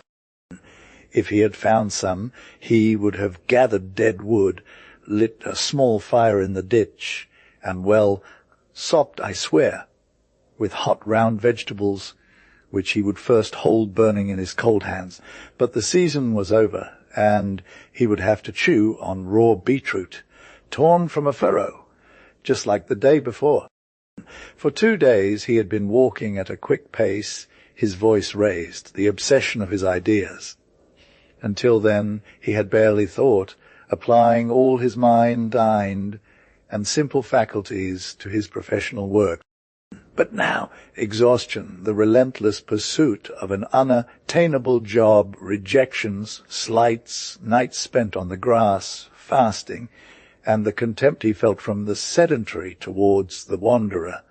This daily question, why don't you stay at home? The sorrow of not being able to employ his strong arms, the memory of parents left behind in the house who barely had any money, filled him little by little with a slow anger, built up each day, hour, and minute, which slipped out of his mouth against his will in short, grumbling phrases. Stumbling over the stones rolling beneath his bare feet, he growled, poverty, misery, bunch of pigs to let a man starve, a carpenter. Bunch of pigs, not for sus, it's raining. Bunch of pigs. He raged against the injustice of fate and blamed all men for Mother Nature's unfairness, ferocity, and treachery. He repeated, clenching his teeth, bunch of pigs, while watching the thin grey smoke rising from the roofs at dinner-time. Without pondering another injustice, human this time, called violence and theft, he felt like entering one of those homes, knocking out the inhabitants, and sitting down at their table. He said, I have no right to live now, since I'm being left to starve. All I ask is to work. A bunch of pigs. And the suffering in his linny, his belly, his heart rose to his head like a terrifying intoxication, bringing forth this simple idea in his mind. I have the right to live since I breathe, since air is for everyone. So therefore, one cannot leave me without bread. The rain was falling fine, tightly, coldly. He stopped and whispered, poverty. Still a month's journey before I get home. Indeed, he was now heading back home, realizing that he would rather find work in his hometown, where he was known, doing anything, than on the highways where everyone suspected him. Since carpentry wasn't going well, he'd become a labourer, plasterer, earth mover, or stone breaker. When he only made 20 cents a day, it would still be enough to eat. He tied what remained of his last handkerchief around his neck to prevent cold water from running down his back and chest. But soon he felt it already passing through the thin fabric of his clothes, and he cast an anxious look around him, lost, not knowing where to hide his body or rest his head, with no shelter in sight. Night was falling, casting shadows over the fields. He saw a dark spot in the distance, on a meadow. On the grass there was a cow. He leaped over the ditch by the road and approached her, not really knowing what he was doing. When he drew near, she raised her massive head towards him, and he thought to himself, if only I had a pot, I could drink some milk. He gazed at the cow gazed back at him. Then, suddenly, giving him a sharp kick in the side, stand up, she commanded. The beast slowly rose to her feet, hanging below a heavy udder. Then the man lay down flat on his back between the animal's legs and drank for a long, long time, pressing with both hands the swollen, warm, and milky teat that smelled of the stable. He drank until there was no more milk in this living fountain, but the freezing rain grew heavier, and the entire plain lay bare, offering no shelter. He was cold. He gazed at a light flickering between the trees, a window in a house. The cow had lain down heavily. He sat next to her, stroking her head, grateful to have been nourished. The thick, powerful breath of the beast, emerging from her nostrils like 2 jets of steam into the evening air, passed over the face of the worker, who murmured, "You're not cold in there, are you?" Now, he ran his hands along her chest, beneath her legs, seeking warmth. Then an idea struck him to lie down and spend the night against that warm, round belly. He searched for a spot where he could be comfortable, and rested his forehead against the powerful teat that had just quenched his thirst. Exhausted, he suddenly fell asleep. But several times he woke up with a start, his back or stomach chilled, depending on which side he pressed against the animal's flank. Then he turned to warm and dry the part of his body left exposed by the night air, and soon he was fast asleep again in his overwhelming slumber. A rooster's crow roused him. Dawn was breaking, it had stopped raining, the sky was clear. The cow rested, her muzzle on the ground. He bent down, supporting himself on his hands, to kiss that wide, moist flesh of a nostril, and said, "Goodbye, my beautiful, till we meet again. You're a good beast. Goodbye." Then he put on his shoes and left. For 2 hours he walked ahead of her, always following the same road. Then an overwhelming weariness seized him, and he sat down in the grass. The day had come. Church bells were ringing. Men in blue overalls and women in white bonnets were passing by on foot or in carts, heading to nearby villages for Sunday celebrations with friends or relatives. A stout farmer appeared, herding before him 20 restless sheep that a swift dog kept together. Randall stood up, greeted him. "Wouldn't you have some work for an industrious worker who's starving?" he asked. The other man replied in casting a wicked glance at the vagabond. He said, "I have no work for people I meet on the roads." And the carpenter returned to sit on the ditch. He waited a long time, watching the peasants pass by in front of him, and searching for a kind face, a sympathetic countenance to renew his plea. He chose a sort of middle-class man dressed in a redingo, with a gold chain adorning his belly. "I've been looking for work for 2 months," he said. "You can't find anything. I don't have a sou left in my pocket."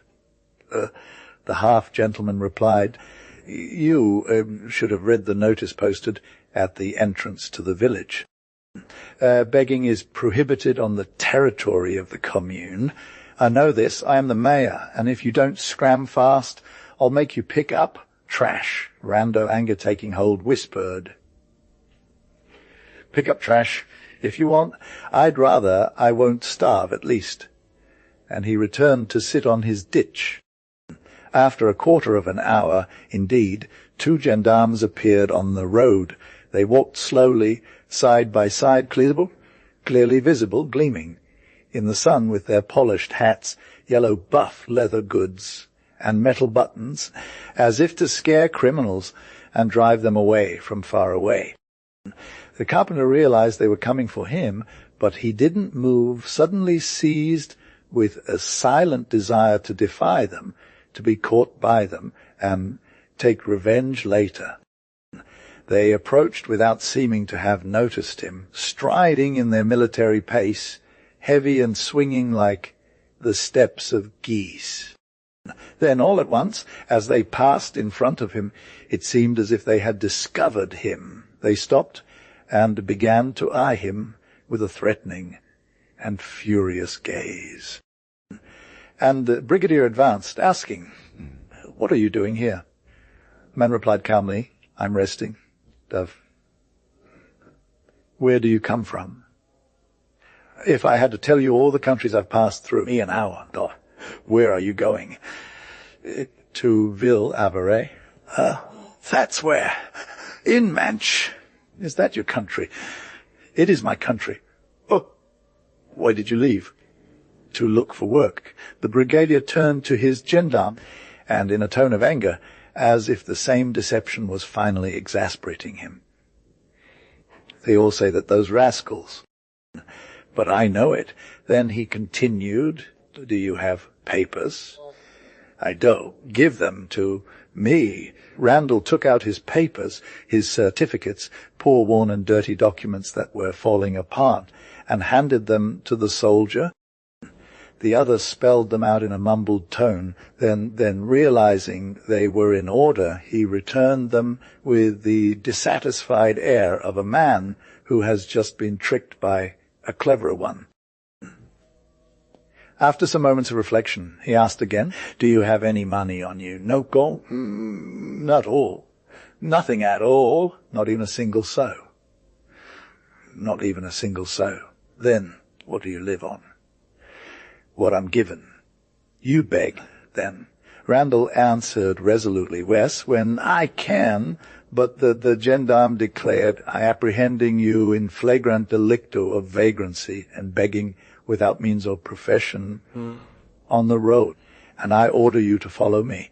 The carpenter sat back. Down here is the translation of the text, preserving the name Maupassant. He said, "Wherever you wish." And before anyone could stop him, he placed himself between the two soldiers, added, "Just put me in a cell. It'll give me a roof over my head when it rains." They set off towards the village, its tiles visible through bare trees, about a quarter of a league away. It was mass time as they crossed the countryside. The square was filled with people, and 2 rows quickly formed to watch the criminal pass, followed by an excited crowd of children.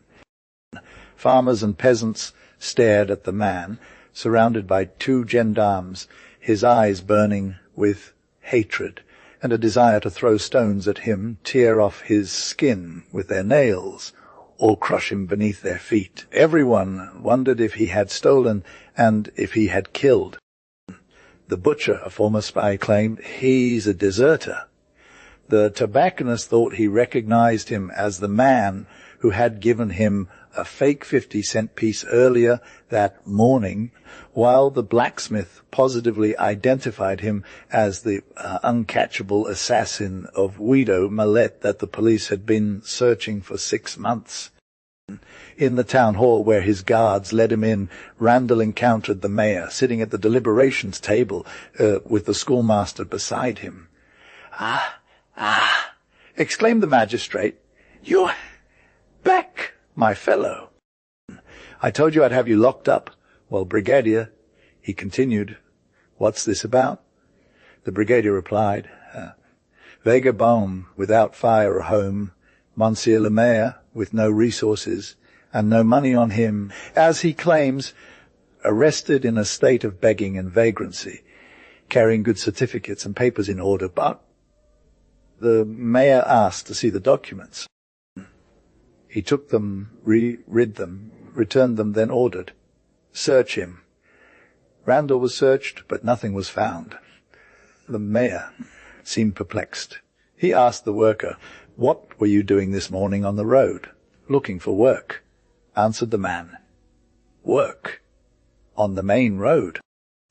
"How am I supposed to find work if I'm hiding in the woods?" They all glared at each other with the hatred of animals from enemy races. The magistrate resumed, "I'll set you free, but don't catch me doing it again." The carpenter replied, "I'd rather you kept me locked up. I've had enough of wandering the roads." The mayor adopted a stern expression and ordered, "Be quiet, and tell the gendarmes to take this man 200 meters outside the village and let him continue on his way." The worker pleaded, "Give me something to eat, at least." The other officer was indignant. "You wouldn't think of feeding him." Ah! How absurd. But Randall firmly stated, "If you leave me starving again, you'll force me to do something bad. Too bad for the rest of you, the big shots." The mayor stood up and repeated, "Take him away quickly, because I'm getting angry." So the 2 gendarmes grabbed the carpenter by the arms and dragged him away. He submitted, crossed back through the village, and ended up on the road 200 meters from the kilometer marker, the brigadier declared. "There you go. Off you, and don't come back into this land, or I'll hear from you." and Randall set off without replying, not knowing where he was going. He walked for a quarter of an hour or 20 minutes, so dazed that he thought of nothing.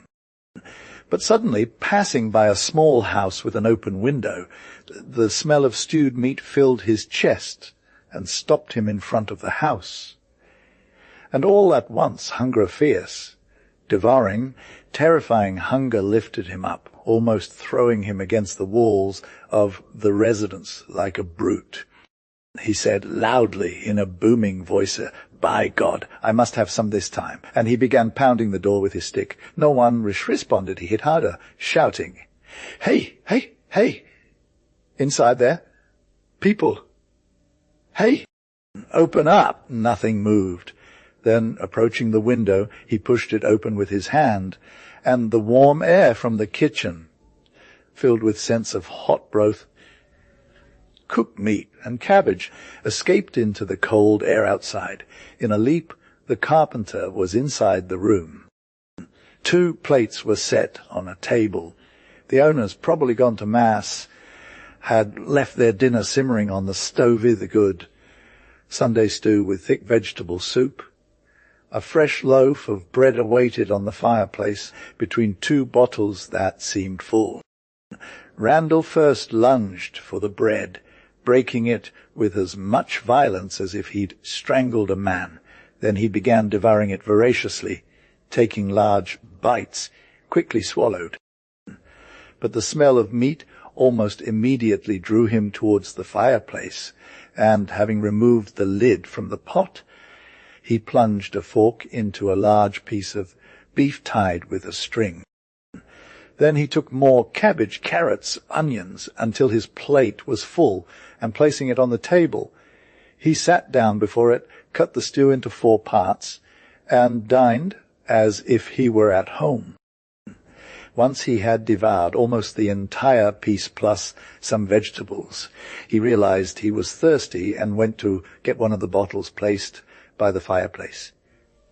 As soon as he saw the liquid in his glass, he recognized brandy. Too bad it was hot. It would give him a fire in his veins. It would be good after being so cold, and he drank. He found it good indeed. As he had lost the habit of it, he poured himself another full glass, which he drank in 2 gulps. And almost immediately he felt joyful, cheered by the alcohol, as if a great happiness had flowed into his belly. He continued to eat slower now, chewing slowly and dipping his bread into the broth.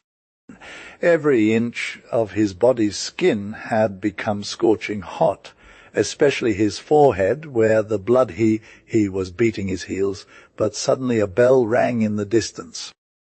It was the end of Mass, and an instinct rather than fear, the prudence that guides and makes all beings wary when in danger, made the carpenter stand up, who put the rest of the bread in one pocket and the bottle of brandy in the other, and, taking furtive steps, reached the window and looked down the road.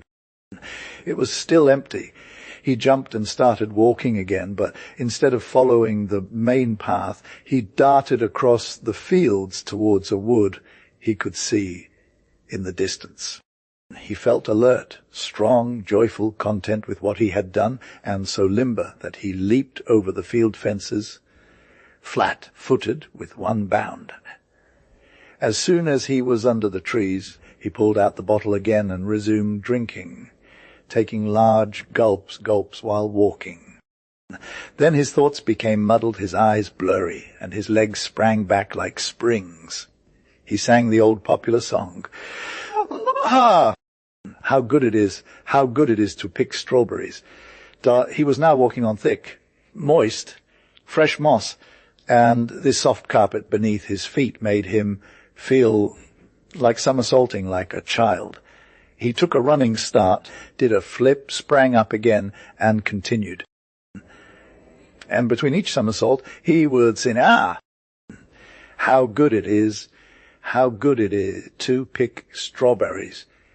All of a sudden, he found himself at the edge of a hollow path and saw, in the distance, a tall girl, a servant returning to the village, carrying 2 pails of milk in her hands, separated from her by a circle of barrels.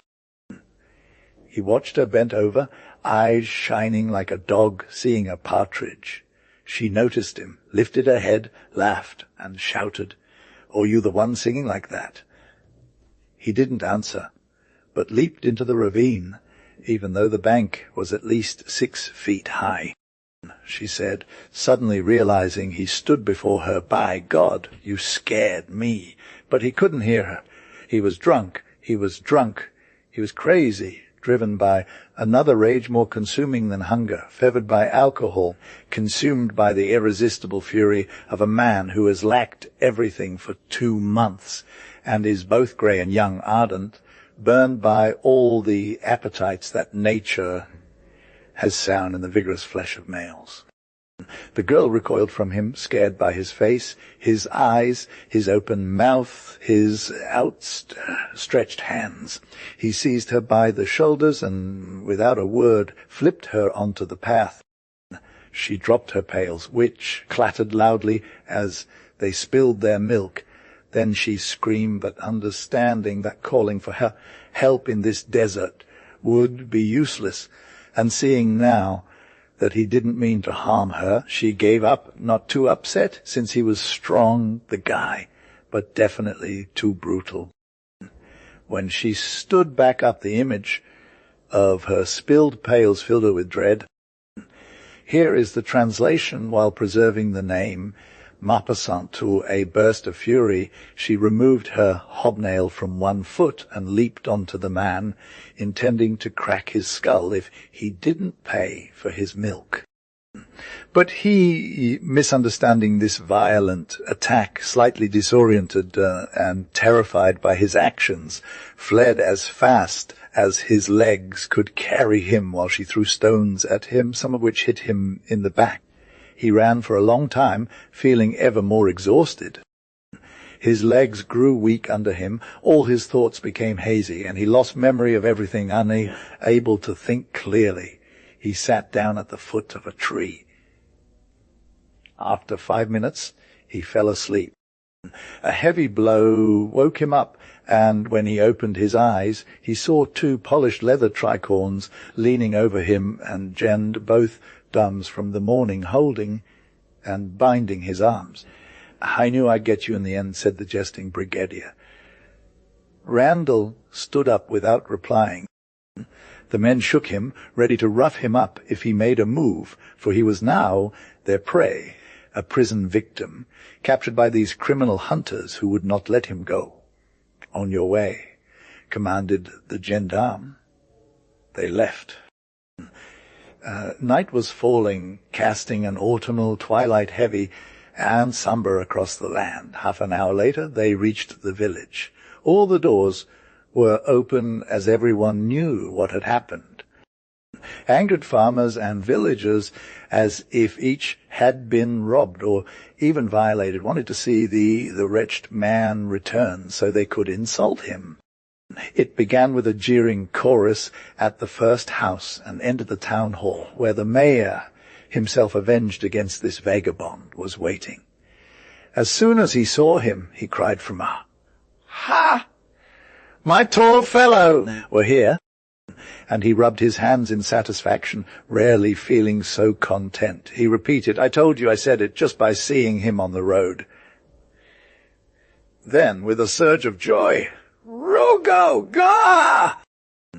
Filthy rogue, you're still holding strong at 20 years old, my tall fellow. And as for the rest of your request, it seems to be a list of other works by Guy de Maupassant.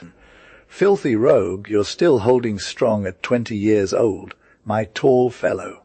And as for the rest of your request, it seems to be a list of other works by Guy de Maupassant.